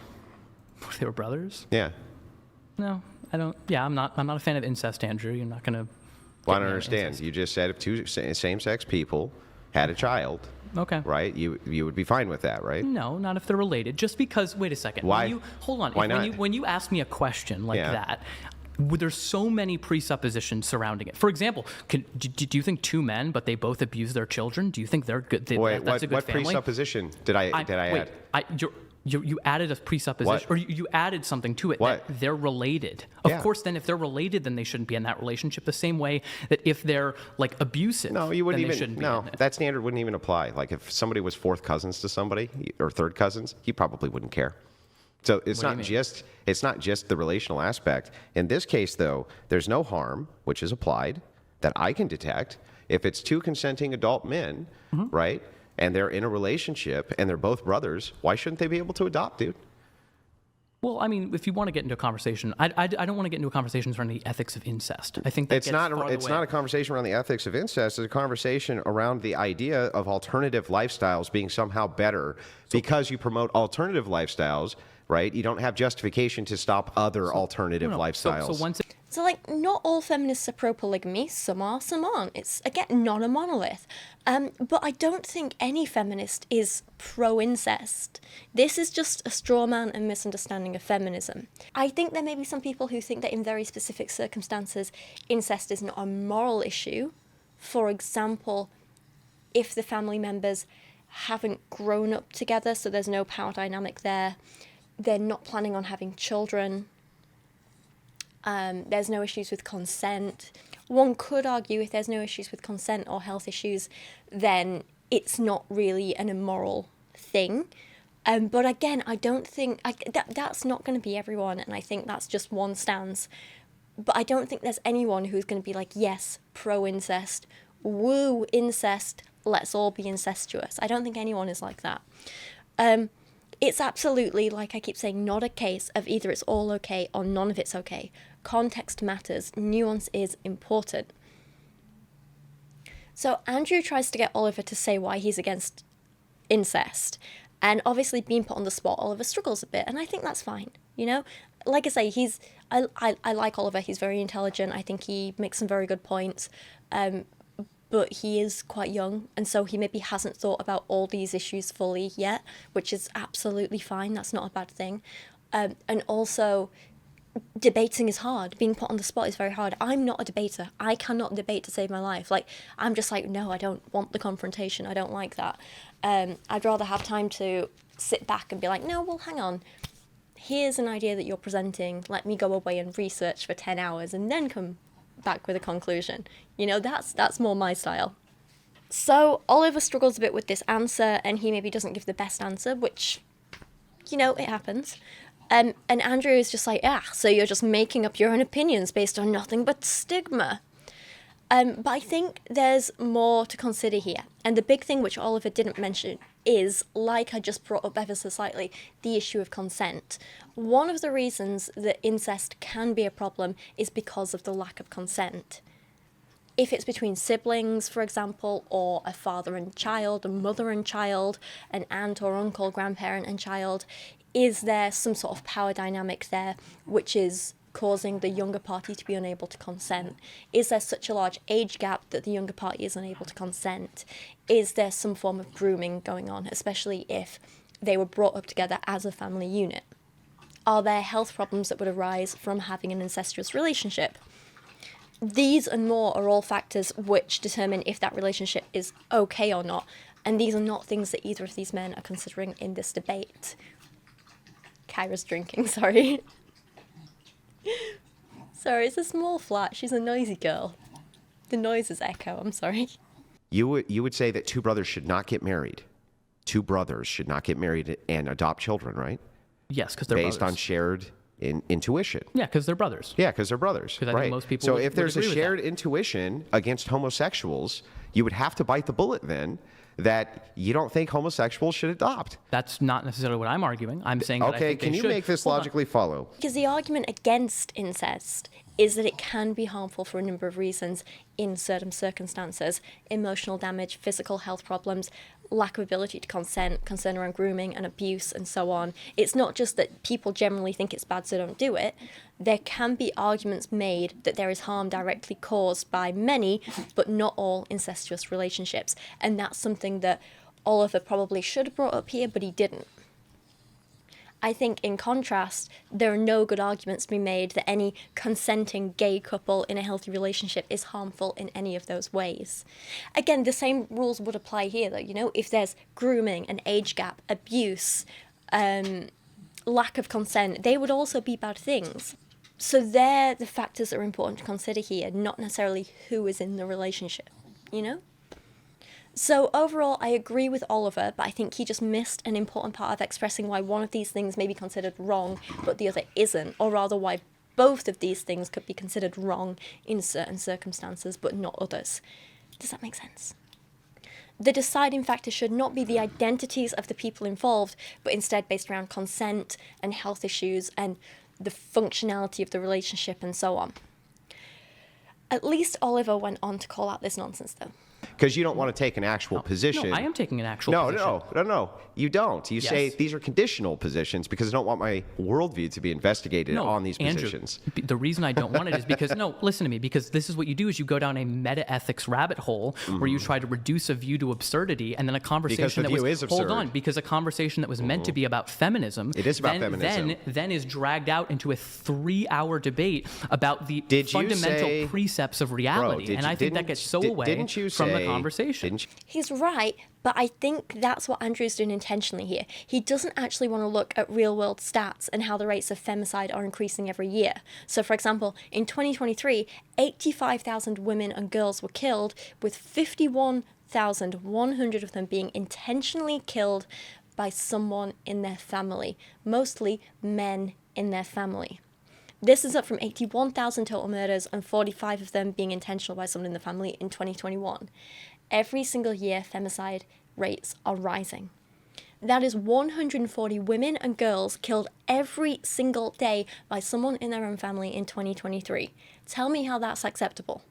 If you want some more stats, Paraguay has the highest femicide rate in the world, with 19 out of every 100,000 women being murdered, and in fact the Americas have the second highest rates of femicide per continent other than Africa. So it's not just a ooh, it only happens in some countries. No, even in the Americas, it's very common. Even in the UK, common. Even in what people like to call Western society, common. As I mentioned briefly earlier in this video as well, the United Nations Office of Drugs and Crime actually reports that the most dangerous place for a woman to exist is in her own home. That is where she is most likely to be hurt, assaulted, raped, or murdered, usually by someone she knows. They estimate that around the world, a woman or girl is killed every 11 minutes in their own home. Just think about how many that's been since you started watching this video. Is that not horrifying? And let's consider other issues that he just doesn't want to talk about either. How about the other very real issue that, according to the Center for Women's Global Leadership, 45% of abortions worldwide are illegal and unsafe, leading to the deaths of thousands of women and people with uteruses. And without access to legal, safe, affordable abortion, 800 pregnant women die every single day. 800 women every day whose deaths could have been prevented or avoided. Same thing, but you know what I mean. Or how about the fact that over 230 million women and girls are currently living with the horrifying consequences of unconsensual genital cutting and mutilation, usually done when they were just children, and it happens in every single country around the world. Again, a lot of people in my comments are like, oh, but that doesn't happen here. Yes, it does. It happens in the UK, it happens in America, it happens in Canada, it happens in every single country around the world. There is nowhere women and girls are safe from this. Yes, it's illegal in a lot of those countries, but it still happens. Or, more stats, how about the fact that every year in England and Wales alone, 800,000 women are raped? Or, according to the World Health Organization, across their lifetime, 1 in 3 women, or around 736 million, are subjected to physical or sexual violence by an infant partner or sexual violence from a non-partner. What about the 5,000 or so supposed honour killings that happen to women every year? There are 12 million girls under the age of 18 who are forced to marry usually older men every single year. That's over 650 million who are alive today who were forced into marriages they didn't want and didn't fully understand as children. No? Are we not going to talk about that? Of course we're not, because Andrew doesn't actually care. Well, what about the fact that in 95 countries around the world, there is no guarantee of equal pay for equal work, regardless of your gender. And in 86 of those countries, women are restricted from working or employment in one way or another. Again, Andrew doesn't care about this stuff. He'd rather go round and round in circles about ridiculous hypothetical incest for half an hour instead of talking about the real issues. Because why help real women and girls when you can just be like, I'm homophobic, therefore I think you must like incest. Anyway. Andrew carries on, and this time he wants to sit and debate, well, what is a family? What does it mean for something to be conditional? Which can be helpful, I agree. It's important to define terms and understand what they mean and so on. But I think in conversations like this, especially when you're talking about real-world feminist issues that affect real people, spending 3 hours going, yes, but what does family actually mean? Instead of talking about the real issues and purposefully ignoring the real issues, it pulls focus away from what matters, and you spend longer arguing over a definition of a word than fixing real problems or working towards a solution for real problems, and I do think that's an issue. Healthier families is a good thing. Yeah, well, we haven't established what I think a family is yet. Okay. Do you think healthier families, in your view, is a good thing? Yeah, in my view, Okay. healthier. But hang on, we're equivocating though, because I don't want to talk past each other and equivocate where you say family, I say family, and we pretend that we're saying the same thing. To me, a family can be a cross-generational or nuclear family unit. I think the cross-generational unit's even better than the nuclear family unit. And the thing is, these two white, cisgender, as far as I know, men are able to do this because they are sitting in a position of privilege. And this is something neither of them actually acknowledge in this debate. They're discussing ideas which don't actually affect them, so they can afford to sit there for 30 minutes discussing the definition of family or a woman or hypothetical gay incest, because they're not the ones actually facing the real issues. They're not the ones who risk having their bodily autonomy taken away from them imminently. They're not the ones living with the consequences of having their genitals mutilated when they were a child with an unclean knife, and now they can't even pee without having immense pain. They can't even walk without having immense pain. They risk dying during childbirth because they're so scarred down there.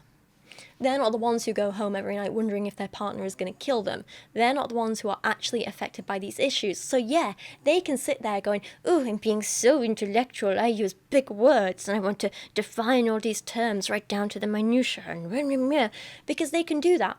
Because they don't have a horse in this race. And they can go round and round in circles for half an hour about hypothetical gay incest. Because they're not the ones who are facing the real world consequences of misogynistic oppression. They have that privilege which they never acknowledge. And none of this actually helps real women in the real world. It's something that I personally try and be very conscious of in my videos, because I'm aware that I am also in a position of privilege a lot of the time, you know?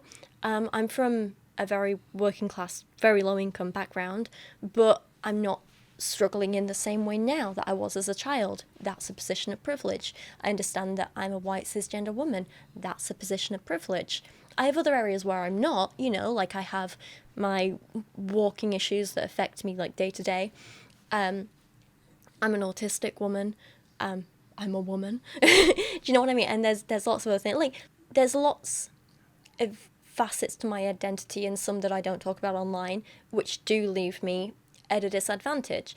And so a lot of these issues that I talk about are ones that affect me personally, but there's also a lot of things that I talk about and care about that don't affect me personally. For example, issues affecting trans women, issues affecting women of colour. And in those cases, I think it's important that I recognise my privilege, and I know that I'm never going to experience those issues, so I shouldn't speak over the voices of people who have. And that's one of the reasons I like to go so research heavy in a lot of my videos and spend a lot of time listening to and quoting the words of people who actually have those lived experiences, because I think it's so important to not only listen to them, but help lift their voices up, because they're the ones who are actually living this. And this isn't just a hypothetical, oh, let's do a philosophical thought experiment. No, this is real people's lives, and they're actually living this. Right, sorry, I feel like I've gone off topic. That was a rant. Okay, let's watch another clip. Not necessarily. Then because explain lesbians. What? Then What do you explain mean? the lesbian conditions. What The about the rates of lesbian domestic conditions? abuse with lesbians and the outcome for lesbian children is not the same as that of gay men. They do not have the same outcomes. So all that would prove then is Is that that- two men can raise a child, but then maybe two women should. So then you think that, I'm not but even I just want to make sure hold that on, two I'm not- lesbians raising a child, we should be, because that's not so healthy then. So Andrew is talking out of his bum here and just making up stats. Like, literally, they're fictional. I've already debunked the idea that apparently there are higher rates of domestic violence amongst lesbian couples in a past video, one that I will link in the video description, and I'll pop the thumbnail for on screen right now. But the fact is, this is just blatantly false.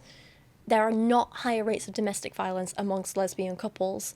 When people quote that, they're quoting one tiny, outdated study that didn't take a hell of a lot of factors into account. The statistics show that most domestic violence is committed by men against women. But you can go see my full video on that if you are interested. I also, for this video, looked at some studies which looked at victims of child abuse and who the perpetrators were. And while there weren't actually too many, which was kind of surprising to me, a prominent one from way back in 1994 found that in 82% of cases, the alleged offender was a heterosexual partner of a close relative of the child. In 28% of cases, the abuser was another child or teenager, and in less than 3% of cases, abusers were homosexual. However, that was a fairly old study. It was a fairly small sample size of just 269 children, so take that with a pinch of salt. The only study I could find that contradicted this was from a man at the Catholic University of America. So we have to admit he clearly has an agenda and a little bit of a bias, even though he never actually disclosed this in the paper. Like, where you're meant to put your disclosure, nothing at all. This paper, I read it and I was like, this is terrible, this is poorly written. I did some more research and found out that it is highly contested in every field, basically. People do not rate this paper highly, unless you agree with his biases already. So in the paper, he claims that one of the most striking findings from the emerging research is the repeated suggestion that child sexual abuse is much more frequent amongst lesbian couples and their children. However, he didn't do his own research. It's just an amalgamation of anecdotes and small-scale outdated studies from other Catholic organisations, most in the 90s, and overall it's not a credible paper. But, as with all my sources, I've linked it below if you want to check it out for yourself and also rip it apart because it's not good. I also found a Reuters page about this who said the paper has since been called into question by other scientists and by the journal's publisher.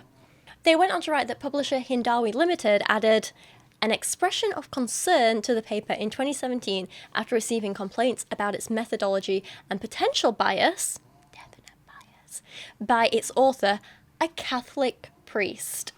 They went on to say the publisher's notice lists flaws in the article pointed out by other researchers in letters to the editor, including its small sample size of same-sex parents, the lack of discussion of other influences such as family breakup on the well-being of the children included in the study.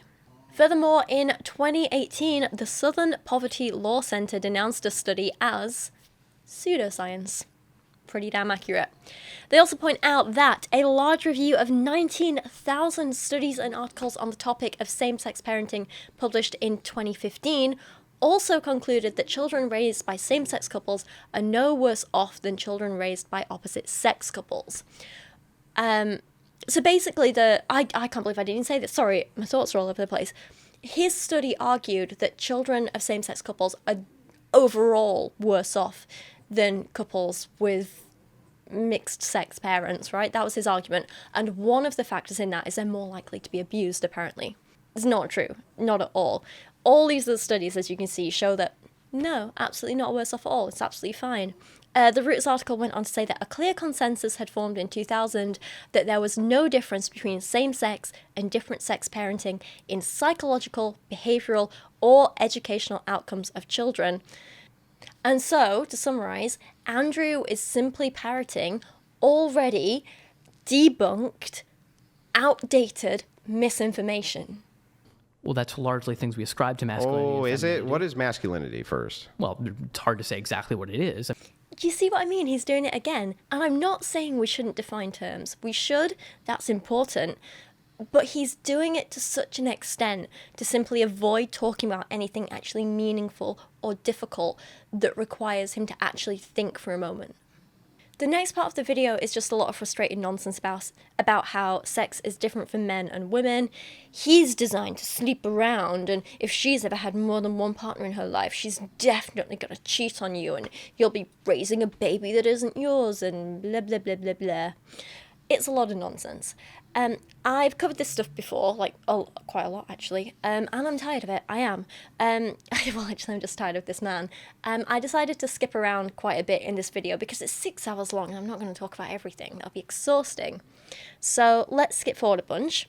Here, Andrew tries to complain because Oliver says that he wants to date women who are equally as sexually experienced as he is, and Andrew does not like that or understand that, and is shocked that there are some women who have hobbies and interests outside of getting their nails done, and he judges Oliver for this. It's so damn stupid. Again, I'm shocked to find that Andrew is married, because I genuinely thought while watching this video he's never met a woman before. Really? I have had sex out of marriage. So? I have done a lot of those things. So I would want someone who has similar types of experiences. Why? What does that do for you exactly? Because they're similar to me. Because they're still similar to you. By the way, I would argue that you're not very similar to any woman you've ever dated anyway. No man really is. You don't get. Do you go get your fingernails done? Do you get your hair done? Is that the important part? Hang on, being a man bro. or a woman? I'm asking about similar interests, right? Are the women you're with actually generally interested in deep philosophy? Yes. Really? Correct. Yeah. Absolutely. So the last woman you dated had a background in philosophy? Background in philosophy? Mm-hmm. Officially dated, no, she was into neuroscience. Oh, yeah, of course. Okay. Was she a neuroscientist, though? Or was she just dorking out about it? We're in college. She was majoring in neuroscience. Okay, she's majoring in Correct, neuroscience. and she's going to go to med school. So not deep in philosophy. And let me ask you this. It's still an intellectual endeavor. Yeah, your shared interests, right? Mm-hmm. What did you actually like doing with her? Having conversations. I love talking with her. Not just that, Andrew. Why are you trying to reduce? I'm asking about shared interests. Why are you trying to reduce that thing? I said shared interests. What shared interests? We enjoyed the outdoors. You enjoyed hiking in the outdoors. Yes, of course. Mm-hmm. We enjoyed having conversations. We enjoyed having dinner together. We enjoyed talking about things. I get it. Let me ask you this, though. Did she get her nails done? I don't think she ever got her nails done. She sometimes did her own nails. Yeah, she did them. Do you do your own nails? I did sometimes during that time. I let her paint my nails. I'll admit it. There's nothing against that. What's wrong with that, Andrew?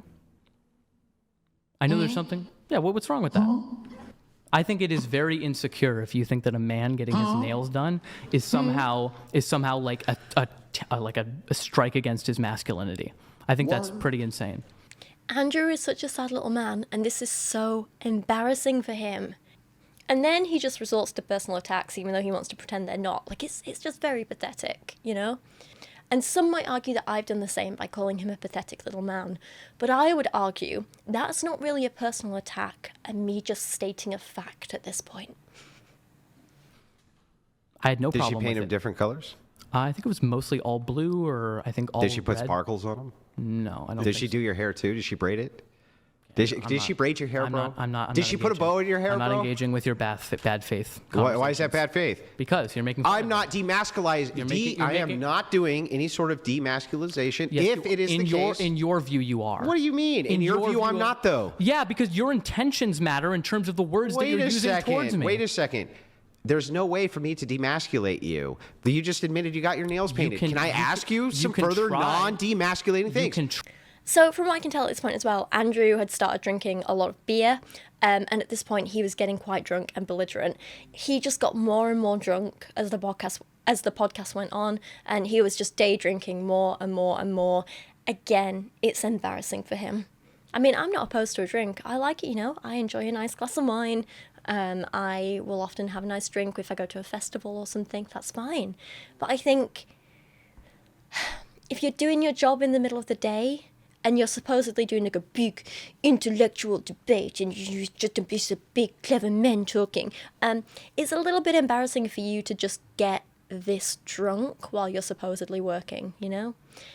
Anyway, supposedly doing serious work. I think there's times when you can, like, I've had a glass of wine on a live stream and it's just been silly and fun and light, but then I haven't been talking about, like, you know, heavy topics. Or I know there's some people who are like musicians who have a drink while they're on stage, but again, like, they're not busy talking and doing like serious work and trying to pass themselves off as intellectuals, are they? So yeah, I don't know. I think the more I watch of Andrew, the more I just kind of like pity him because he's so pathetic, you know? Okay, let's move on. Thing that I reject, right? Okay. So I don't think, for instance, that if a man, right, like let's say he's had 100 women and then settles down with a virgin, right? Yeah. Wouldn't that actually be comparatively like awesome? Because that would assure that he's better at sex from your view. What? Yeah, like if he had sex with a lot of women, he's probably better than if he had sex with only one woman, right? Sure. Okay, so if that's the case, if he pounds a virgin, right, then you can assure that she's not really missing out on the experience because he's probably really good, right? No. So really, from your view, men should have sex with like 100 fucking women and then get a virgin because then all the experience is packaged into one. You're assuming one. The point was she knows what she likes, not that he's really good at sex. Don't you think that she's going to like a man who's really good at sex? Women are all different. Okay, they don't all have the same sexual desires. Yeah, but they're gonna definitely want a man who's good at sex. Sure. I would not want to date someone who was not in the same life experience as me. And maybe that's because when I think of people, Andrew, who are virgins, I think of people who are much younger than me. Why?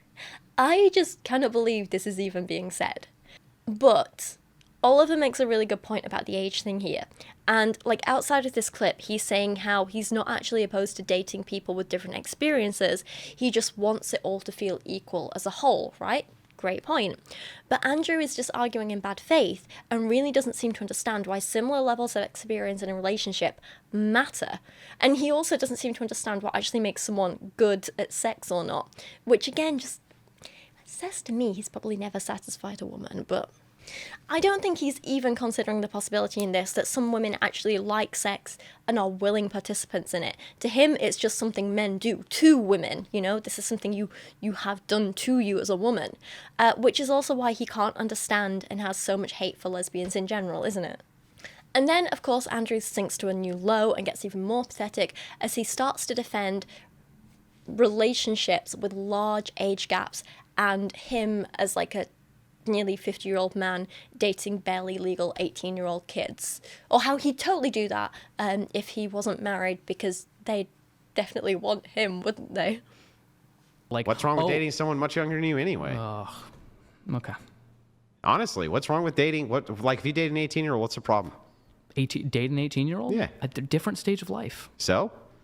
What do you mean? Why do you have to be at the same stage of life to date someone? That's stupid. Because I think you should want to date someone who's on your level. Yeah, but people fall in love, have massively dissimilar interests, different IQs, different everything, and absolutely love each other. Mm-hmm. What's the fucking problem with that? I don't think there's a problem with it when you get a lot older, but I do think like men of your age dating women who are like in their late teens, even if it's legal, is weird. Why is it weird? That's quite the argument. It's weird. Hold on. Weird. Are you arguing that there is nothing problematic whatsoever at all with, how old are you, like 50? Well, no, I'm younger than you, probably. How old are you? I'm 21. 22, sorry. Oh, okay. That accounts for the stupidity. No. I'm 41. Nice. 41. 41. Mm-hmm. Do you think nothing wrong with you if you wanted to go by UC Santa Barbara right now and, What would be wrong with me dating an 18-year-old woman who wanted to date me? Why would that be problematic? Why? What's strange about it? Hey, editing me jumping in here. I've just got to this clip again, and I've just realised I've been like assuming that Andrew is like nearly 50. Apparently he's only 41. I mean, I normally wouldn't judge someone for how they look, but that's a rough 41. Yeah, so I thought he was a lot older than he was. I'm sorry. Yeah. I have friends who are older than Andrew and look considerably younger than him, so that's probably clouded my judgment, and I assumed he was a lot. I can't believe he's 41. Anyway, sorry, that was my mistake. I got that wrong. I mean, the age gap stuff is still creepy. A 41-year-old should not be going near 18-year-olds, but yeah, I really thought he was like 48. Sorry. So this is hilarious, and he's super delusional about how young he thinks he is and looks. 2, the irony of him saying that a 22-year-old must be stupid, but he's okay with dating women younger than that because, like, oh no, we can be equal. Like, do you hear yourself? And 3, I'm losing count of my fingers. The strange comes from the inherent power imbalance with you being so much older and more experienced in all aspects of the world and life, and her not having that experience. It comes with you having maybe money or financial power over her, when she's likely younger, not financially independent, maybe a student. It comes from her not having a fully developed brain yet, but yours is, and I could go on. But ultimately, it comes down to power imbalance. That's the problem. Isn't it, Q? Do you want to go outside? Yeah.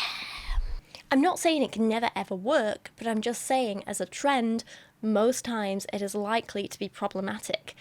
And I would say if you just meet someone and have a connection and happen to have an age gap, that's one thing, and that's probably more likely to be healthy and functional and okay for the both of you. But if you are an older man who seeks out younger women intentionally, especially when these younger women are barely adults, barely legal, because you want those qualities of them being naive and inexperienced and vulnerable and having less power than you, then that is a problem, and that is predatory. Because you are in different life experiences than she is. She is vastly... Do you think 41-year-old women are going to be... Like, let's say I wanted children. Don't you think I should date younger if I wanted to have a lot of children? Date an 18-year-old to have children? Well, you're going to be able to give me the most amount of children, right? But Andrew, if you really wanted children, then you should have started earlier, shouldn't you? You shouldn't have wasted all this time on a career, if you can call it that. You should have been busy making babies. Now the quality of your sperm is deteriorating, and no matter who your partner is, it's going to be harder for you to impregnate them and increase the chances of health problems and disabilities in your children. I'm afraid you've just left it too late. You've got geriatric sperm. Maybe you should have thought about this before you wasted your time sleeping around and having a career, as if men can really have one of those. You should be home making babies. Your biological clock is ticking, Andrew, and you can't compensate for that by dating a teenager. You're already past your prime. You've hit the wall. Why would a beautiful young woman choose you over a strong, healthy young man with healthy sperm who can actually give her a baby? You know? He's still got unlimited potential in life. You've wasted yours. You passed your prime. Physically, emotionally, looks-wise, career-wise. What do you really have to offer a woman? Nothing. This is what happens when you hit the wall. And think about a nice, beautiful young woman with her whole life ahead of her. Maybe she wants lots of children and wants to be with a nice young man who can actually give her that, and not a stinky old man with malfunctioning sperm like you who's, not even going to be able to produce it properly in a couple of years. Have you thought about that? God, I just love mimicking their own arguments back to them. These are exactly the things they say about women. And it's so damn true for men as well. Why do these men always forget that their sperm deteriorates too? They lose fertility. Like, people always quote how women's fertility starts, seriously declining after 35. They don't realize men's fertility also starts declining at 35. Most seriously at around 40 to 45. But, yeah, men are not as fertile. Older men Andrew's age, are not as fertile. So, if a young woman wants kids, they should not go for a man like Andrew. And it's at this point that Andrew, who is now quite drunk, starts to get really aggressive. And again, it's just quite pathetic. If she had children with another 18-year-old, our children are likely going to have way more resources, right, Oliver? I think having a differential like that is going to introduce a lot of other Can you problems. answer the fucking question, Oliver? I don't know, Andrew. You don't know? No. You don't know if the average 41-year-old it has children with 18-year-old, that 18-year-old's going to have more resources for their children than with the average 18-year-old, Oliver? I think she's going to be traumatized as fuck. Can you answer the fucking question, Oliver? I'm not interested in your emotional state. You're also not interested in the emotional state of 18-year-olds if you want to date them. That's answer the question. What if their emotional state is they love it? No. No? Mm-mm. You should not date someone that young. Are you going to answer my question? He knew he was losing and wrong and coming across as creepy as hell, and he was clearly mad about it. So sorry, Carrie's having a snack. About you with women answer having the right fucking to vote. question. I will answer it, and I'm telling you, I'm not going any further on this. Yeah, I'm going further on this. Okay, well then I'm not going. I'm not giving you a choice, Oliver. You don't get to run, Oliver. No, I'm not. I don't care what you want, Oliver. It's a debate, Oliver. I'm not going to justify why women have the right I don't to vote. give a fuck. Okay, I want to know, fine. Oliver, why should they be able to nullify the vote of a man? Because it's not nullifying. Sorry, but this man does not understand boundaries and has no respect for other people. He is actually scary. He then tries to justify impregnating an 18-year-old because that's the peak of their fertility, or whatever, which is, again, just not really true. If you look at reproduction in women, guess when finally their reproductive tract is the most developed that it's ever going to get for the rest of their life. Can you imagine? What age would you think that was? You tell me, Andrew. I'm sure it's super young, which is going to justify. Yeah. 18 is when their reproductive... when their reproductive body is at its zenith, right? Meaning, I've heard people say 16. I've heard this argument used for 16 as well. It is true that but they have way more health complications. But they're better than a 15-year-old or a 14-year-old, I guess. But at 18 and above, there's no greater health complications, which happen in childbirth, than if they're 20, 21, 22, 23. Okay. At 17 there is, 16 there is, 15 there is, because of the developmental stages of the woman. So at least he's admitting that there are health problems associated with teen pregnancy, so that's a plus. But other than this, he is wrong. Fertility, as I mentioned earlier, doesn't really start to decrease in women until after 32, with a bigger drop happening somewhere between 35 and 37 years old. For men, it starts declining after 35, with a bigger drop between 40 and 45. So it's really not that different. According to an article by Healthline, experts say that the best time to get pregnant is between your late 20s and early 30s. This age range is associated with the best outcomes for both you and your baby. One study pinpointed the ideal age to give birth to a first child as 30.5. So that is a bit higher than 18, isn't it? And honestly, you need to look at more reasons about when to have kids than just what's going on in your body. You also need to look at your mental health, financial status, emotional maturity, living situation, career situation, and all of that plays a huge role too in what is the best time for any individual to have a kid. Let me just point this out. If they're allowed to vote, they can join the military, right? They can do all of these fucking various things. They can sign contracts. But you say that they can't date somebody who's 40 or 41. Hang on. You say shouldn't. But what are the negative outcomes? It's not that they can't or it's illegal or whatever. It's that it's just a bad idea. Just like it's totally illegal for me to now go and down a bottle of vodka right now, but I shouldn't because it's bad for me.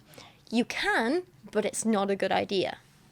Negative outcomes could be trauma, abuse, financial abuse, grooming, rape, sexual assault, and so on. I'm not saying all of this will happen, but I am saying there's an increased likelihood when you have such a big age gap. And the problem is that when people are young and naive and their partner is not, they don't necessarily have all the information needed to give proper, informed consent in many situations. We all know that 18-year-olds will make stupid decisions and mistakes because that's part of growing up. It's our responsibility as older adults to say, hey, I'm here for you and I'm not going to take advantage, you know? So it's not that 18-year-olds shouldn't want to date older people, it's that older people should know not to take advantage of 18-year-olds. Do you know what I mean? All these people make arguments of like, but what if they want it? What if they want it? And that's the point. 18-year-olds want stupid stuff. It doesn't mean it's right for them. Does it, Q? Hi. And at this point, Andrew really starts to lose it. He gets super emotional, even more than he's been so far. Isn't that right, Kookaburra? Yes. He's acting irrationally. He starts swearing a lot because he doesn't have anything intelligent to say. He brings up incest again, which he seems obsessed with, which is sad, isn't it? It's very sad. I know. And it's odd. It's so odd. I know. I want to move on to something I don't else. care. I want to finish this. No, I'm not. I don't care. I want to finish it. I'm not going to say anything. Stop running, bro. No, I'm not going to Stop fucking running. Stop running. You're right here having a debate about your views, especially when it comes on feminism. A big feminist talking point is that men are predatory if they're older men and they want to date younger women. That's a massive talking point. There's no way for you to run from it. Now justify the fucking view. It's fucking weird, dude. That doesn't mean shit. Is. Why don't you date a 41-year-old? You are 41. Why would you not date a 41-year-old? What if you want to have a bunch of kids? Then you can date someone who's younger, but why would you want to date someone who's fresh out of high school? Well, wait a second. What if the age of high school ended at 15? Oh, okay. By the way, let me ask you this, right? You think that it's weird because they're freshly out of high school? Sure. So are the fucking men that 18-year-olds are dating at 18, aren't they? Yeah, and they're in a similar stage It's of development. Weird. Why would a woman want to date a man who's fresh out of high school? Because she's also out of high school, dude. What the fuck? That's like dating your brother. No, wait, what? Yeah, it's like dating your brother. It's stupid rhetoric. Okay, Andrew. Yeah, that's not a justification. Who cares? Like, why is it if they're fresh out of college that's better? Then there's more repetition and going around in circles, and then this weird idea comes up that the age of consent should always be the same age as the age to vote, which is odd. Let's just skip forward a chunk again because I'm getting tired of this. And then there's this moment that's just very telling about everything, where Andrew is rude to a woman working for the podcast, and Oliver makes a point of being like, yeah, you know what, I'm not going to do that. And it's nice because he's not just saying this stuff with his words, he's showing it with his actions. He does seem like a decent person, and I do have to commend this. I think it's great.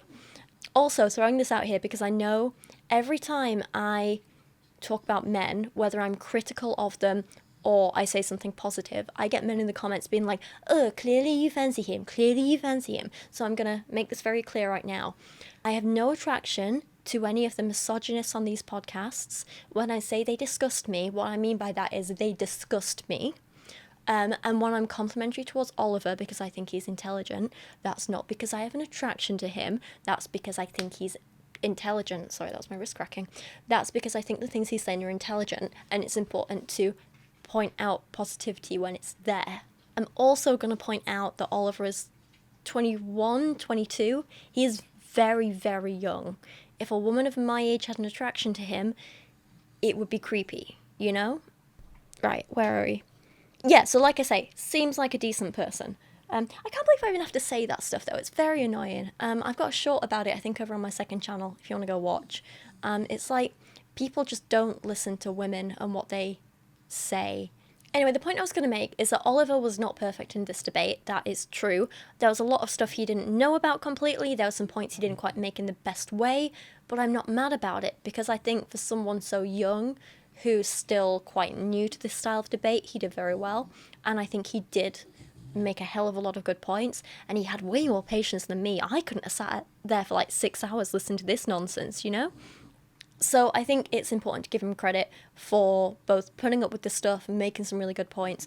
And like I say, in this clip, he didn't just say the right things, but he acted on them, and I think that is very, very commendable. The things that I've said Hey, here. in woman terms of over the- there, grab me a beer, would you? Oh, did that make you mad? No. Can we get Oliver some water too? All right. I'm Here, I'm gonna gonna get my own one. Oh, you gotta get it yourself? You wouldn't want to put her out, Oliver. You don't want to put her out, would you? It's Oliver. It's fine. You know, you're not going to contribute to my massive massage. Look at how upset she is, dude. You see how pissed she is that I said, hey, woman, grab me a beer? You're pretty upset, aren't you? Look at her. Look at how mad she is, bro. Mm-hmm. She is fucking seething right now. Yeah. Oliver put his foot That's down. what makes that beer taste so good. I'm sure, yeah. But Oliver, was that in response to Andrew's beer comment that you were gonna get your own water, or just you just want? Yeah. Oh, okay, it was like you were. Yeah. So you're making a statement. I'm not going to contribute to the fact that Andrew does that, portrays women as that is their proper role or something like that, because Andrew does think that. Look you see how upset she is. Okay. Look at her. I know. Look at That's her. fine. She looks pretty bad.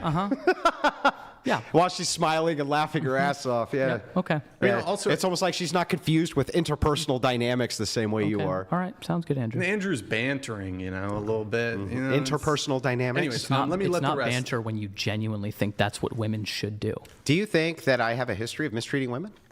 I have no idea. I don't Then know why you. would you make this kind of claim? Like, do you think that she was just mistreated? Your other views. Do you think she was just mistreated? Mistreated? Yeah. I think there was. I think. Well, I said woman, and very precisely told Yes. her to get me a beer. Was she mistreated? I think so. I think you. You think I was mistreating her? I think you made. I think. Should we yeah, ask her? I think you Ask said her. something Should we ask her? misogynistic. It's Ask fine. her? I'm sure. Yes, I'm sure she says she doesn't feel mistreated, and that's fine. I'm not. So I'm not you- telling her how to feel. Because you have goddess worship, bro. I I'm not told you telling- worship fucking I'm not women. telling her how to feel, Andrew. You worship women. I don't worship women. Even when they're not offended, you get offended No, for them. I'm not. I'm You're not offended on her of behalf. I'm not. You had to offended go for make her. an example and get up and get your own water. Because I'm not going to contribute to that for myself. Contribute to okay? what? Handing her my water right after you said. You said, "Get me a beer, woman." Yeah, what's her job? I'm not going to. What's her job? You can be respectful. I thought that she was a strong, powerful woman. Hey, Mary, would you mind getting me some water, please? Thank you so much. That would be different. No, I'm good now. But that's how I would say that. Oh, I wow. wouldn't involve Yeah, I know. saying, "Woman, get me a beer." Yeah, I know. But do you It's do you see the gross. difference in why she's laughing at the one because she understands interpersonal dynamics and why she thinks you're a fucking idiot? That's fine. I think it's safe to say that Andrew Wilson is maybe one of the most vile men I've ever come across. And I don't say that lightly. Actually, speaking of vile men, I do have an update for you guys that I only found out yesterday, actually. And that is, do you remember about, gosh, it was about a month ago now. God, where is time going at the minute? So about a month ago, I made a video on Jack Denmo, the convicted rapist who is still, or was still, making dating advice on YouTube and pickup videos and talking about women and so on. And I was like, how is a convicted rapist still allowed to do this? He was out on bail because they were appealing his sentence, but he should have been in prison. And I was like, how is he still allowed on YouTube? Well, the great thing is just 2 weeks after that video was released, after I reported his channel, a bunch of other people reported his channel, some news sites also started looking into it, and they got in contact with YouTube and were like, hang on, this is a problem, like, why is he still being allowed to post? YouTube have deactivated quite a lot of his channels, most of his channels actually. Sadly, the Jack Denmo podcast is still up, but Jack Denmo is gone, Denmo Dating is gone, which I think is a really positive step in the right direction. And he's started using Instagram again since he doesn't have YouTube anymore. And he's freaking out a little bit. Like yesterday, he posted this story being like, oh my God, like, does anyone have any contacts at YouTube and with YouTube support? And I'm like, well, I kind of had a little giggle reading it because I was like, I do. And I wouldn't use it to help you. Because I think removing his channel in this case was the absolute right move by YouTube.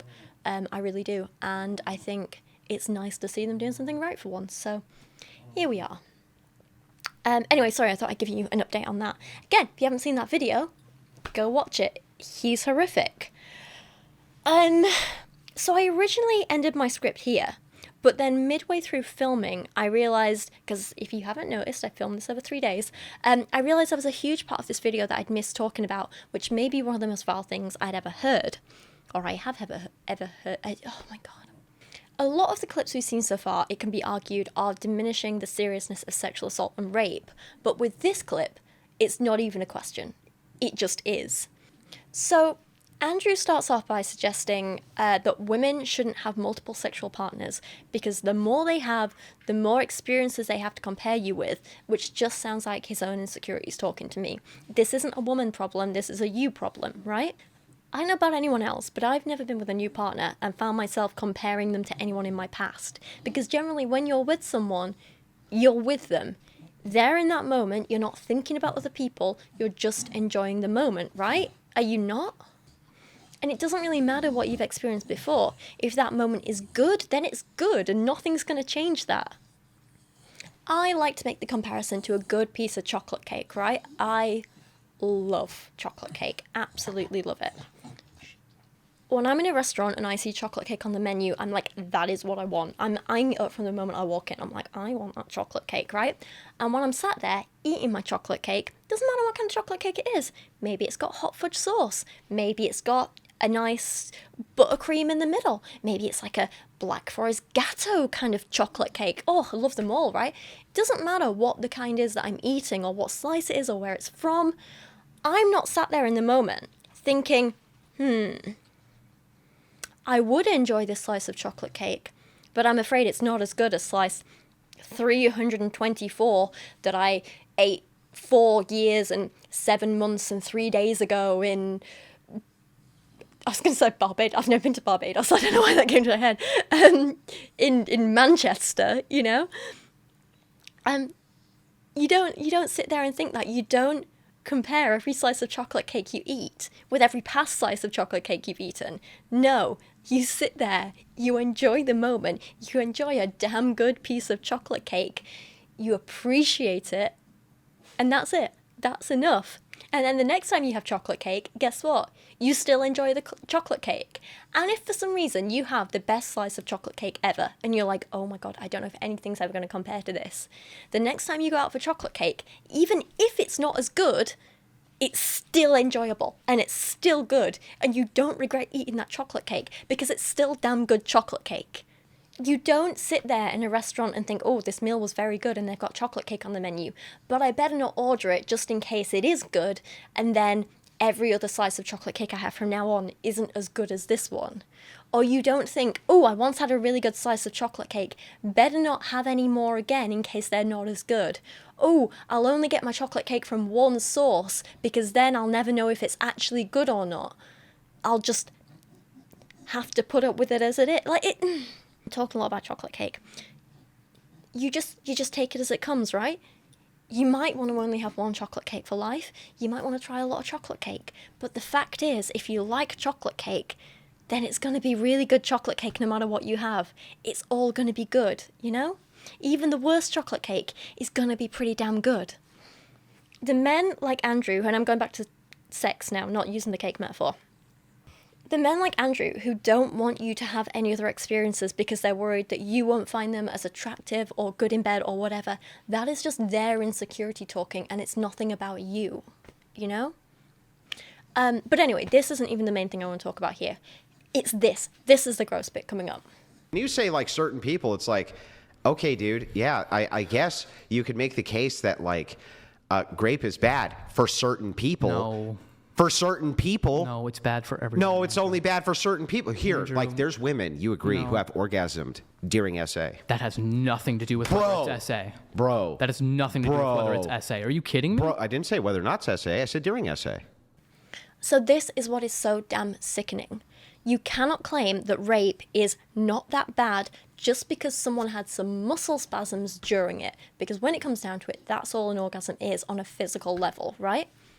An orgasm is not an inherently good thing, and I know that might sound shocking to some of you. an orgasm can be wonderful. It can be pleasurable. It can feel amazing throughout your whole body. It can feel amazing emotionally. It can strengthen your connection with someone, give you that dopamine boost. It can also be an entirely involuntary physical response which does not make you feel emotionally good. Orgasm isn't inherently good or bad, it's just a thing that happens. It's the context around it that defines whether it's good or bad or not. Orgasm during rape is surprisingly common, and in fact most people who do orgasm during it actually report feeling worse overall and by the whole experience, because now not only have they been, sorry my tummy's grumbling, not only have they been violated and assaulted and abused, but now they feel personal guilt on top of that because their body had this involuntary reaction. Of course they shouldn't feel this guilt at all. It does not mean that they did anything wrong.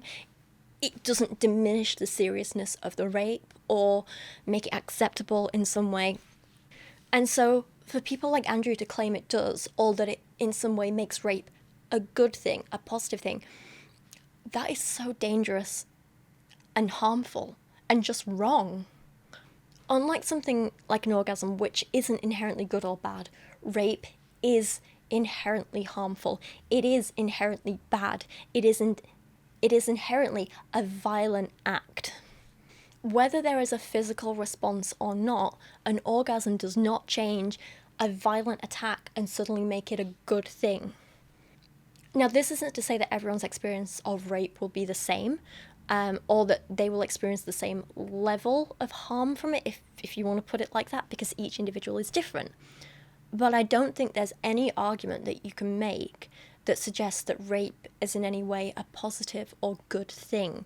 It may be less harmful for some people than others, but there will still always be some degree of harm because it is inherently violent. It is inherently bad. It is inherently lacking consent, and it is inherently assault. And so that's why I find Andrew's comments here so damn sickening. Right? Is it logically possible that there's ever been a woman who's been essayed who'd enjoyed it? I am not going to. Can you answer my question? No. Is it logically possible? Logically possible? Sure. Okay, sure. Yeah, but that's not. I'm not ascribing anything to that. Do you think there's ever been a single woman who's been essayed and has enjoyed it? Not going to answer the question. Answer the question. I'm not going to answer the question. But because then I can't say some people. I'm not going to answer Yeah. whether women enjoy being great. That's not what I asked you. Whether a woman has enjoyed being great. If there's ever been one. Do you think there's ever been one? No. I'm not answering. You don't think there has been? I don't know, and I'm not going to answer. Yeah, exactly. I'm not going to answer. I'm not going to. This is such a weird thing. I would say that there is a little more nuance around this, and it can be a little more complicated, so that perhaps in the moment, in the case of some statutory rape, for example, or other kinds of rape or sexual assault, for example, if there's grooming involved, there may be some people who believe they enjoy it in the moment. There may also be cases of things like Stockholm Syndrome, for example, which leads people to think they enjoy it, or similar phenomena like that, right? There's also potentially a few exceptions around things like statutory rape. For example, the legal age of consent in the UK is 16. If you have a 16-year-old and a kid who is 15 and 10 months, technically that might be statutory rape, but I do think two kids of that age can consent to being with each other if they've really thought it out and have that level of emotional maturity. However, I think when you actually lack consent, all evidence suggests that non-consensual sexual activity is, in one way or another, to some degree, harmful, and I don't think you can argue otherwise. Andrew then goes on to argue that, well, he compares the harm of a person being raped to the consequences of a person having multiple sexual partners in a lifetime, which is wild. Non-consent versus consent. Emotional and physical trauma versus maybe a bit of societal stigma, but ultimately it's that person's choice and they can do what they want and it might actually be quite rewarding. You can't make it up, can you? Anyway, on this awful note, I am finally going to end this video. This has been a long one. I thought this would be a quick, easy video. It hasn't been. I've been doing this a lot recently. I'm so sorry. I think it does make me very sad that so many people watch this awful content. I am completely shocked and appalled by how much money these people make in donations just because men want to pay to insult women. It feels like the lowest, most vile form of entertainment. Again, I'm not sure why super chats like that are allowed on YouTube, but anyway, here we are. But I'm glad we could debunk some of this nonsense today, and thank you so much for coming on this journey with me. If you did like the video, it would be wonderful if you want to leave a like, leave a comment, subscribe if you're new here. I have cool new merch available if you want to check that out for yourself. I also have a Patreon where I post lots of like behind the scenes photos and little updates and sometimes script notes and book recommendations and stuff like that. And I've got exclusive merch like stickers and prints and fun stuff like that of photography and art that you can get over there. And yeah, I think that's me done with all the self-promotion stuff as well. Yeah, thank you for your time today. I do appreciate it. I know these long videos can be a little bit of a slog. I know a lot of you like to watch in chunks, which is lovely and great, and thank you for keeping coming back. I appreciate that. A lot of you also like to watch these while you're doing things like craft projects or art or even like cleaning around the house, which is always quite nice. So if that's what you've been doing, I'm happy I could keep you company. And yeah, thank you for everything. I appreciate you guys, and I will see you again very, very soon.